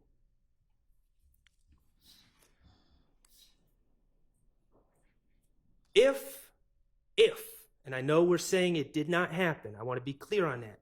If Demekion had told you something at the McDonald's, right? Now listen. This meeting with Detective Thorpe would have been hours after Demekion made that statement, correct? It would have been the same night, just after midnight. But he never told me that. I understand. I understand he never told you that, but I'm saying if he did. Are you saying that? The meeting was mere hours after. It would have been. Right, it would have been. Okay. And Detective Thorpe asked you about the Donovan Thomas shooting, correct? That's what his purpose of calling me down now. And you showed up, and you went through your movements that day, correct? Yeah. Your movements from January 10th, 2015. I think I did. He asked me where I been. That's what you asked me? Right. And you went into details about everything that happened that day, correct? I guess. Okay. That meeting on January 11th, 2015, you never claimed that Demekion Garlington told you that Shannon Stillwell, Diamante Kendricks, Duwop, and Nard killed Donovan Thomas, did you? You never told him that on January 11, 2015. No, I didn't. Okay. And the reason you didn't tell him that is because you hadn't made up that lie yet, correct? Right. Okay. Let's talk about January 28th, 2015. That was your second recorded statement. And I understand what you've testified to. There may have been phone calls and all sorts of other communications in between there with police. But January 28, 2015 was your second recorded statement. Okay? You met with Investigator Dennis, Investigator Gaither, and Detective Thorpe on January 28, 2015, correct? I don't know the date, but yes. Okay. And they certainly asked you about the Donovan Thomas shooting, correct? I don't remember what they asked me. Okay, well, I'm going to play a clip, but you would agree that January 28, 2015 would have been 18 days after, if Demekion Garlington had told you that information, it would have been 18 days later, this statement. I guess. I don't keep up with time. Okay, 28 minus 10 is 18, so 18 days between January 10th, 2015 and January 28th, 2015. You with me? All right. All right, cool.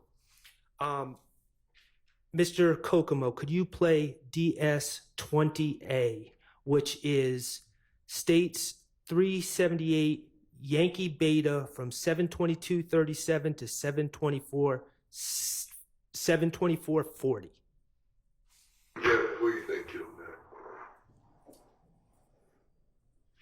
Okay. You're prime suspect, but move yourself out there. Okay, did you hear Investigator Dennis ask you, who do you think killed Nut? Yes. Okay, go ahead.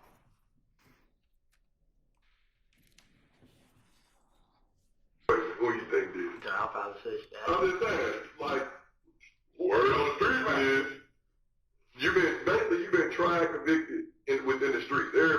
Now they said two of my other partners were locked up for it, but Who? they my head and Doc. But they ain't have anything to do. Who was that? Doc locked up. Who was that? Clarence. I think that's his name. Light skin like Macy. Yeah. They saying they did. Out though, right? Yeah, he had out. Yeah, he had out. They saying they did. You know what I'm saying? They trying to make it seem What like. you think? Like, what do you think? What do you think happened? Okay, right there, you said to Investigator Dennis, when asked who you think killed Nut, you're saying, they're saying, meaning the streets, right? Right. Streets are saying Head and Doc, who are two people you know. Right. Those are street names, Head and Doc. Right. Streets are saying they did it, but you don't believe that. Right. Okay. Like real shit? I think it got something to do with them. I think they did something. They got another beef somewhere else. Cause I been hearing stories like Nut's supposed to ran off on somebody with some. You know what I'm saying? But did when you said, I think it had something to do with them, you were referring to If Gang, correct? Yes.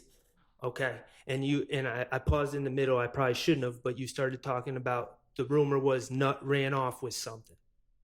That's what I said. Okay. And something would be narcotics. Yes. Okay.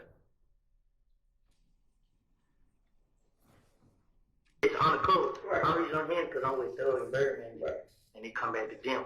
Right. So they're Nut's supposed to ran off on somebody with some. And some jury, I don't know if they didn't say what it was. It's like he supposed to ran off on them or something. And Rich Homie Coin supposed to give him 50,000 to meet a new plug. Like Rich Homie Coin told him this out his mouth. Yeah. Then Rich Homie Coin like he got 25,000 have take killed. It's like from the picture you just showed me. Nah, tell you who just got shot the other night. Oh, in the car over there. Okay. He had 25. Okay, so you continued to say that the rumor was that Nut, or I should say Donovan Thomas, you said Nut, ran off on someone, and that something would have been narcotics. That's what I said. Right. Nowhere in that answer did you say, well, Demekion Garlington told me that Shannon and Mr. Kendricks and Doo-Wop and Nard killed Nut. I did say that. You didn't say that on January 28th. I didn't say that. Correct. I'm going to ask you to listen to what's been marked as DS20B, which is that same interview from 7:50:56 to 7:52:50.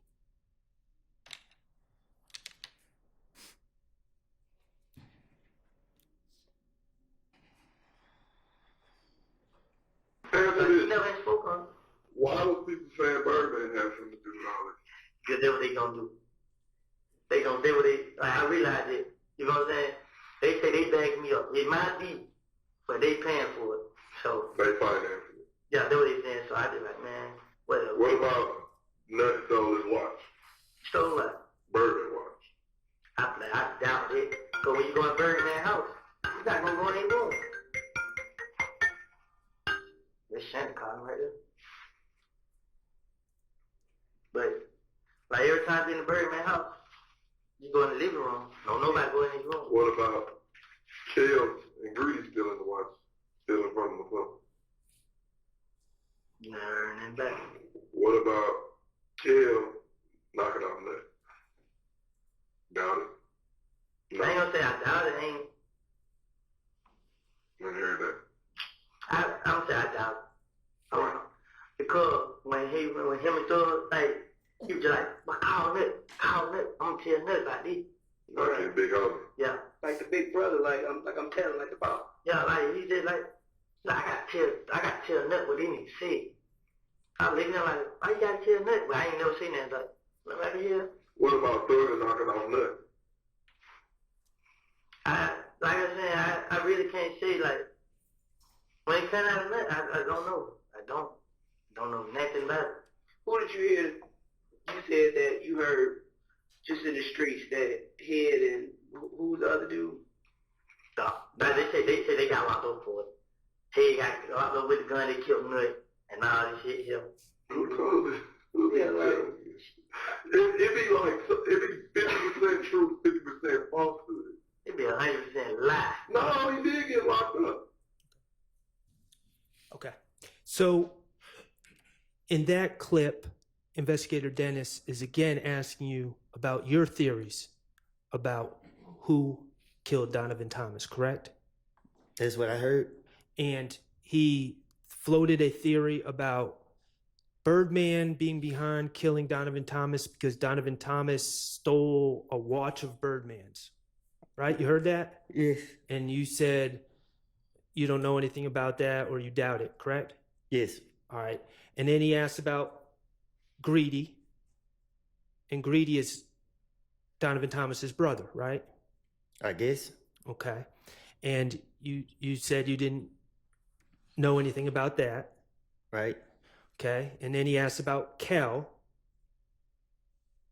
Yes. Kelvin Watts, Chell Kel, killing Donovan Thomas. And you said you never heard anything about that.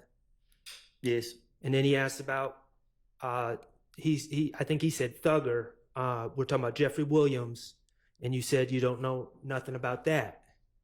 Right. Correct? All right. That second time when you were asked about your theories about who killed Donovan Thomas, you never said that Demekion Garlington told you that Shannon, Mr. Kendricks, Nard, and Doo-Wop killed Donovan Thomas, did you? Because he didn't tell me that. I understand. Okay, I'm going to play DS20C, and I'm going to ask you to listen to this clip as well.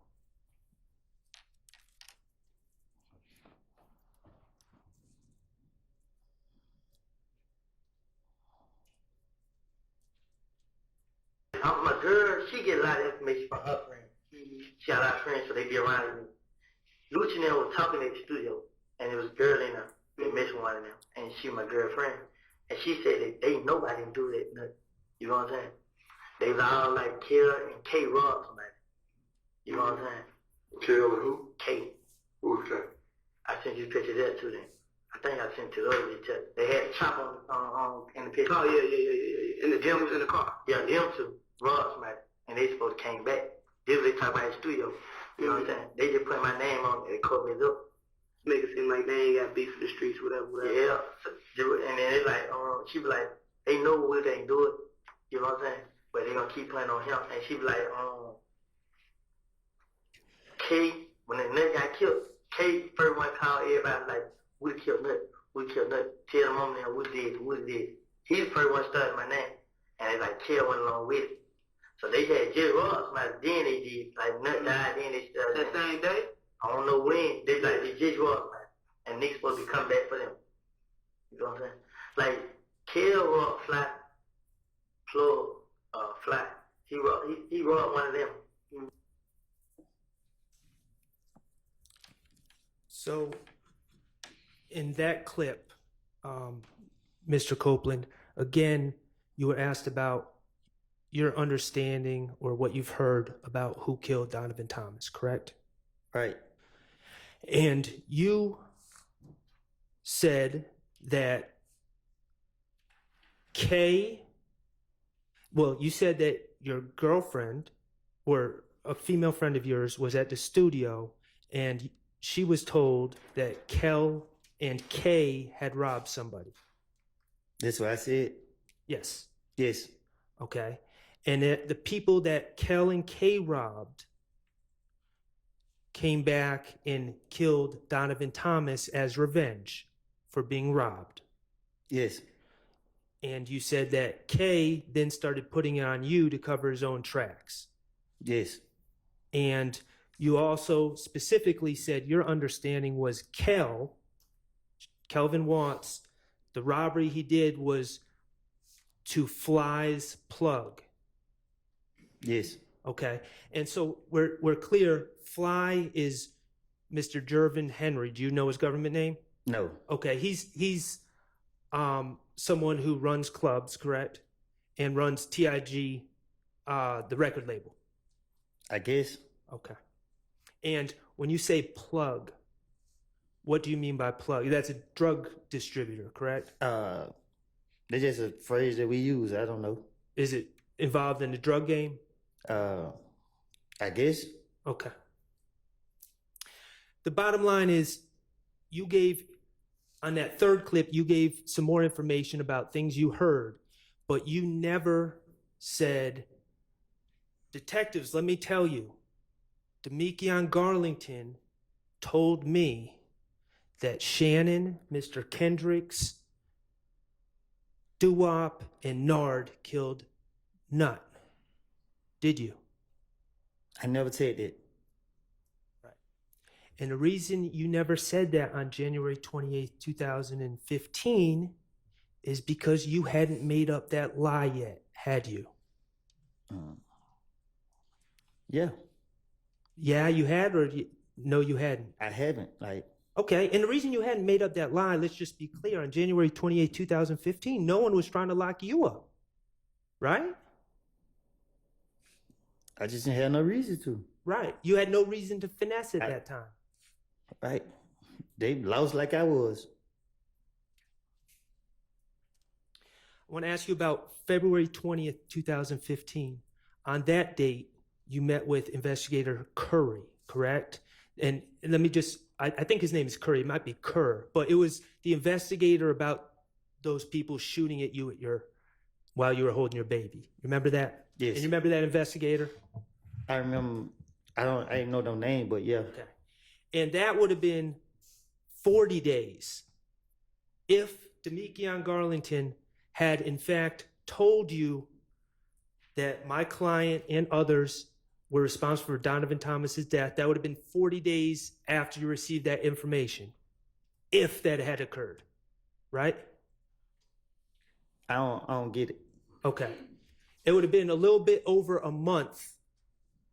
February 20th, 2015 is a little bit over a month from January 10th, 2015, correct? Gotcha. Yes. Okay. And you were asked in that interview about the Donovan Thomas situation, right? Yes. Okay. I don't remember. I don't know. All right. I can't. Well, you didn't say anything about Demekion Garlington telling you that Shannon and Mr. Kendricks and Doo-Wop and Nard had killed Donovan Thomas in that interview, did you? No. And the reason is because you hadn't made up the lie yet, right? Right. February 21st, Detective Gaither and Detective Thorpe had you in there. And they were arresting you for that bogus probation warrant, right? Yes. And you knew it was bogus. You didn't think that it was actually going to stick, did you? Right. They asked you about the Donovan Thomas case. And this would have been 41 days after Demekion supposedly gave you that information, right? Right. And you never told them that Demekion Garlington told you that Shannon, Mr. Kendricks, Doo-Wop, and Nard killed Nutt, did you? Right. We can agree that in the 4 recorded meetings prior to June 10, 2015, you never claimed Demekion Garlington said those things about my client or Mr. Kendrick, correct? Right. Okay. So let's talk about June 10, 2015 and what makes that date different.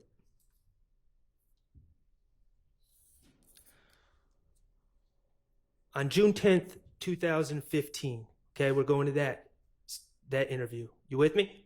Yes. All right, appreciate you. You met with Investigator Gaither, Investigator Dennis, Investigator Thorpe, and Federal Agent Cunningham, correct? No. I didn't meet with them. They brought you to the interview room and they came in the room. Yes. Okay, you didn't choose to meet with them. No. All right.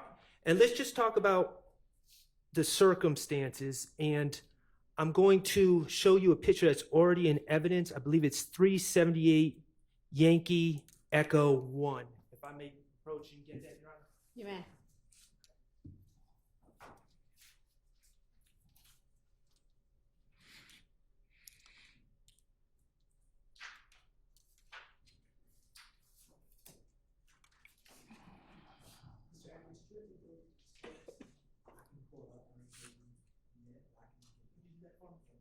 Shaq, you don't have it.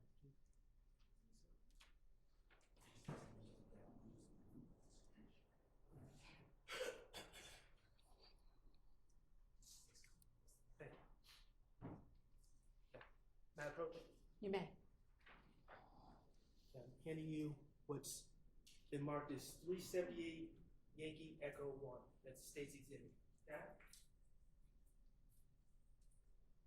That is a picture of you in the interrogation room on June 10, 2015, correct? Yes. Okay. I'm going to just wait till we can display this.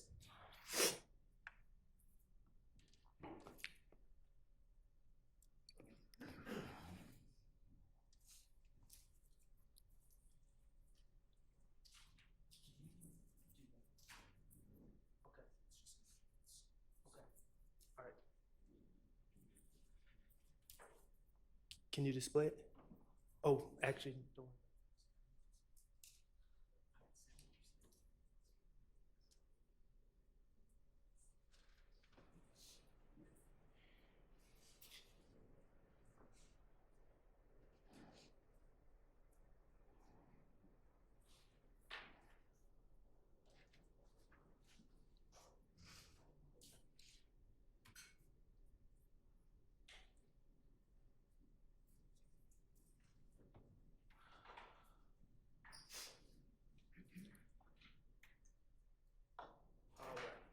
Thank you, Mr. Atkins. All right. Mr. Copeland, when you go to jail, you wear a blue jail outfit that's given to you by the Fulton County Sheriff Department, correct? Yes. Okay, and it says Fulton County Jail or Fulton County inmate on the shirt and the pants, correct? Yes. You absolutely hate wearing that blue outfit, correct? Without a doubt. Okay.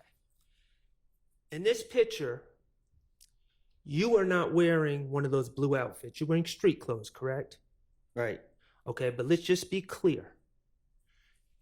In that picture on June 10, 2015, when you're being interviewed, your hands are shackled together, correct? Yes.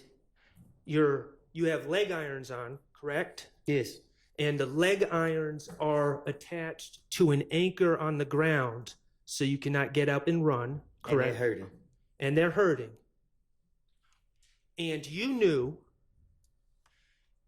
that it was only, unless something drastic happened, it was only a matter of hours before you were going to have a blue Fulton County jumpsuit on, correct? Yes.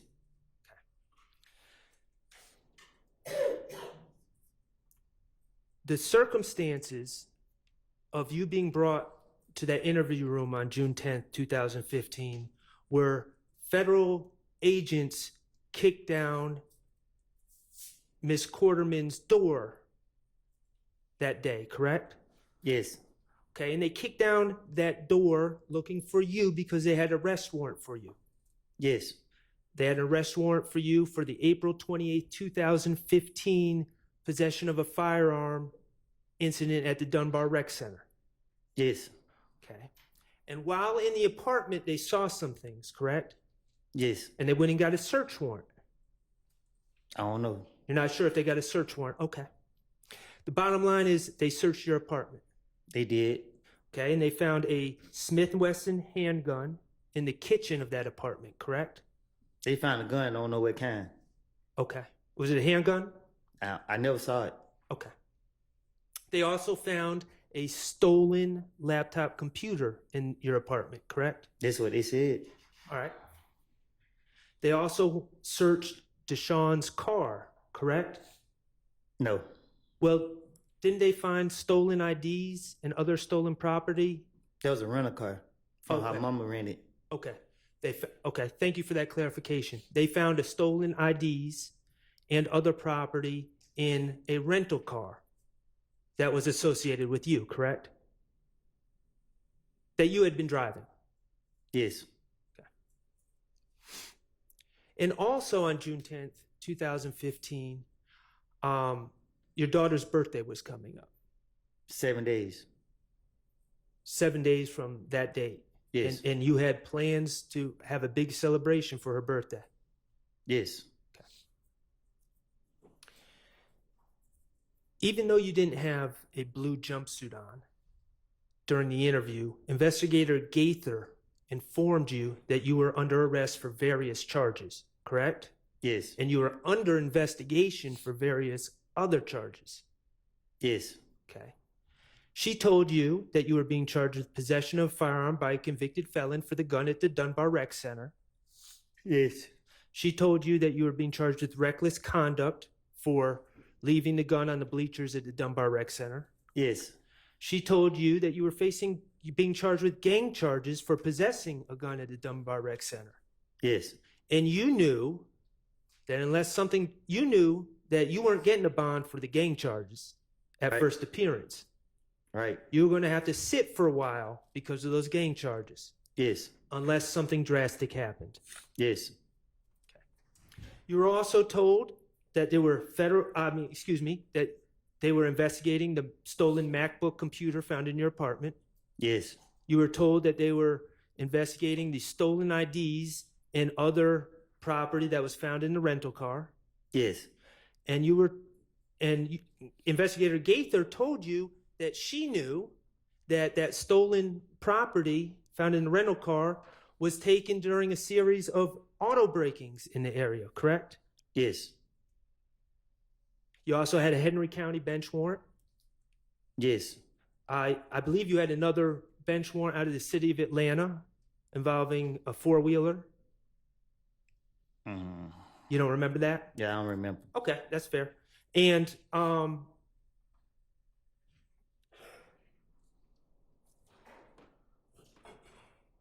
eventually, Investigator Cunningham also told you that you were facing potentially federal charges.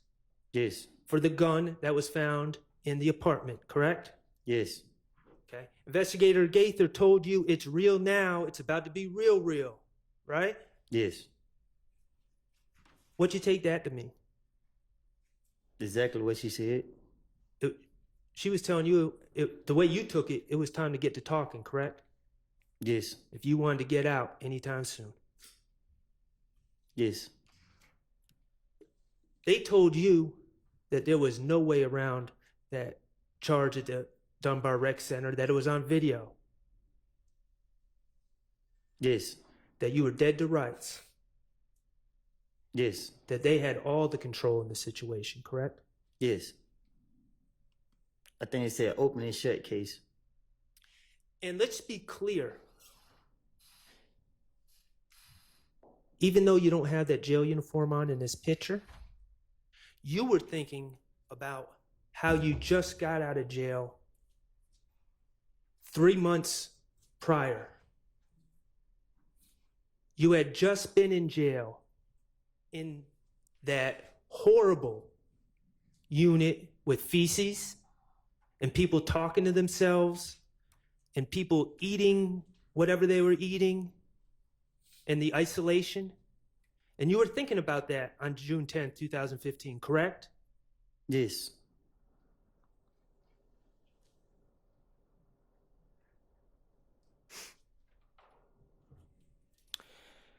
Could you play, Mr. Kokomo, could you play what's been marked DS23B? And this is from States 378 Yankee Echo 94048 to 94229.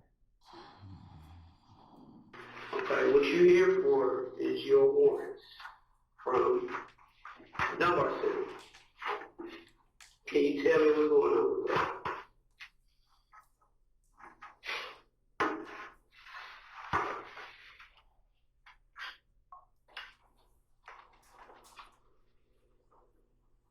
Can you tell me what's going on with that? With that weapon? How'd you get it? Number one. Because I got a version of how you got it, but I want to hear from you. How'd you get that gun? How did you get it? I got it. Because you had it. We got the video, bro. We got the video. So my question is to you, how did you become in possession of that? We ain't really gonna do the back and forth today. I know y'all. We ain't going back and forth today. That's what Investigator Gaither told you. Say that again? We ain't going back and forth today. Right. You took that to mean that they are in complete control, correct? That's what it means. You took that to mean that you needed to tell them what they wanted to know, or you weren't getting out, correct? This is it. That's what I took it as. You are, because I'm sitting in place. This is an opportunity for you to help you. I'm asking you, how did you? Okay. You just heard Investigator Gaither say, this is your opportunity for you to help you. Heard that? Yes. You took that to mean that this is your chance to give the state or give the police what they want to help your situation. Nah, this is game time. It's time for me to finish my way. Okay. And do you remember when Attorney Steele played that video, I guess it was yesterday, with Agent Cunningham talking about the federal charges? Okay, I'm not going to play that video again. Thank you. But I am going to talk to you about a few things that were said. You asked I got charges with the feds, and Agent Cunningham said, it's up to you. It's totally up to you. Do you remember that? Yes. Okay. The police are telling you that you can talk your way out of this situation if you work with them, correct? Yes. Agent Cunningham told you you're clearly guilty. She told you that they had you dead to rights. Do you remember that? I think she said open and shut case. Okay. You took that to mean they have complete control and you need to play their game if you want to get out, correct? Yes.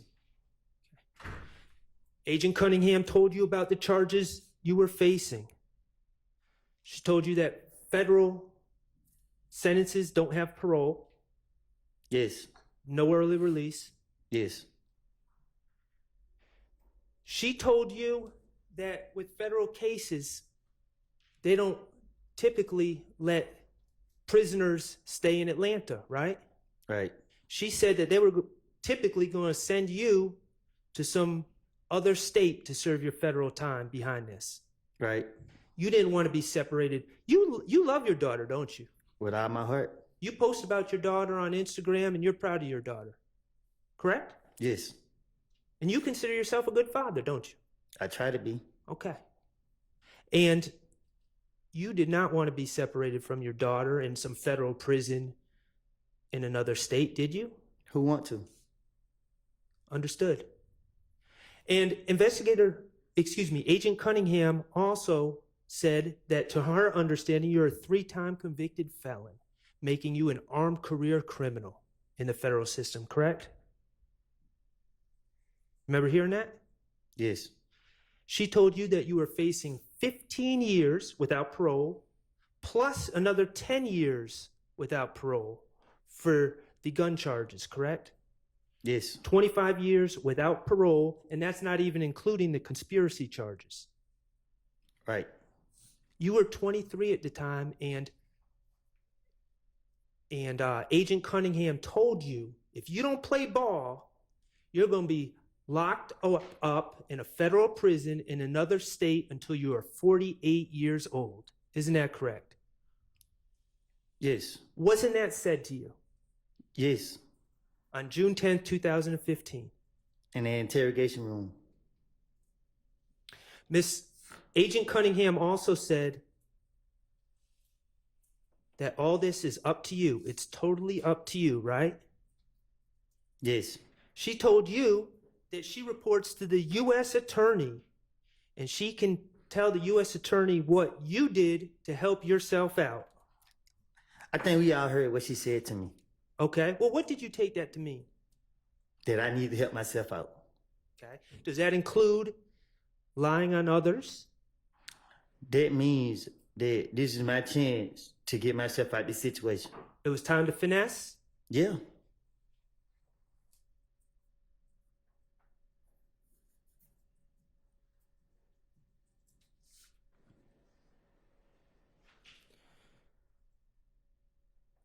Could you, Mr. Kokomo, could you play 23E?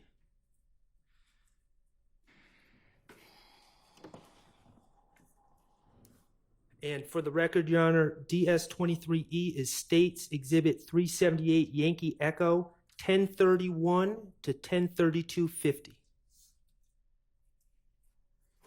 Do you understand the rank that Nut had? Do you understand the rank that Nut had? Yeah. What was he? I don't know. I didn't know he was. He was like the 3rd or 4th ranking blood in Georgia. But what I'm saying is, bro, they were between Donovan and Nut. You didn't let me finish though. When you go to prison, your name is on there, regardless of if you did or if you didn't. Thug ain't in jail. Thug ain't in jail. Thug on the European tour or whatever the fuck. Did you just hear Investigator Dennis pointing out while you're in the interrogation room, Thug, Mr. Jeffrey Williams, is on a European tour? I couldn't understand nothing that was said. Okay.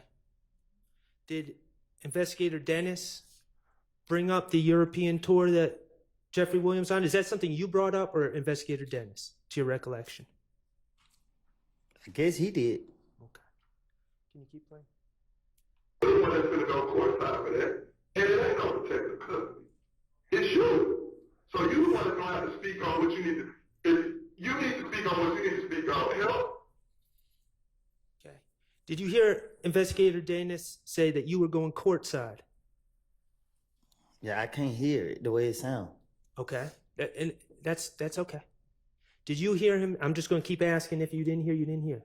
Did you hear him saying that there's no protective custody? I don't know what he said. Okay. I can't say I can't. Did you hear him say you need to speak on what you need to speak on right after bringing up Jeffrey Williams and the European tour? Y'all ears work better than mine. So you heard what he said. Okay. I can't say. Okay. I'm going to play another portion of the clip. I'm going to ask you to listen, but I understand if you can't hear it, you can't hear it. Continue to play. Yourself. That's what you gotta think about. But even though I'm still gonna get period. You going to jail today. But you can determine how long you want this stand for getting. Did you hear Investigator Gaither tell you you're going to jail? I heard that. But you get to determine how long. Yeah, I can't hear it again. Yes. What you gotta think about. But even though I'm still gonna get period. You going to jail today. But you can determine how long you want this stand for getting. What did you take that to mean when Investigator Gaither says you're going to jail, but you get to determine how long? She gave me hope. And what would you have to do to determine? You wanted to not be in jail at all, but certainly not long, correct? Right. So what did you feel you needed to do? Listen to her and see can I finish my way out of it. Does that include lying? That's the first thing first.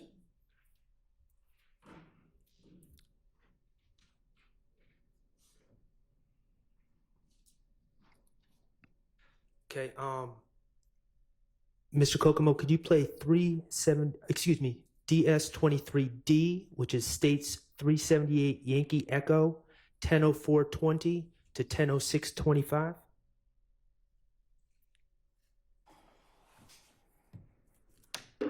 I ain't had no parts like the shooting, none of these. I didn't have no part. I did bad.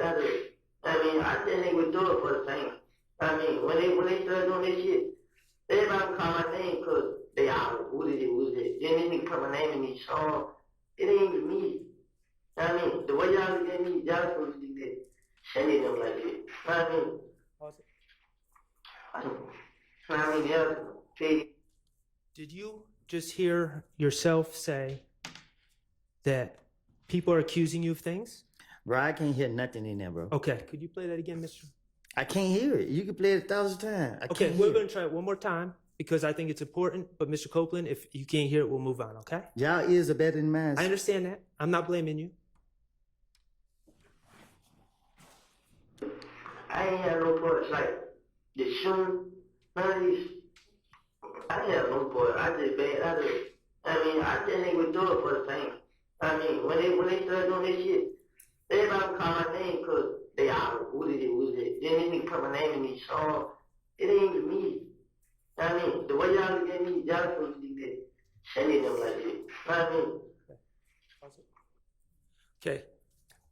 Mr. Copeland, did you hear yourself say, I just hang out with Thug for the fame? No. Okay. Did you hear yourself say that people are saying that you're committing these crimes, certain crimes, but it's not you? I didn't hear him. I heard I said Shannon's name, but I don't know what I said with it. Did you hear? Well, do you remember, regardless of what you heard, do you remember saying everything that people are blaming me for, they need to look at Shannon? I probably did. I can't Okay. hear what I said. Now that you have this immunity agreement from the state, you acknowledge that you were committing crimes back then, correct? What you mean? Well, you've acknowledged that, and we're going to get to it later, but you've acknowledged that you and Threat shut up Rich Homie Kwan's dad's barbershop, for instance. Right? You testified to that. All right. Okay. So when you said, I ain't doing nothing, when people are blaming me, they need to be looking at Shannon, that was not true. That was you trying to shift blame from yourself. That was you finessing. But I already said it. I understand that. But that's an example of you finessing, correct? And shifting the blame from you to Shannon, right? I said that to you, and I said that to them, and I'm saying it again. I have lied, and you're gonna keep sitting here asking me the same question. You just said a minute ago that you weren't gonna ask me the same question. Okay. All right. I'm gonna play something not that you said, but what other people said to you, okay? And I'm gonna ask you to listen, and if you can't hear, you can't hear, okay? All right.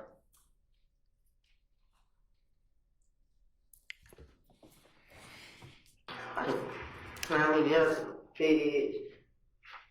I plan on taking care of my kids, man. I mean, fuck that, man. I ain't did nothing. I ain't shoot the houses. I ain't shot nobody. I mean, man, only I had a gun because the teller told me, man, I had the right to defend myself. Because the same night he got killed, I came down here. I don't really tell him, but guess what I was just thinking, like, man, these niggas thug got a lot of power, man. Even right now, I'm still thinking about it. Like, shit, man, I just fucked myself up, man. Just worse and worse.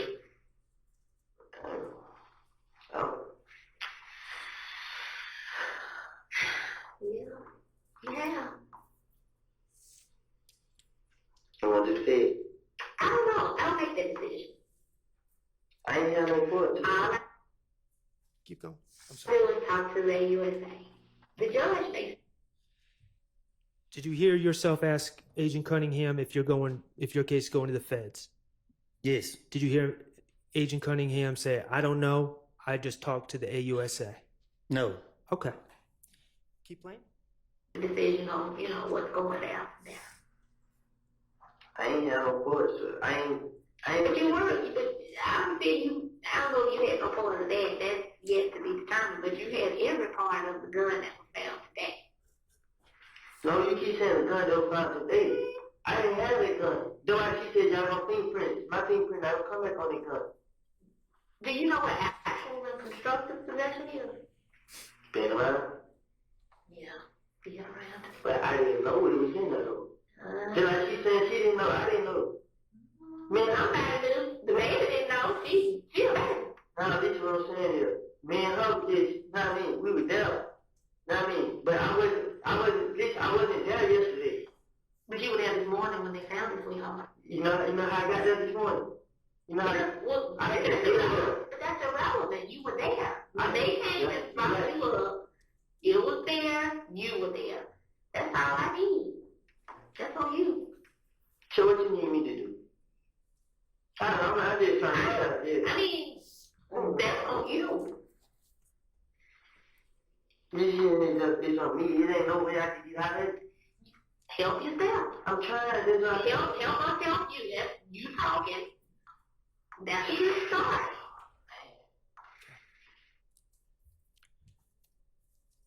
Did you hear yourself, Mr. Copeland, ask Agent Cunningham, what do you need me to do? I'm just trying to get out of jail. Yes. Okay. And did you hear Agent Cunningham respond, you help yourself? You help yourself? Yes. Help us help you? Yes. You're talking, that's a start? I said yes. Okay. Help us help you. Did you take that as it was time for you to finesse, to start telling stories on others, to get yourself out of the situation? Yes.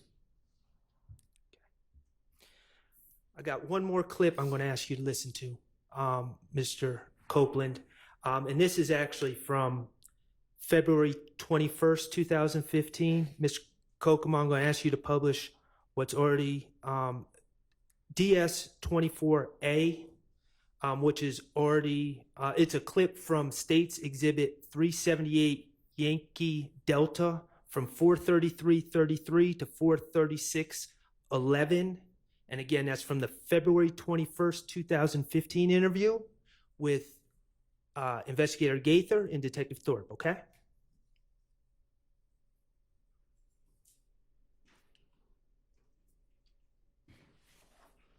On me.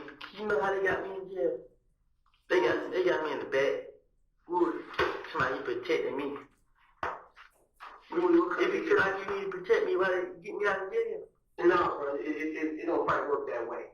It's understand. Now, you recognize that as Detective Thorpe's voice, correct? He's not on the video. He's off the camera, but you recognize that as his voice, correct? You play it again? Yep. Just back up 5 seconds. No, bro, it don't quite work that way. It's understand. It is not Burger King. You're not gonna have it your fucking way. I ain't trying to play my way. You remember Detective Thorpe telling you that? Yes. Okay. All right. Well, I'm going to ask you to listen to what he tells you. I just wanted to make sure we're on the same page with Detective Thorpe, okay? I haven't done no. Hear me out, because you need to hear somebody who's going to talk the real shit to you. I ain't gonna fuck around with you. I already gonna told you. I'm not gonna hold your hand. I'm not gonna help you cross the street. None of that. Let me hear me. You locked up for probation violation. Whatever happened between you and the parole board and the probation unit, that's on y'all. Now, myself and Detective Gaither, we're gonna take time out of our off day to get you out of jail and talk to you to see whatever information you give can be used to help you. What you gotta give in order to get. All you want to think that all you want to give me. But you want to, but you don't want to give nothing back. Here's the thing. I didn't ask you to get along. Cool, as I told you before, you and I, we're not going to do a 68. I'm not going to blow you and you owe me one. No, it don't work that way. You understand what I'm getting at? Because I ain't going to fuck around with you no more. You want people to help you out, but then you step and stop at the certain line and say, well, you figure out the rest. I got the information. So, Mr. Copeland, that was on February 21st, 2015. You would agree that Detective Thorpe made these comments to you before you first lied and said that Mr. Garlington told you the information on Shannon and others, correct? Yes. Okay. And Investigator Thorpe said, I ain't gonna F around with you, right? Yes. You have to give in order to get. Yes. You want to say, give me. You don't give back. Yes. And of course, the give me was you getting out of trouble, getting out of jail, right? Right. Okay. You and we aren't going to do a 68. I'm not going to blow you and you owe me one. Right. You said that? Yes. Did you understand the message that he was getting across when he said that? Right. We are not going to no DA and say, you cut us a break and he ain't give us nothing.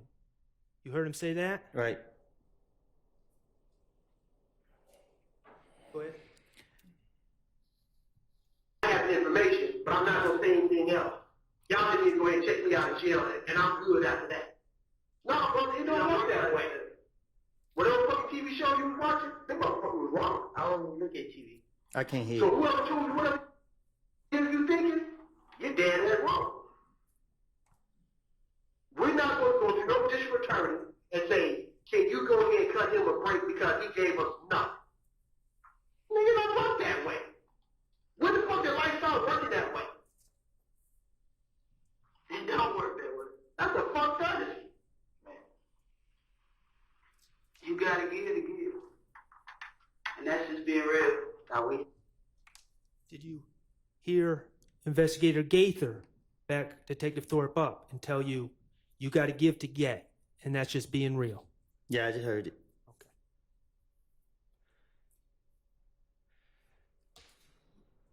Ms. Copeland, these are just some examples. The reality is the detectives in this case had been encouraging you to tell stories on others to get yourself out of trouble, correct? For the 100th time, I've been telling you that. You knew how to finesse on your own, right? But the detectives were also encouraging you to finesse, correct? Well, they were tricking me.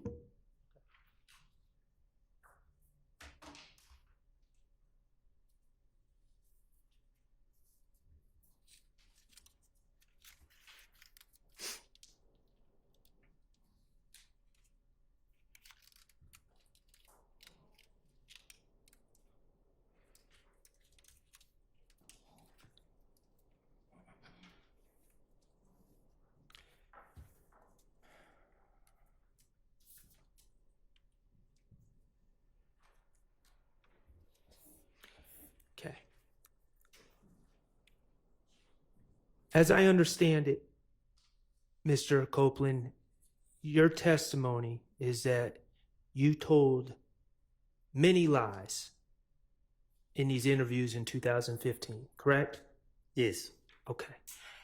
I would like to just review with you some of the lies that you told, okay? All right. All right, thank you.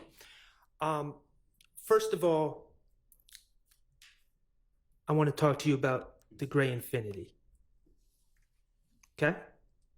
I'm listening. All right.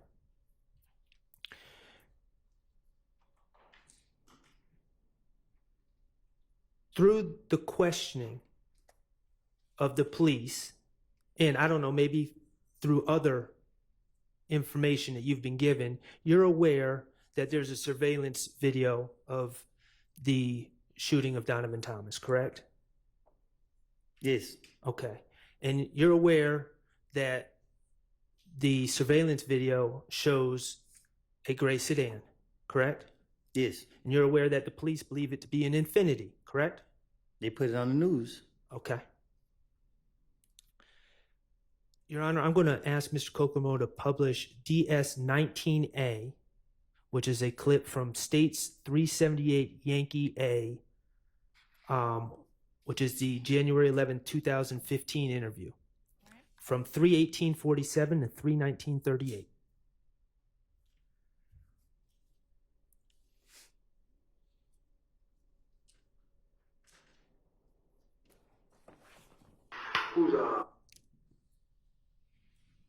Who's Walter Lee Maddox? Who? Who's Walter Maddox? Huh? No anything? Did y'all ever rent or own an Infiniti? Infiniti? Y'all ever rent one of those cars before? Mm-mm. Have you ever been stopped in an Infiniti before? Have I? Yeah. Had an accident in an Infiniti? No. A Maxima? Have I ever had a car wreck in? Mm-hmm. No. Let me think. Anytime. I had a car wreck in that Pontiac. That was a couple years ago. I ain't had no car wreck. I ain't had no red sleep. I ain't have none in it. Okay, this is the same night that Donovan Thomas was shot and killed, correct? Can you say it again? This is the same night, this interview was the same night that Donovan Thomas was shot and killed, correct? I guess. Okay. And Detective Thorpe, you heard him. He asked if you've ever owned or rented an Infiniti, correct? That's what he said. And you said no. Right? Right. He asked if you ever wrecked an Infiniti. Right? Right. And you said no. Right. Okay. I'm going to publish, Your Honor, with your permission, DS-19B, which is a clip from the same interview on 378 Yankee Alpha, States Exhibit 378 Yankee Alpha, from 3/20/28 to 3/20/48. It's just 20 seconds. This is a video? Yes. 3/20/28 to 3/20/48. Y'all ever had a Infiniti Gray? It's not playing. Gray? Y'all ever? Is it up now? No. Okay. Could you start it over? Y'all Y'all ever had a Infinity Gray, a gray Infinity Q45 before? A truck? No. A cup? Yeah. Not I know of. I actually, brother, maybe his car. A red car he had rented or something like that. That's cool. That's cool. I'll be fine. Okay. In that clip, again, Detective Thorpe asked you about whether you ever had a gray Infinity, correct? Right. And you said, not that I know of. Right. Okay.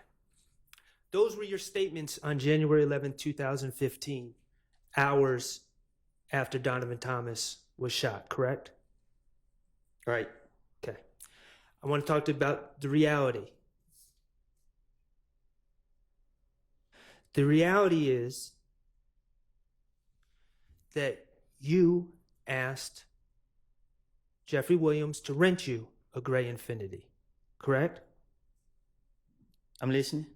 Or I should say, you asked him to rent you a car, and it ended up being a gray Infinity, correct?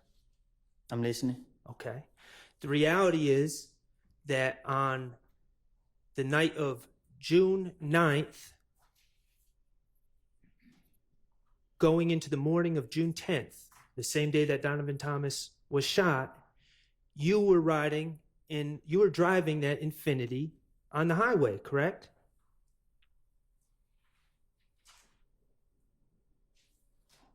I don't know. I can't remember when I was driving it. We just saw your testimony from earlier in this trial. Yeah, but you being specific about the time. I don't know. Okay. The reality is, I don't know when I written on the expressway. That's what I'm saying. okay. Do you agree that it was, I'm not asking for a time, do you agree that it was on the evening of January 9th? It was nighttime that you wrecked. It was correct? nighttime. You were speeding on the highway and you hit some cones. I lost control, yeah. And that was, I believe in your testimony, you said you wrecked the car. And let me be clear, Quindarius Zachary, Lil D from Cleveland, you know who I'm talking about? Yes. Lil D from Cleveland was in that car, that Infinity, with you on the night you wrecked. Yes. Okay. And after wrecking the car, you guys reattached the bumper on the side of the highway, correct? How you know that? Is it true? I'm listening. Okay. And after you reattached the bumper, that's when you went and pulled up on threat Trevante Turner at a music studio somewhere around Northside Drive, I believe is what you said. Yes. Correct? And you gave that that Infinity to Trevante Turner. Yes. Okay. And in your testimony, you said then you went home, fell asleep, and the next day you woke up, and that's when the Donovan Thomas shooting occurred, correct? Yes. Okay, so I'm just working through this with you. I'm not trying to trick you. So based on your testimony, you were driving that car, that Infinity, on the evening of January 9th going into January 10th, correct? I guess. Of 2015 with Mr. Zachary. I guess. And you gave that Infinity to your good friend, Threat, in the early morning hours of January 10th, 2015, correct? I gave it to him at nighttime. It was dark. Okay. So you don't remember if it was before midnight or after midnight. Is that what you're saying? I don't keep up with the time. Okay, that's fine. The bottom line is you were specifically asked about that Infinity or an Infinity hours after Donovan Thomas was shot. And you denied ever being in possession of an Infinity, correct? Say that again. When you were asked on January 11th, early in the morning, talking to Detective Thorpe, when Detective Thorpe, the lead investigator of the Donovan Thomas murder, asked you about possessing a gray Infinity, you denied that you ever had one, correct? Right. Okay. Let's talk about the gun at the Dunbar Rec Center.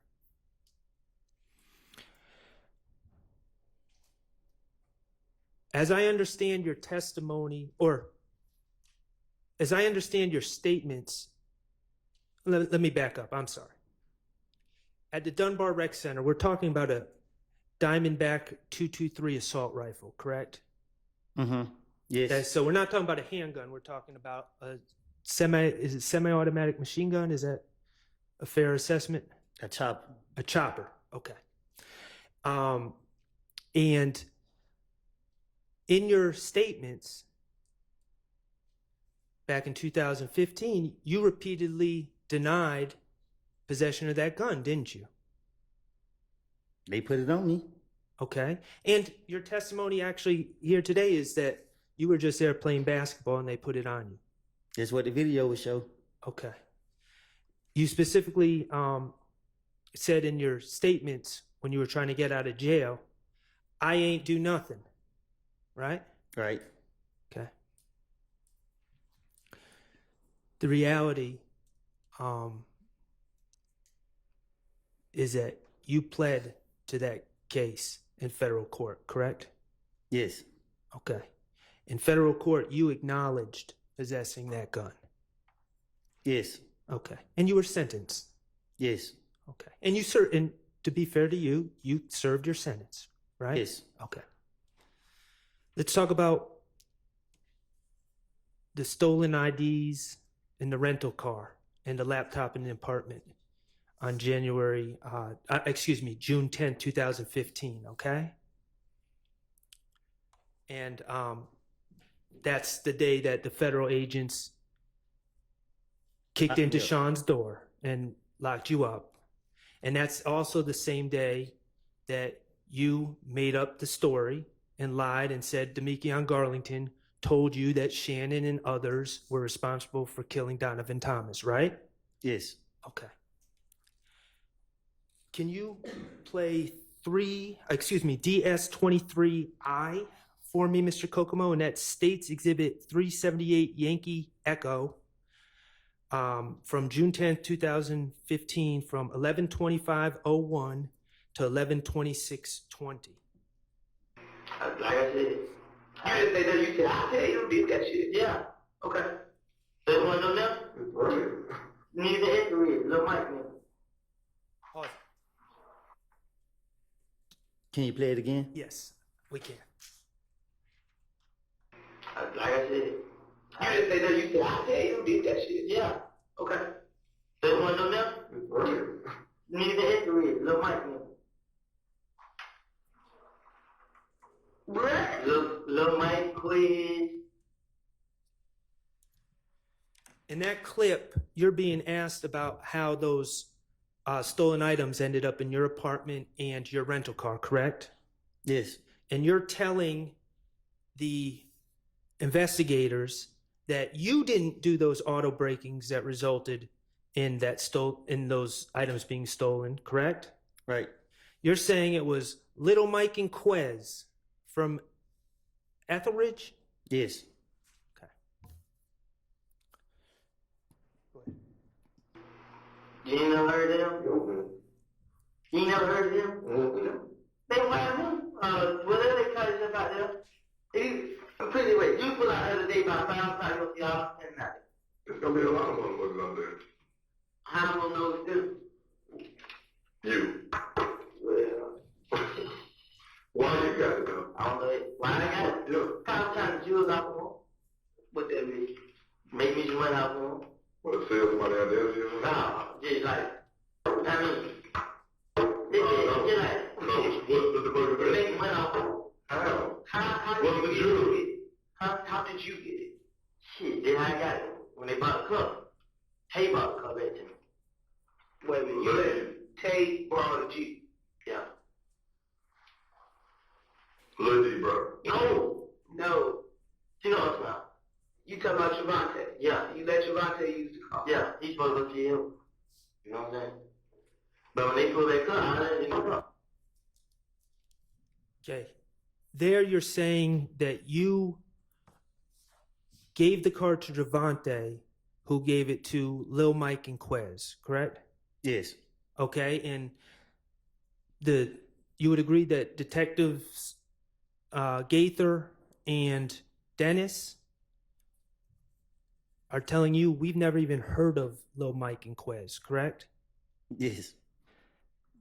Mr. Copeland, Lil Mike is not a real person, is he? No. That was the finesse. You invented a person out of thin air, correct? Yes. Quez is not a real person. You invented him out of thin air on the spot, correct? Yes. You invented those people to take the heat off of you and put it on fictional characters. I done told y'all that's what I do. That's your finesse, right? The reality is that that stolen merchandise was found in your apartment and in your rental car, and you invented fictional characters to take the heat off yourself, right? I know you're going to say, I told you that's what I do. I guess. But I got to ask the questions. You understand? Okay. Yes. Okay. October 27, 2021. Okay.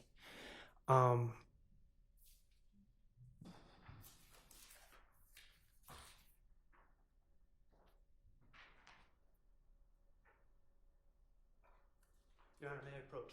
You may. Mr. Copeland, I am handing you what's been marked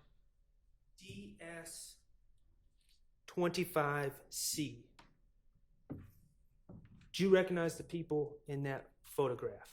Yes. Okay, and who are those people? Me and the police. Okay, and do you know either of the police officers' names? Miss V, and I think that the white man named Kelly, something like that. Okay, could the Caucasian gentleman be known as Investigator Kettle? Yeah, something like that. Okay, and Ms. V is Investigator Viverito? Yeah, the probation officer. Okay. And are you in an interrogation room in that photo? Yes. Okay, and is that a photo from the interrogation of you on October 27, 2021? Yes. Okay, and at this time, Your Honor, I would ask to admit DS25C into evidence. All right. Mr. submitted. Kokomo, could you publish that?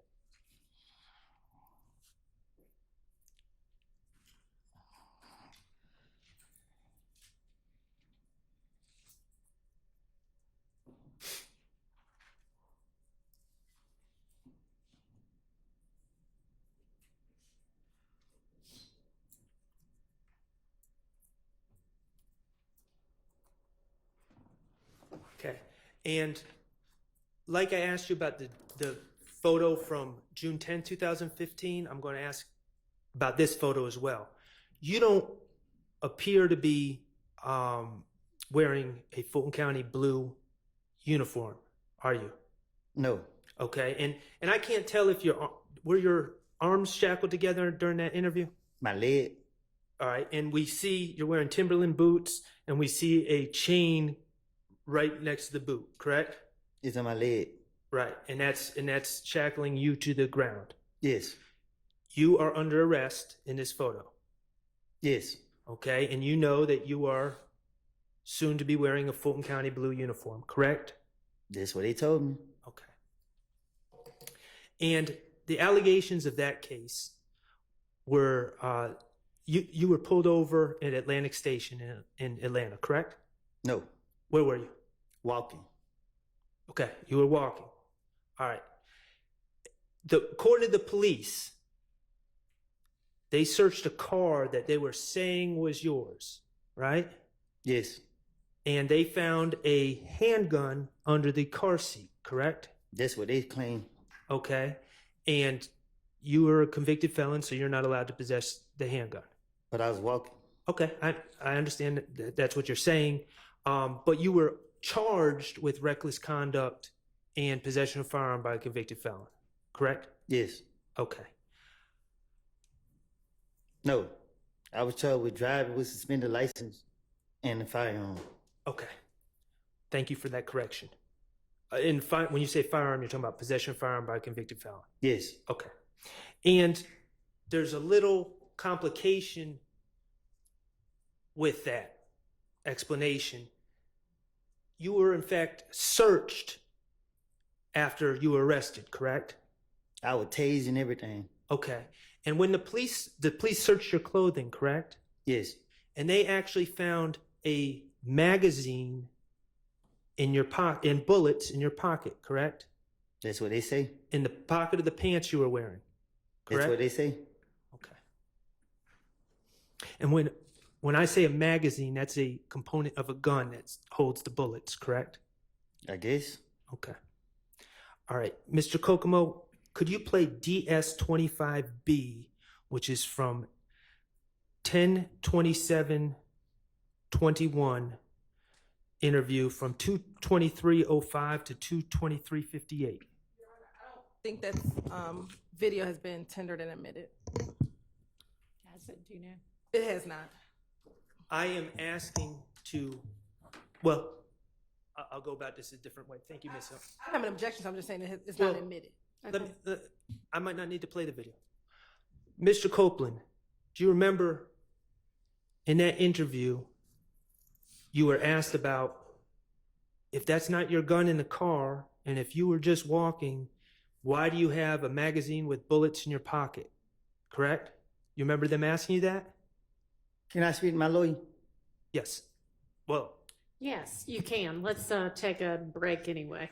Mr. Copeland, before we broke, we were talking about the October 27, 2021 interview with Investigator Viverito and Investigator Kettle, correct? Okay.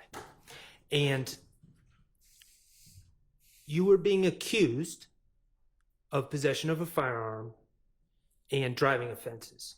Yes. And in that statement you gave on October 27, 2021, okay, you were denying possessing the firearm that was found in the car that they said was being driven by you. Yes. Okay.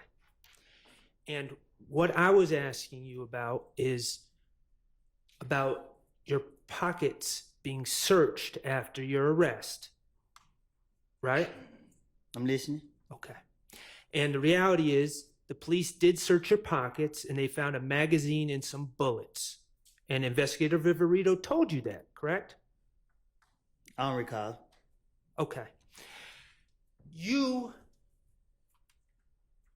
told Investigator Viverito that the magazine and the bullets were in your pocket because you had just grabbed someone else's pants and put them on, correct? Yes. Okay.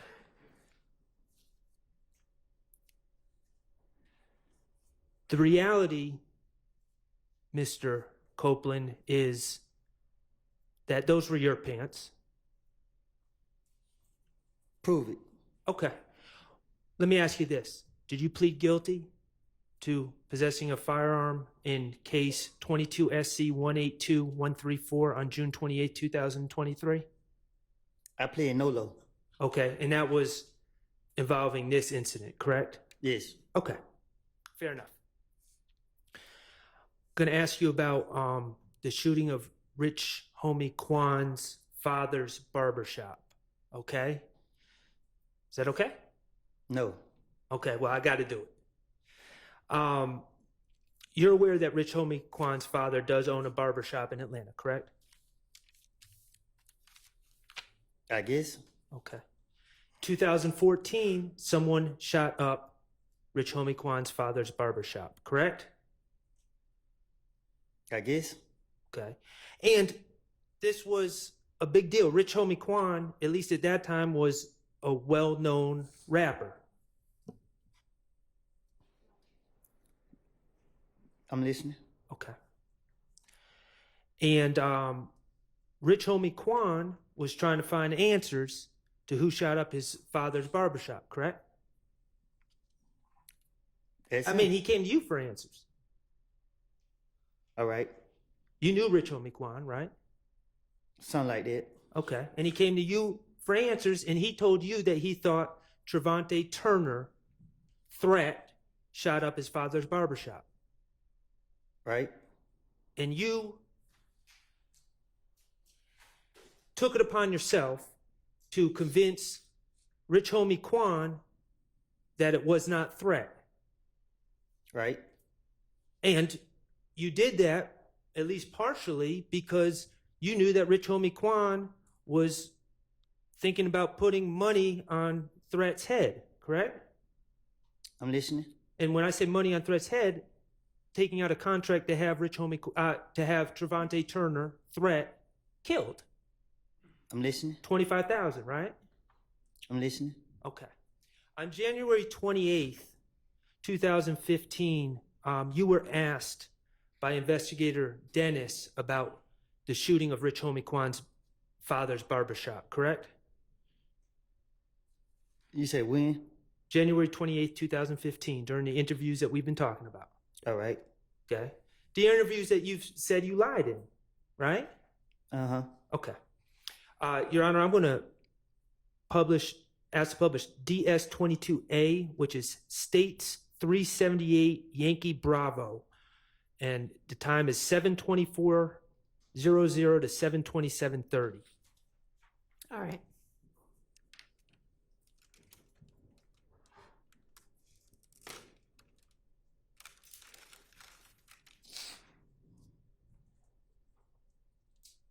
Okay, and on the screen, that's you, Investigator Dennis, and Investigator Gaither, correct? Yes. Okay, thank you.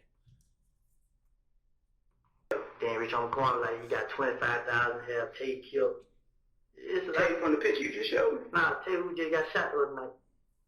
Oh, in the car over there? Okay. He had 25,000 here. We're going to get to Rich Homie Quan's father's barbershop in a second. Trevante Turner is now sadly deceased, correct? All right. When you were talking about him being shot back in 2015, he was also shot in 2015, correct? Yes. Okay. And that was Shell Kel who shot? I'm not for sure who shot him. Okay. Take you. Who did? Just Rich on the corner shit. Cause he was telling me. So I'm telling Rich on the corner like, bro, you got these niggas in your house. These same niggas that shut up my house, bro. Right. Rich on the corner like, he like, bro, they just look like that, bro. He like, we the same shit. I'm like, but still, bro, you out here hating these niggas this and that. So Rich on the corner like, bro, it ain't dead. We the same shit. I just can't turn my back on him. Like, it ain't dead, bro. You support these niggas, bro. So the more you support them, the more they gonna come out and do that. If you leave them alone. And in there, we still haven't gotten to the barbershop part, but in there, you're talking about conversations with Rich Homie Quan and his problems being linked to the Bloods, correct? I guess. Okay, and Rich Homie Quan not really being built like that. For sure. Okay. And the fact that he was scared to leave the Bloods, but in your opinion, they wanted to use Rich Homie Quan for his money. I'm talking to the police. Okay. But that's what's being discussed. All right. I'm not saying it's the truth. That's what's being discussed, though. All right. Okay. Then everything gonna go away. Yeah. Then you're like, bro, just protect me, bro. We need y'all, bro. I need y'all to protect me. How the hell we gonna protect you? You and these niggas out here doing it. Then you gonna ask me, so you shot my truck, bro? That side of the truck. Man, you know what I'm saying? Man, you been around. Like, nah, I'll just ask you in there like this. What did he have the 25 on to do Tay here for? Say, his daddy got shot. RICO. Rich on the front. In the barbershop. So like how they say my name? On Bankhead, they say Tay name. They saying Tay did. I know Tay. And just so we're clear, you said Rich Homie Quan's daddy got shot. So it wasn't just a barbershop that was shot. His barbershop was shot, but he actually got shot in the barbershop, correct? I don't know nothing about all that. Okay. Well, that's what you said. You said that Rich Homie Quan. I'm talking to the police again. Okay. Ain't do it. You know what I'm saying? Man, I don't lie and stuff saying Tay said like mom. I know Tay ain't do that. Right. You know what I'm saying? The night before we just hit the party. Yeah, who did it? somebody else said some. Spit it out. You know what I'm saying? But it's supposed to be some niggas that had money over there. You know what I'm saying? Niggas over there got money. No, I'm talking about bankhead. A lot of niggas over there got money. So when I started thinking, I couldn't think of the name, but this nigga supposed to have paid somebody on Johnson Road on one of them streets over there to do it. Mm-hmm. You know what I'm saying? To kill him and retaliate to get that Quan, or to target his daddy. Like the same day, we like I was in the street, I seen Quan crying. Like, oh, bro. And he tried to kill my dad. You know what I'm saying? But him and Tate didn't have a problem. Right. So that's why he think. Okay. And you just, about 15 seconds before we paused it, you were talking about who shot up Rich Homie Quan's barbershop. Rich Homie Quan's father's barbershop. And you said a man from Bankhead with money hired someone from Johnson Road to do it, right? I'm listening. Is that correct? Is that what you said? That's what I said. Okay. Somebody from Bankhead, and when you say Bankhead, you're talking about Donald Lee Hollowell Road, right? I guess. Okay, well, you said it. Bankhead means street. Bankhead mean that area. Okay. That area off of Bankhead. And he paid someone from Johnson Road to shoot up Rich Homie Quan's. I ain't pay nobody to do nothing. I didn't say you. Oh. The person from Bankhead with money, according to you in this interview, person from Bankhead with money paid someone from Johnson Road to shoot up Rich Homie Quan's barbershop. Again, I'm talking to the police. Okay. Tate. Right. Him going to it, him and Tate murdered each other. But he don't even know that Tate. Right. How y'all have a problem? But Tate is a schoolboy. Mm-hmm. And they feel like they for retaliation. Man, it ain't. But I couldn't say him because no matter how many times I tried to speak up to Tate, he always had in his head, Tate did. Right. So like, man, y'all tripping, man. So that's what that was about the other day. I called Tate, you know. I was gonna hesitate, but I had Tate put up on me like probably like Friday or Thursday or Friday. Tate pulled out like, hey bro, Rich on the corner got 25,000 on your head. Why so much? He don't need the scared of Tate. Yeah. He real scared, he's scared of Tate. So I said Tate, I'm like, bro, he trying to face my then Rich on the corner supposed to go and kill her. You know what I'm saying? So I was feeling like that's what he did because the whole time he been had the money on Tate's head and he ain't do it. So when he going the man out, that's what happened. That's on him. You feel what I'm saying? But I ain't talked to Tate. So I don't know how it happened. I don't know what happened. But I knew Tate wasn't messing with nobody. Tate started doing what he was doing. He just riding and he trying to be a rapper. Okay. So let's unravel. And I'm not saying, Mr. Copeland, please understand, I'm not saying that's the truth. I'm just talking about what you told the police. I told the police anything. I understand. I understand that. Okay? But I'm just want to talk about what you said. I'm not saying it's the truth.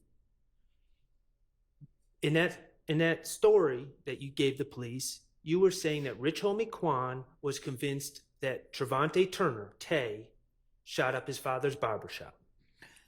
What I'm saying is, you think I'm letting somebody hurt my partner?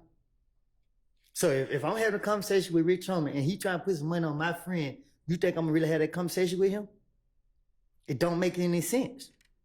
Okay, but can I finish my question?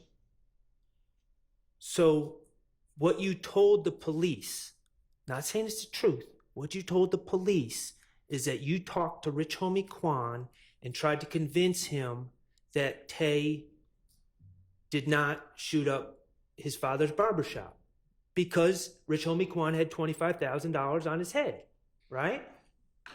That's what you told the police. Never put the police on what's going on. Mislead the police. That's always the mindset. I got you. All right, you keep talking about what I told them. I understand. I think we're all on the same page. We can't be. Okay. Let me ask you another question. Okay, let's play the next clip. DS24B, which is 378 Yankee Delta. It's from February 21st, 2015, from 4/12/10 to 4/16.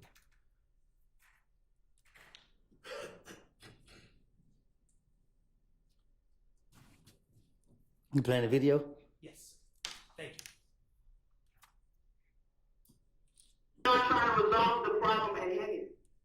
And I told you the only way for you to start resolving, to get this shit started and resolving it, is you gotta talk to us straight up. That's it. You gotta talk to us straight up. Because if you're not, it's just gonna continue and continue and continue.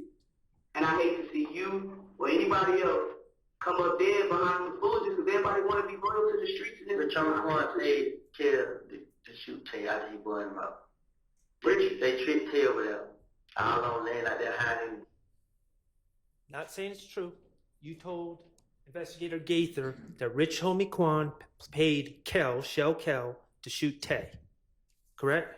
That's what I said. Okay. And then when Tay supposed to pick somebody up. But when Tay paused and get ready to call nigga come back out there, they started shooting. Then my so-called sister, not my mama child, not my, somebody on the northern, but go around telling folks that I shot a house up. When she know the whole time they shit Tay up. So, you see what I gotta go through? Hold on, let me get this straight. You said Quan paid who? Kel to shoot at Tay. To kill Tay. To kill Tay. How much you paid? It's supposed to be $25,000. Did he get it? I told Tay before that. I told Tay, come pull up on me. Tay pull up on me. Mm-hmm. I said, bro, look, bro. I love you there, bro. But you gotta get away, bro. Bitch, on the corner, goddamn. You want you dead, bro. Why? Cause somebody shot Rich on the corner dead at the box shop. Right. They think it was Tay. Right? Yeah, they think it was Tay. I'm just on the corner. It wasn't Tay, bro. Who was it? I don't know.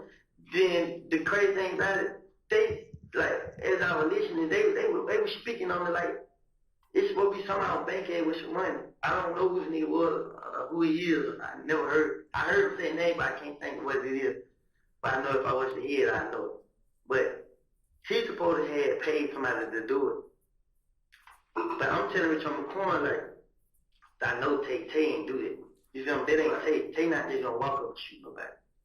So he like, what I'm telling you, it was Tay. I'm like, no, it wasn't. He like, man, I'm like, bro, no, it wasn't, but I'm not gonna lie. All right. So in that interview on a different day, you're again talking about the shooting of the Rich Homie Quan's father's barbershop and of Rich Homie Quan's father, correct? I'm listening. Okay. And again, what you just said on that tape was someone from Bankhead with some money paid someone to do it, right? Right. Okay. So in two separate interviews, you told detectives that someone from Bankhead with some money hired someone from Johnson Road to shoot up Rich Homie Quan's barbershop. Rich Homie Quan's father's barbershop, correct? I'm listening. Is that correct? You said that in two different interviews. Okay. Now, the reality, Mr. Copeland, is once you are given immunity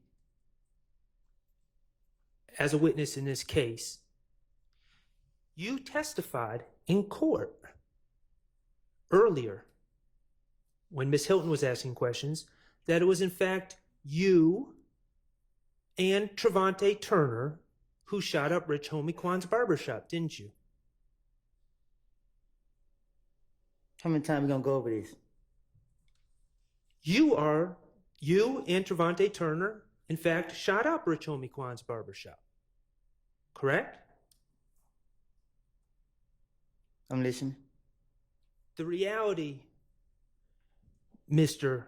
Copeland, is the $25K on someone's head was completely made up by you. Correct?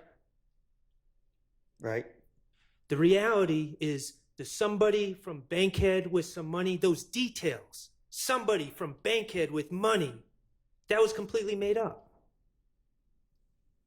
Correct? Right. The reality is someone from Johnson Road being hired, and you would recognize their name if you heard it. All that was made up on the spot, on the fly, in the mind of Kenneth Copeland, wasn't it? Right. That was you finessing. Just like Lil Mike and Quez were made up on the spot. The man from Bankhead with Money, the man from Johnson Road were made up characters. I done told y'all 100 times I don't lie. You sitting right here keep trying to throw it in my face. I don't admit it till I lied. I'm not trying to throw it in your face, Mr. Copeland. I'm giving you an opportunity to come clean. I thought I did that. Okay.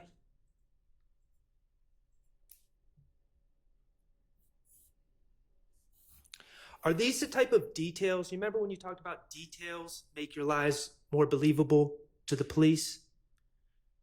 Lil Quez from Etheridge, Mike, or Lil Mike from Etheridge, Quez from Etheridge, man on Bankhead with Money, man from Johnson Road. I would remember his name if someone said it. Are those the type of little details that you add to your finesse to make it more believable to the police?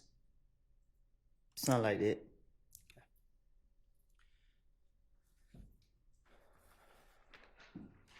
I'm going to move on to another topic, okay?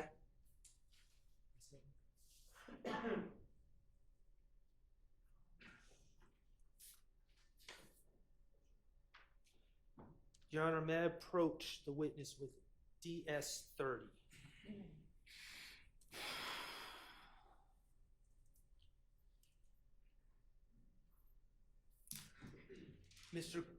Mr. Copeland, I'm asking you to look at DS-30.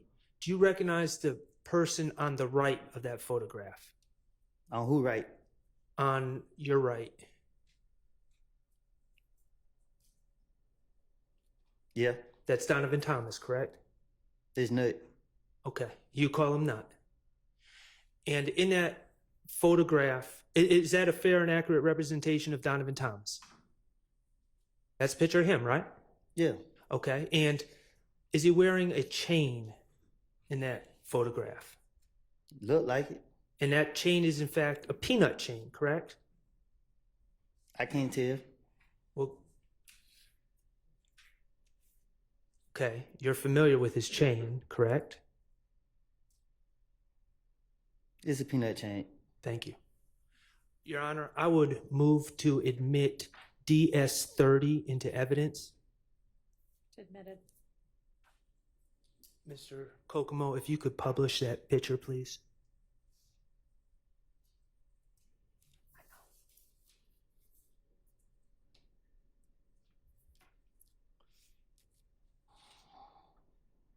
Okay.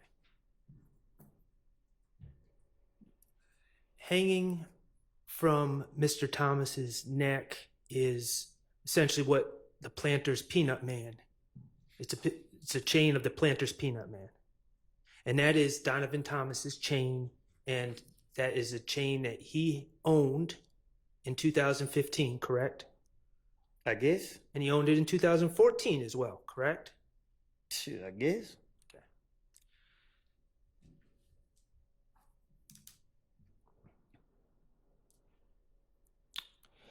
You are aware that in late 2014, Donovan Thomas's chain went missing, correct?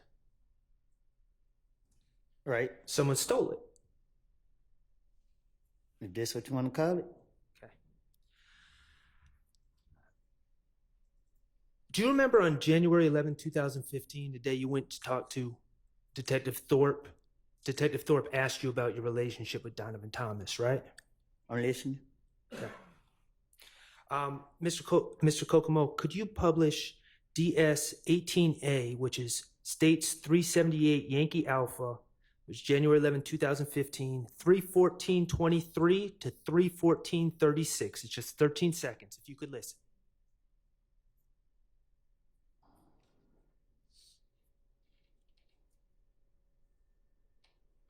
I talked Thursday straight while I was about. I didn't do it. I never had. I'm with the. Ain't never had two words to each other. Me and that was always okay. You know what I'm saying? Only person I had a problem with was Kev. I don't really be with him. When we see each other, they jump me up. When they be with him. Okay, Mr. Kokomo, could you now publish DS-18B, which is from January 11th, 2015, 3:20:50 to 3:21:04 a.m. So, we never had a problem with that. Never in life.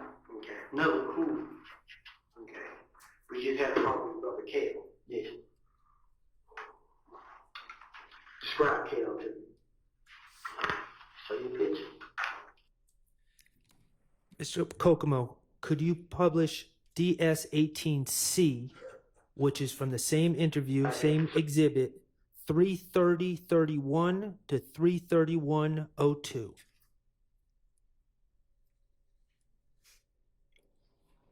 I switched up on them, so I got you. Yeah, so they got the ass with you. But I know that they saying like, I didn't know it ain't gonna be over with. I did something. I know it ain't, you know what I'm saying? I ain't trying to go to jail, I ain't trying to be dead, I ain't trying to go to nobody's funeral, I ain't like none of this. Me and nothing ain't never had a problem. You know what I'm saying? Somebody, I put a show to you. A person come on my Instagram page and say, you gonna die tonight. They come on my picture and say, on your Instagram? Yes. You gonna die. And finally, Mr. Kokomo, could you play DS-18D, which is from the same interview, 3:41:50 to 3:42:45 a.m.? I don't know what to do. Like, I didn't do it. Like, I'm lost. Like, right now, man, I really am, man. I'm scared. I'm lost. I always wondering, but I can't even think, man. Like, I don't know what to do, man. I don't, man. Cause my name come making everything. I'll be the same with it. But now somebody's dead, and I know how it feels to lose one. You know what I'm saying? I was my closest friend. You know what I'm saying? And now these niggas, they showing up people's mama houses and stuff like that, bro. Like, and it ain't even dead. It's a game. It's the whole clip. You know what I'm saying? They deep. You know what I'm saying? That's the only thing that put fear in my heart, cause now I gotta watch out for everywhere I go. I have to watch out, and it ain't nothing I can do about it, man. I didn't have nothing to do with this. I didn't kill him. I didn't have him killed. I ain't never tried to fight him. I ain't never tried to rob him. I had never done nothing to nothing. In that January 11th interview, you stated to Detective Thorpe on 4 different occasions that you never had any problem with Nut, that you and Nut were okay, correct? I'm listening. Okay. You specifically said, I've never tried to fight him. I've never tried to rob him. I've never tried to do nothing to Nut. Right. Okay.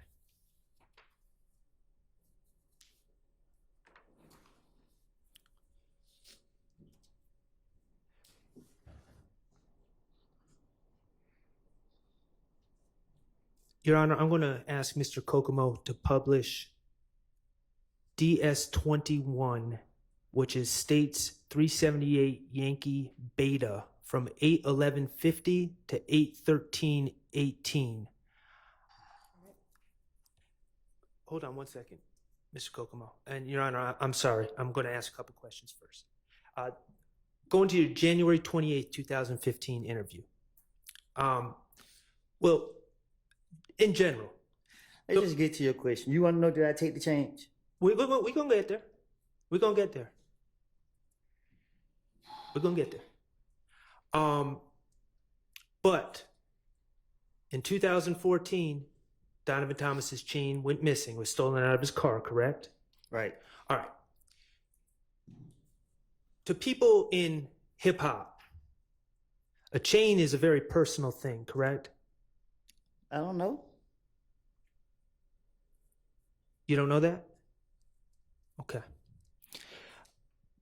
Mr. Kokomo, if you could publish DS-21.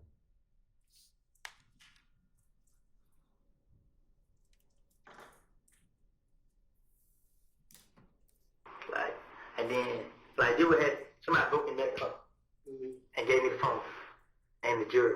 Because when I realized I took it, you know what I'm saying? What the hell? Did nut shit. But I called him nut. Hey, man, I got your shit right here. Pull up on me. He come pull up on me. But before I gave back to him, I already hit Timmy.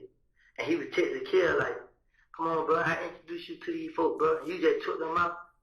And he sent big paragraph and killed this shit. Like, man, nigga, what up? You know what I'm saying? Like, nigga, I'm out here, nigga, you ain't doing it for me. Yeah. So this one reading, you know what I'm saying? So, nuts and big paragraph, more paragraph. Tell like, man, like, he ain't say back, like, man, nigga, fuck you, whatever. You know what I'm saying? But nut pull up. Don't nobody know you. You know what I'm saying? Nut pull up. Him and Grease. Man, nut got each other up. Like, bro, here, your stuff right here. You know what I'm saying? Right. He like, how you get it, bro? I ain't want to tell him. One of the young niggas on the vehicle broke in the car. Okay. In that story, you were saying that someone stole a chain from Nut, correct? The peanut chain. Yeah. And that person, and not only his chain, but his ID, his wallet, his phone, correct? Right. And that person happened to give you Donovan Thomas's belongings. Right. And you said, you told the police, you realized it was Donovan Thomas's chain. And you called Nut and wanted to return his stuff. Right? And specifically, right before we paused it, you said you didn't want to tell Donovan Thomas who took it. Right? Right. You wouldn't want to tell Donovan Thomas who took it because Donovan Thomas is what some people might say is the big homie. Right? He's a gang leader. You don't just take Donovan Thomas's chain and it's all cool, correct? I don't know. Well, that's why you wouldn't want to tell Donovan Thomas who took it, correct? You'd want to protect whoever took that chain. You wouldn't want Donovan Thomas gunning for that person for disrespecting his property, right? Right.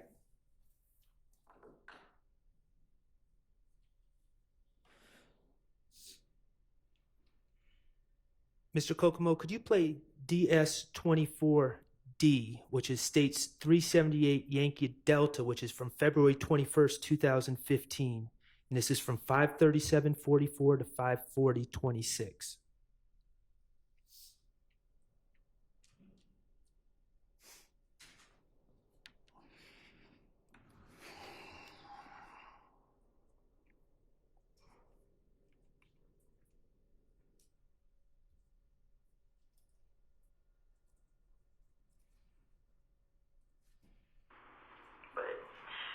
I was spying on that kid in Canada at night. It's not playing. He told me to pull up there one day. Is it popped up now? No. You started again, Mr. Kokomo. There you go. Thank you. I was spying on that kid in Canada at night. He told me to pull up there one day. Somebody had one of my little punk broke in the car. Stole his chain, his phone, his ID, not his driver's license. And I gave it back to him. Like, you know, I got it. Man, it's nut shit, nigga. Yeah. But I really thought I was gonna give me some back for it. I called him like, hey man, I got the shit, bro. Like, for real, bro? Like, yeah. Like, where you at? I'm out right here in McCannville. I'm on my way to McCannville. He like, all right, call me when you get out there. So he called me back. I'm like, shit, I'm here that way now. He's like, all right. So when I get out there, I call him. He like, pull up at nothing spot. Like, shit, I ain't got no ride now. I got locked out like about 4. So I'm finna pull up with my, I like to pull like, right here, pop on the player. He pull up, bag in, hand me a fit. Shit, she get out the car. Vic was in the car, like, what's up? I'm like, what's up, bro? Shit, nothing came. Like, here you go, bro. You ready? Dap me up. Get him down. Little shoulder thing.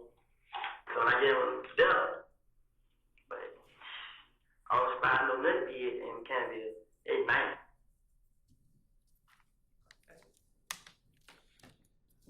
Again, on February 21st, 2015, you're telling that investigator about your partner stealing from Donovan Thomas and then giving you the chain and the phone and the wallet, and then you returning it back to Donovan Thomas. Right? And you dapped him up, and you and Donovan Thomas were all good. Right. Okay. January 11th, 2015, you repeatedly said you had no problems with Donovan Thomas. Right.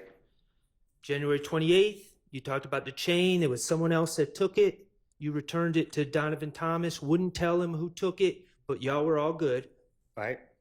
February 21st, 2015, you again repeated that story about one of your partners taking the chain, it ending up in your hands. You returned it to Donovan Thomas. You dap him up. You're all good. Right. Mr. Copeland, the reality is, late in 2014, you broke into Donovan Thomas's truck. Isn't that correct? The door was open. The reality is, you knew that was Donovan Thomas's truck. You know what he drove, right? You went into his truck and took his peanut chain, right? You knew it was Donovan Thomas's peanut chain, but you didn't care. You wanted to disrespect Donovan Thomas. You wanted to take his stuff. Isn't that correct? It wasn't about disrespecting him.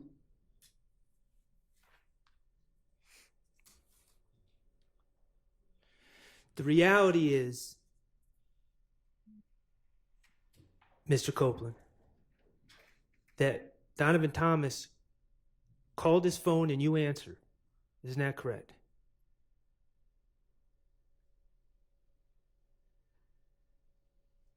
Yeah. The reality is, you knew that Donovan Thomas knew that you stole his stuff. I ain't steal it. Objection, speculation. Sustained. The reality is that you knew you bit off more than you could chew. What you mean by that? Donovan Thomas was coming after you.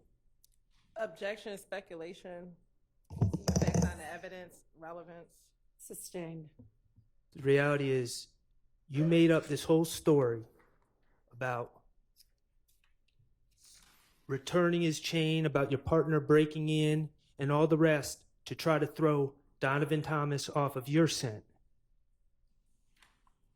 Correct? But Donovan Thomas knew. Objection, speculation. Vague. Sustained. When you told Detective Thorpe on January 11th, 2015, that you ain't never have no problems with Donovan Thomas, that you and Nut were cool, you never brought up the chain, did you?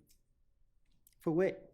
When you said you ain't never tried to rob him, you ain't done nothing to Donovan Thomas, you never brought up the chain, did you? That ain't robbery. You and Donovan Thomas were far from cool.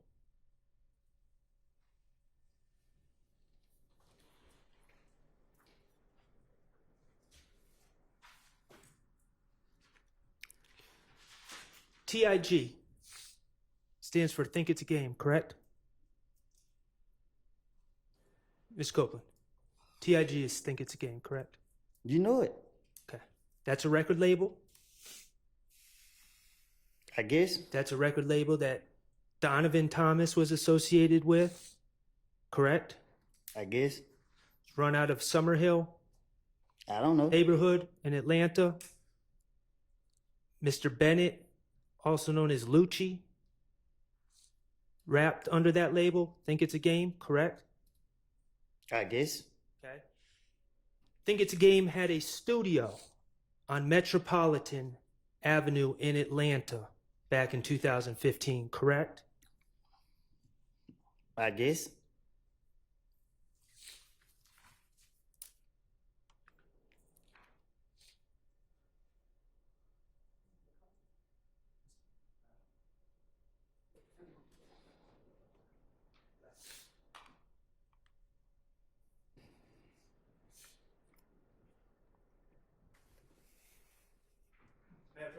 You may.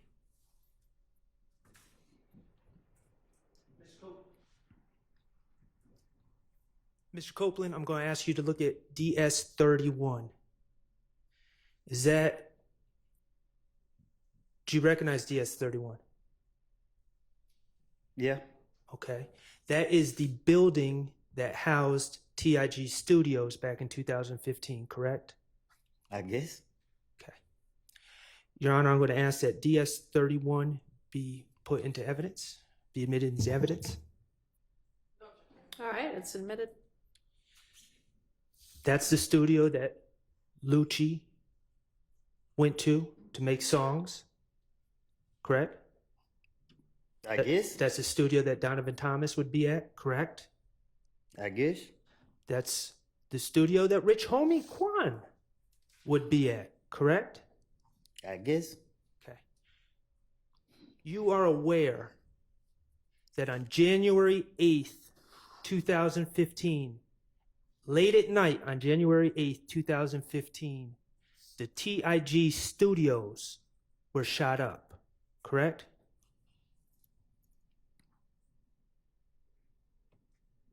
You know that, right? I'm listening. You are aware that Rich Homie Quan's truck was struck by bullets on January 8th, 2015. His windshield was shot out, correct?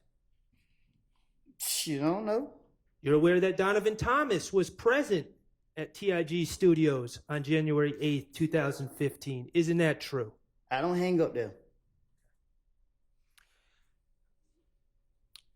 DS-22B, please, Mr. Kokomo. I would like to publish, Your Honor, DS-22B, which is from January 28, 2015 interview, states Exhibit 378 Yankee Beta 7/24/39 to 7/25/06. All right. Like, it ain't dead, bro. You support these niggas, bro. So the more you support them, the more they gonna come out and do that. If you leave them alone, then everything gonna go away. Yeah. And you're like, just protect me, bro. We need y'all, bro. I need y'all to protect me. How the hell we gonna protect you? You and these niggas out here doing it. Then you're like, so you shot my truck, bro. That side of the truck. Man, you been, you know what I'm saying? Man, you been You are talking to the police about Rich Homie Quan asking you if you shot up his truck, correct? In that interview. That's what it just said. Okay. I'm gonna play it on the screen. like, no, I'll just ask you in there like this. What did he have a 25 on to do Tay hit on?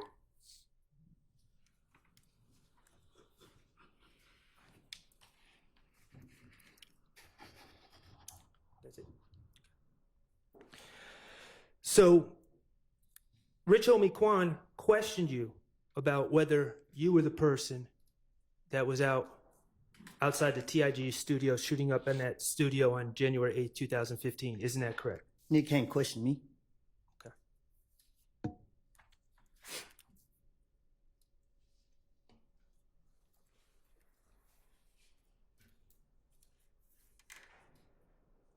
Take the court's indulgence.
Not talking about what you told the police.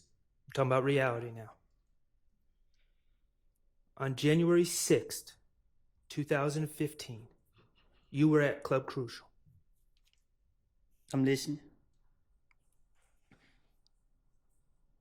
You were in possession of a large amount of money and you were showing off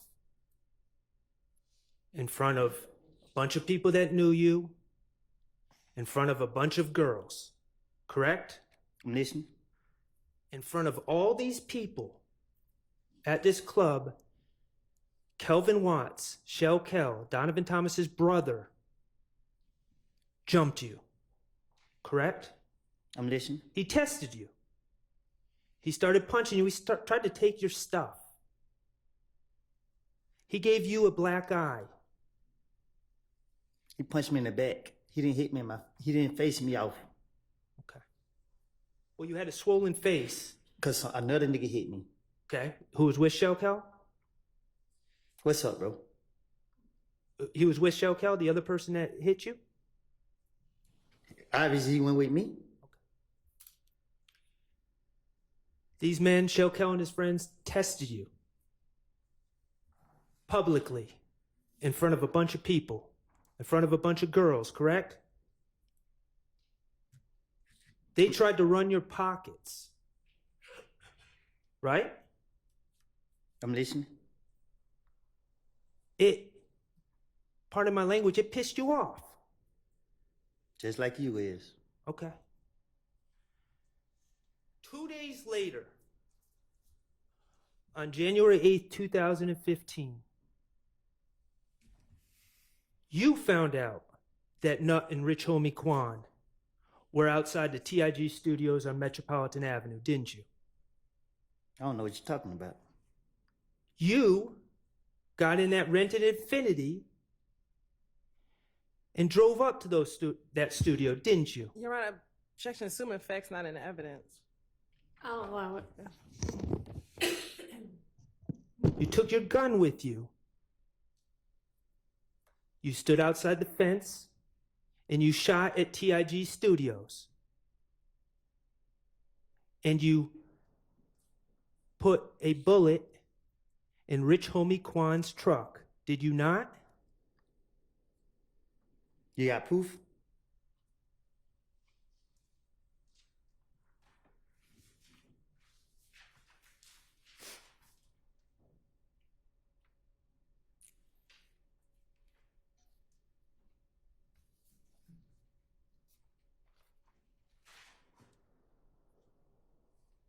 Was Trevante with you when you went to the TIG Studios? Did you got proof?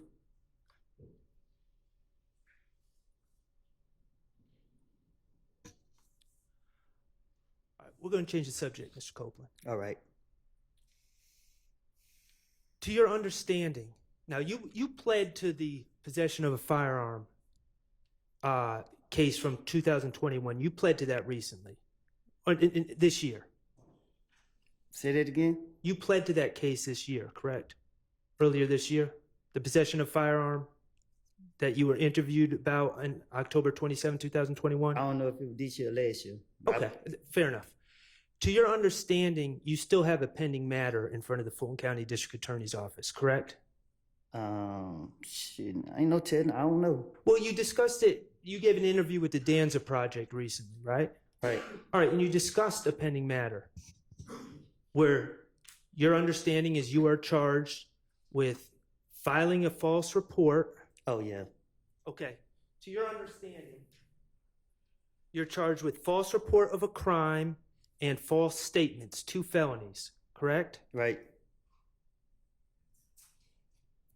And the allegation is that while you were at the Fulton County Jail,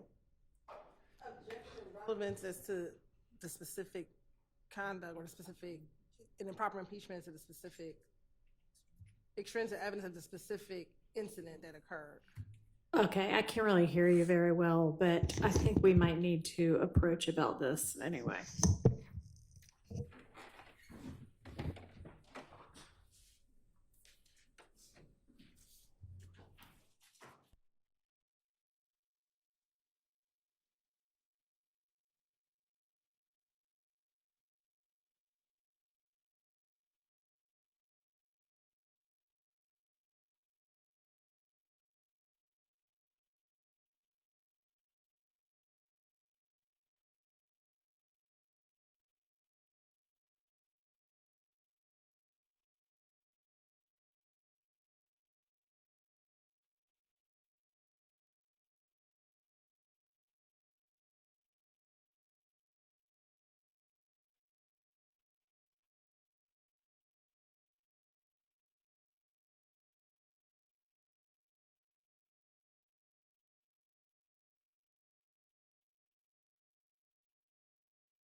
Looks good then.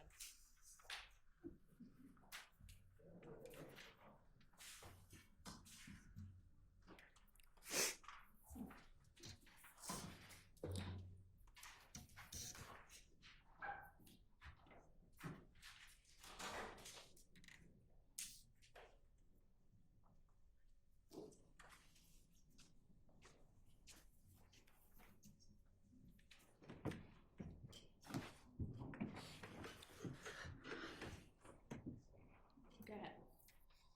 Your Honor, may I approach You may. DS-27A and DS-27B? Yes.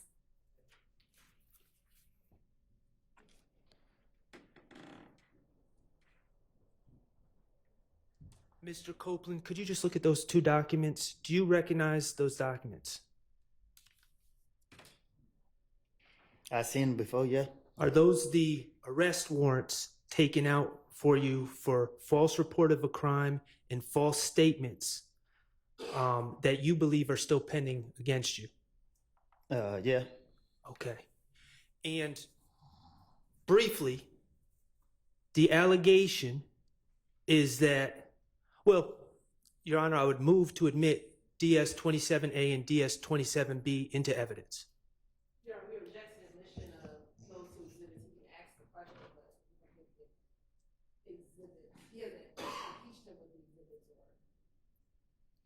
They're admitted over objection. Mr. Copeland, briefly, the allegations against you that you believe are pending are that you accused a jail worker or a deputy of spraying with OC spray at the jail.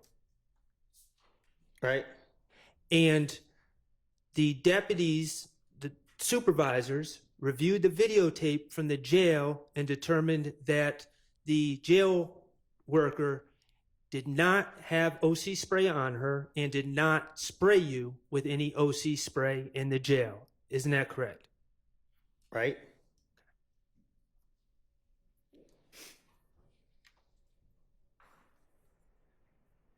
Did you know that the state, while this trial was going on, dismissed that case against you? I didn't know that. Well, I brought you good news. May I approach with 27C? You may.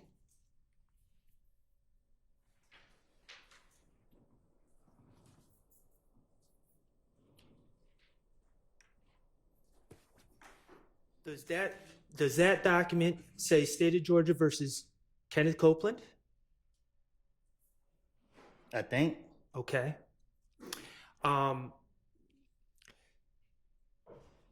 That document indicates. May I approach? You may.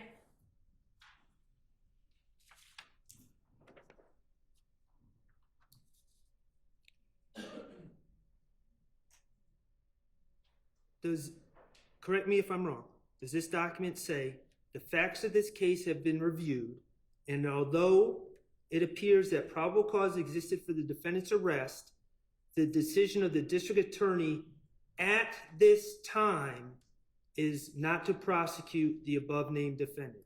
Is that what that says? Yeah.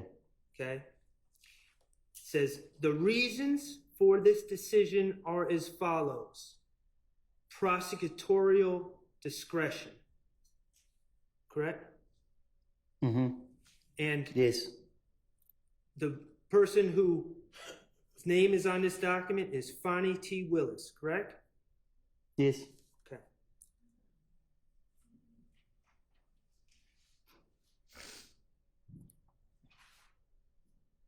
That document does not indicate that your pending charges for false report of a crime and false statement, they don't indicate that those are dismissed forever, just for now, at this time, correct? I guess. Okay. And nothing in that document says we dismiss this case because we were wrong, Mr. Copeland's innocent. It said prosecutorial discretion, correct? What they mean? Okay. It means they just made the decision to do it. All right, that we can strike that part. Ask your next question. Isn't it true? And you just found out that this was dismissed today. But isn't it true that while you were on the state's witness list to testify in this case, the state was simultaneously, at the same time, prosecuting you for false statements and false report of a crime? Isn't that true? Talk to me so I can understand. They were calling you a liar at the same time that they were asking this jury to believe what you're saying. Isn't that true? Oh, yeah.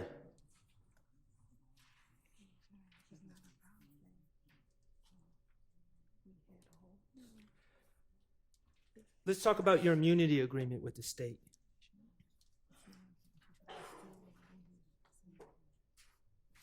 They told you in that June 10th, 2024 meeting that you did not ask for, that any crime that you talked about, they were not going to prosecute you for. Correct? Yeah. You can talk about shooting Rich Homie Kwan's dad's barbershop. You can talk about shooting Rich Homie Kwan's father. They're not going to prosecute you for those things, right? That's what they told you. That's the promise they made to you. Correct? Characterization of the evidence.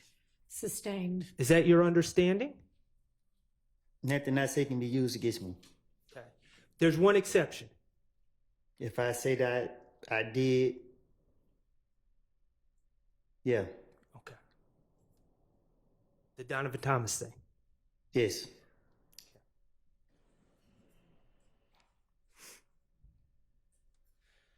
Mr. Copeland, you don't know any of these gentlemen back here to have a personal beef with Donovan Thomas, do you? What you mean? Back in 2015, you didn't know any of these gentlemen to have a personal beef with Donovan Thomas.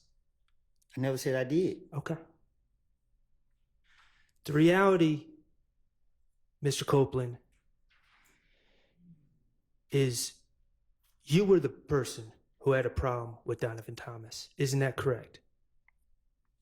You were the one that broke into Donovan Thomas's car, correct? So in facts, not in evidence. Overruled. You've admitted to it. You're the one that stole Donovan Thomas's chain, correct? Ms. Copeland, you're the one that shot up Donovan Thomas's friend, Rich Homie Kwan's father's barbershop in 2014, correct? You're the one that was going back and forth with Donovan Thomas's brother, Kelvin Watts, correct? You've called his brother a waste of space in October 2021, didn't you? Mr. Copeland's not answering the question, so Yeah, he needs a apparently response. Mr. Schardt doesn't care whether he answers or not, so it's fine with me. I mean, fine if with he me wants too. an answer, he can say that. You called Kelvin Watts a waste of space in October 2021, didn't you? And I don't think nobody walking earth would not agree with it. You said that people would cheer if he died. Correct? I will. Back in the days. You've shot at Donovan Thomas's brother, Kelvin Watts, correct?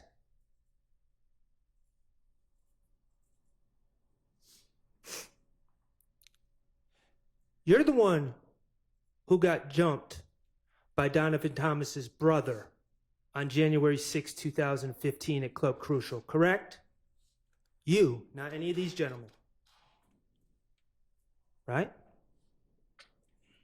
And you're the one that shot up TIG Recording Studio on January 8th, 2015. Isn't that correct? Let me ask you something, Mr. Copeland. You were asked about the Green Store by Attorney Steele, right? The Green Store, you're familiar? Yeah. That's actually called Mommy's Grocery in Delhi on Glen Street, correct? I guess. Okay. You estimated that the driving time is 5 minutes. The truth is, to get from the Green Store to where Donovan Thomas was gunned down, you have to drive a couple 100 feet on Glen Street and take a right onto McDaniel, correct? That's how you get there, right over the tracks. The truth is, it takes less than a minute to make that drive, isn't that correct?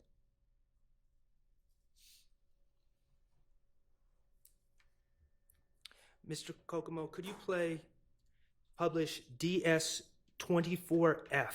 This is February 21st, 2015, 378 Yankee Delta from 622.59 to 624.01.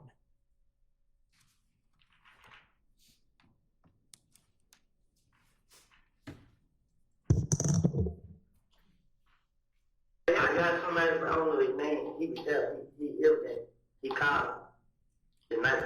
Well, I forgot what day they got killed, but. And we're going to start it over, Mr. Copeland, because I didn't provide any context. You spoke on a gang meeting that the Bloods had about you on that Thursday before Donovan Thomas was killed, correct?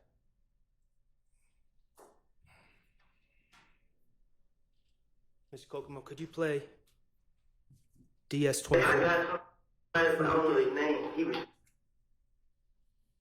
I got somebody, but I don't know his name. He was there. He everything. He called the night.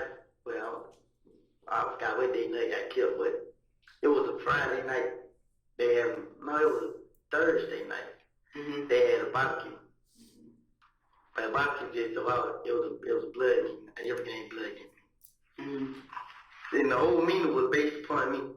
They was all in there talking about this and this, talking about this and this. So the nigga Mo was on the phone. So Mo told everybody, I need every last one of y'all, whoever 90s scraps here, whoever that other nickname, supposed to kill me. They gave all them guns. The same night, gave every last one a gun. Said, treat me to a gas station and kill me. I forgot what else. But he called and told me everything, and he said, is this person a friend of yours?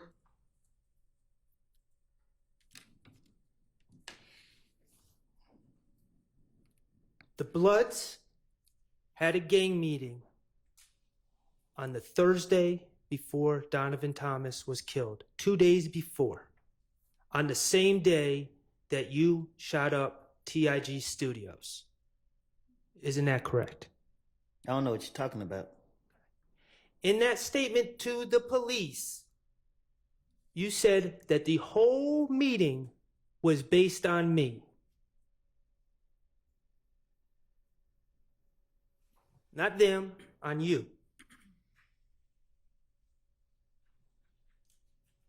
That Mo, from behind the wall, had put the green light on you. Not anyone else. He put the green light on you for what was going on with you.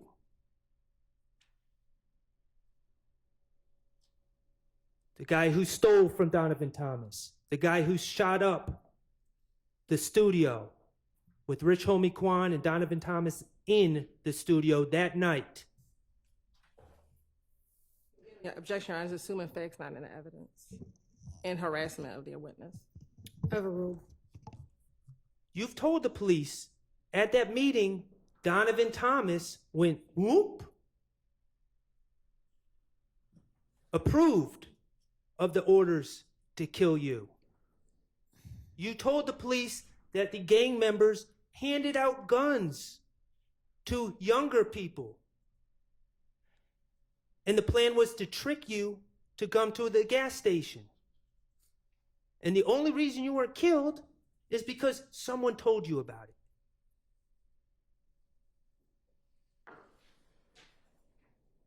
In January 2015, Donovan Thomas was coming after you.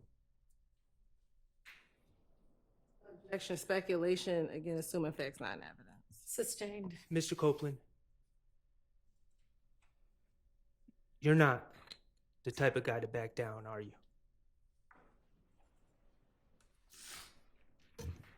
No further questions. All right. Okay, I know that the state is gonna have, redirect, but I think it's gonna last longer than we've got for this evening, so we, will come back on Tuesday of next week, to finish up with Mr. Copeland. So, Mr. Copeland, if you can be back here with us at 9 a.m. on Tuesday.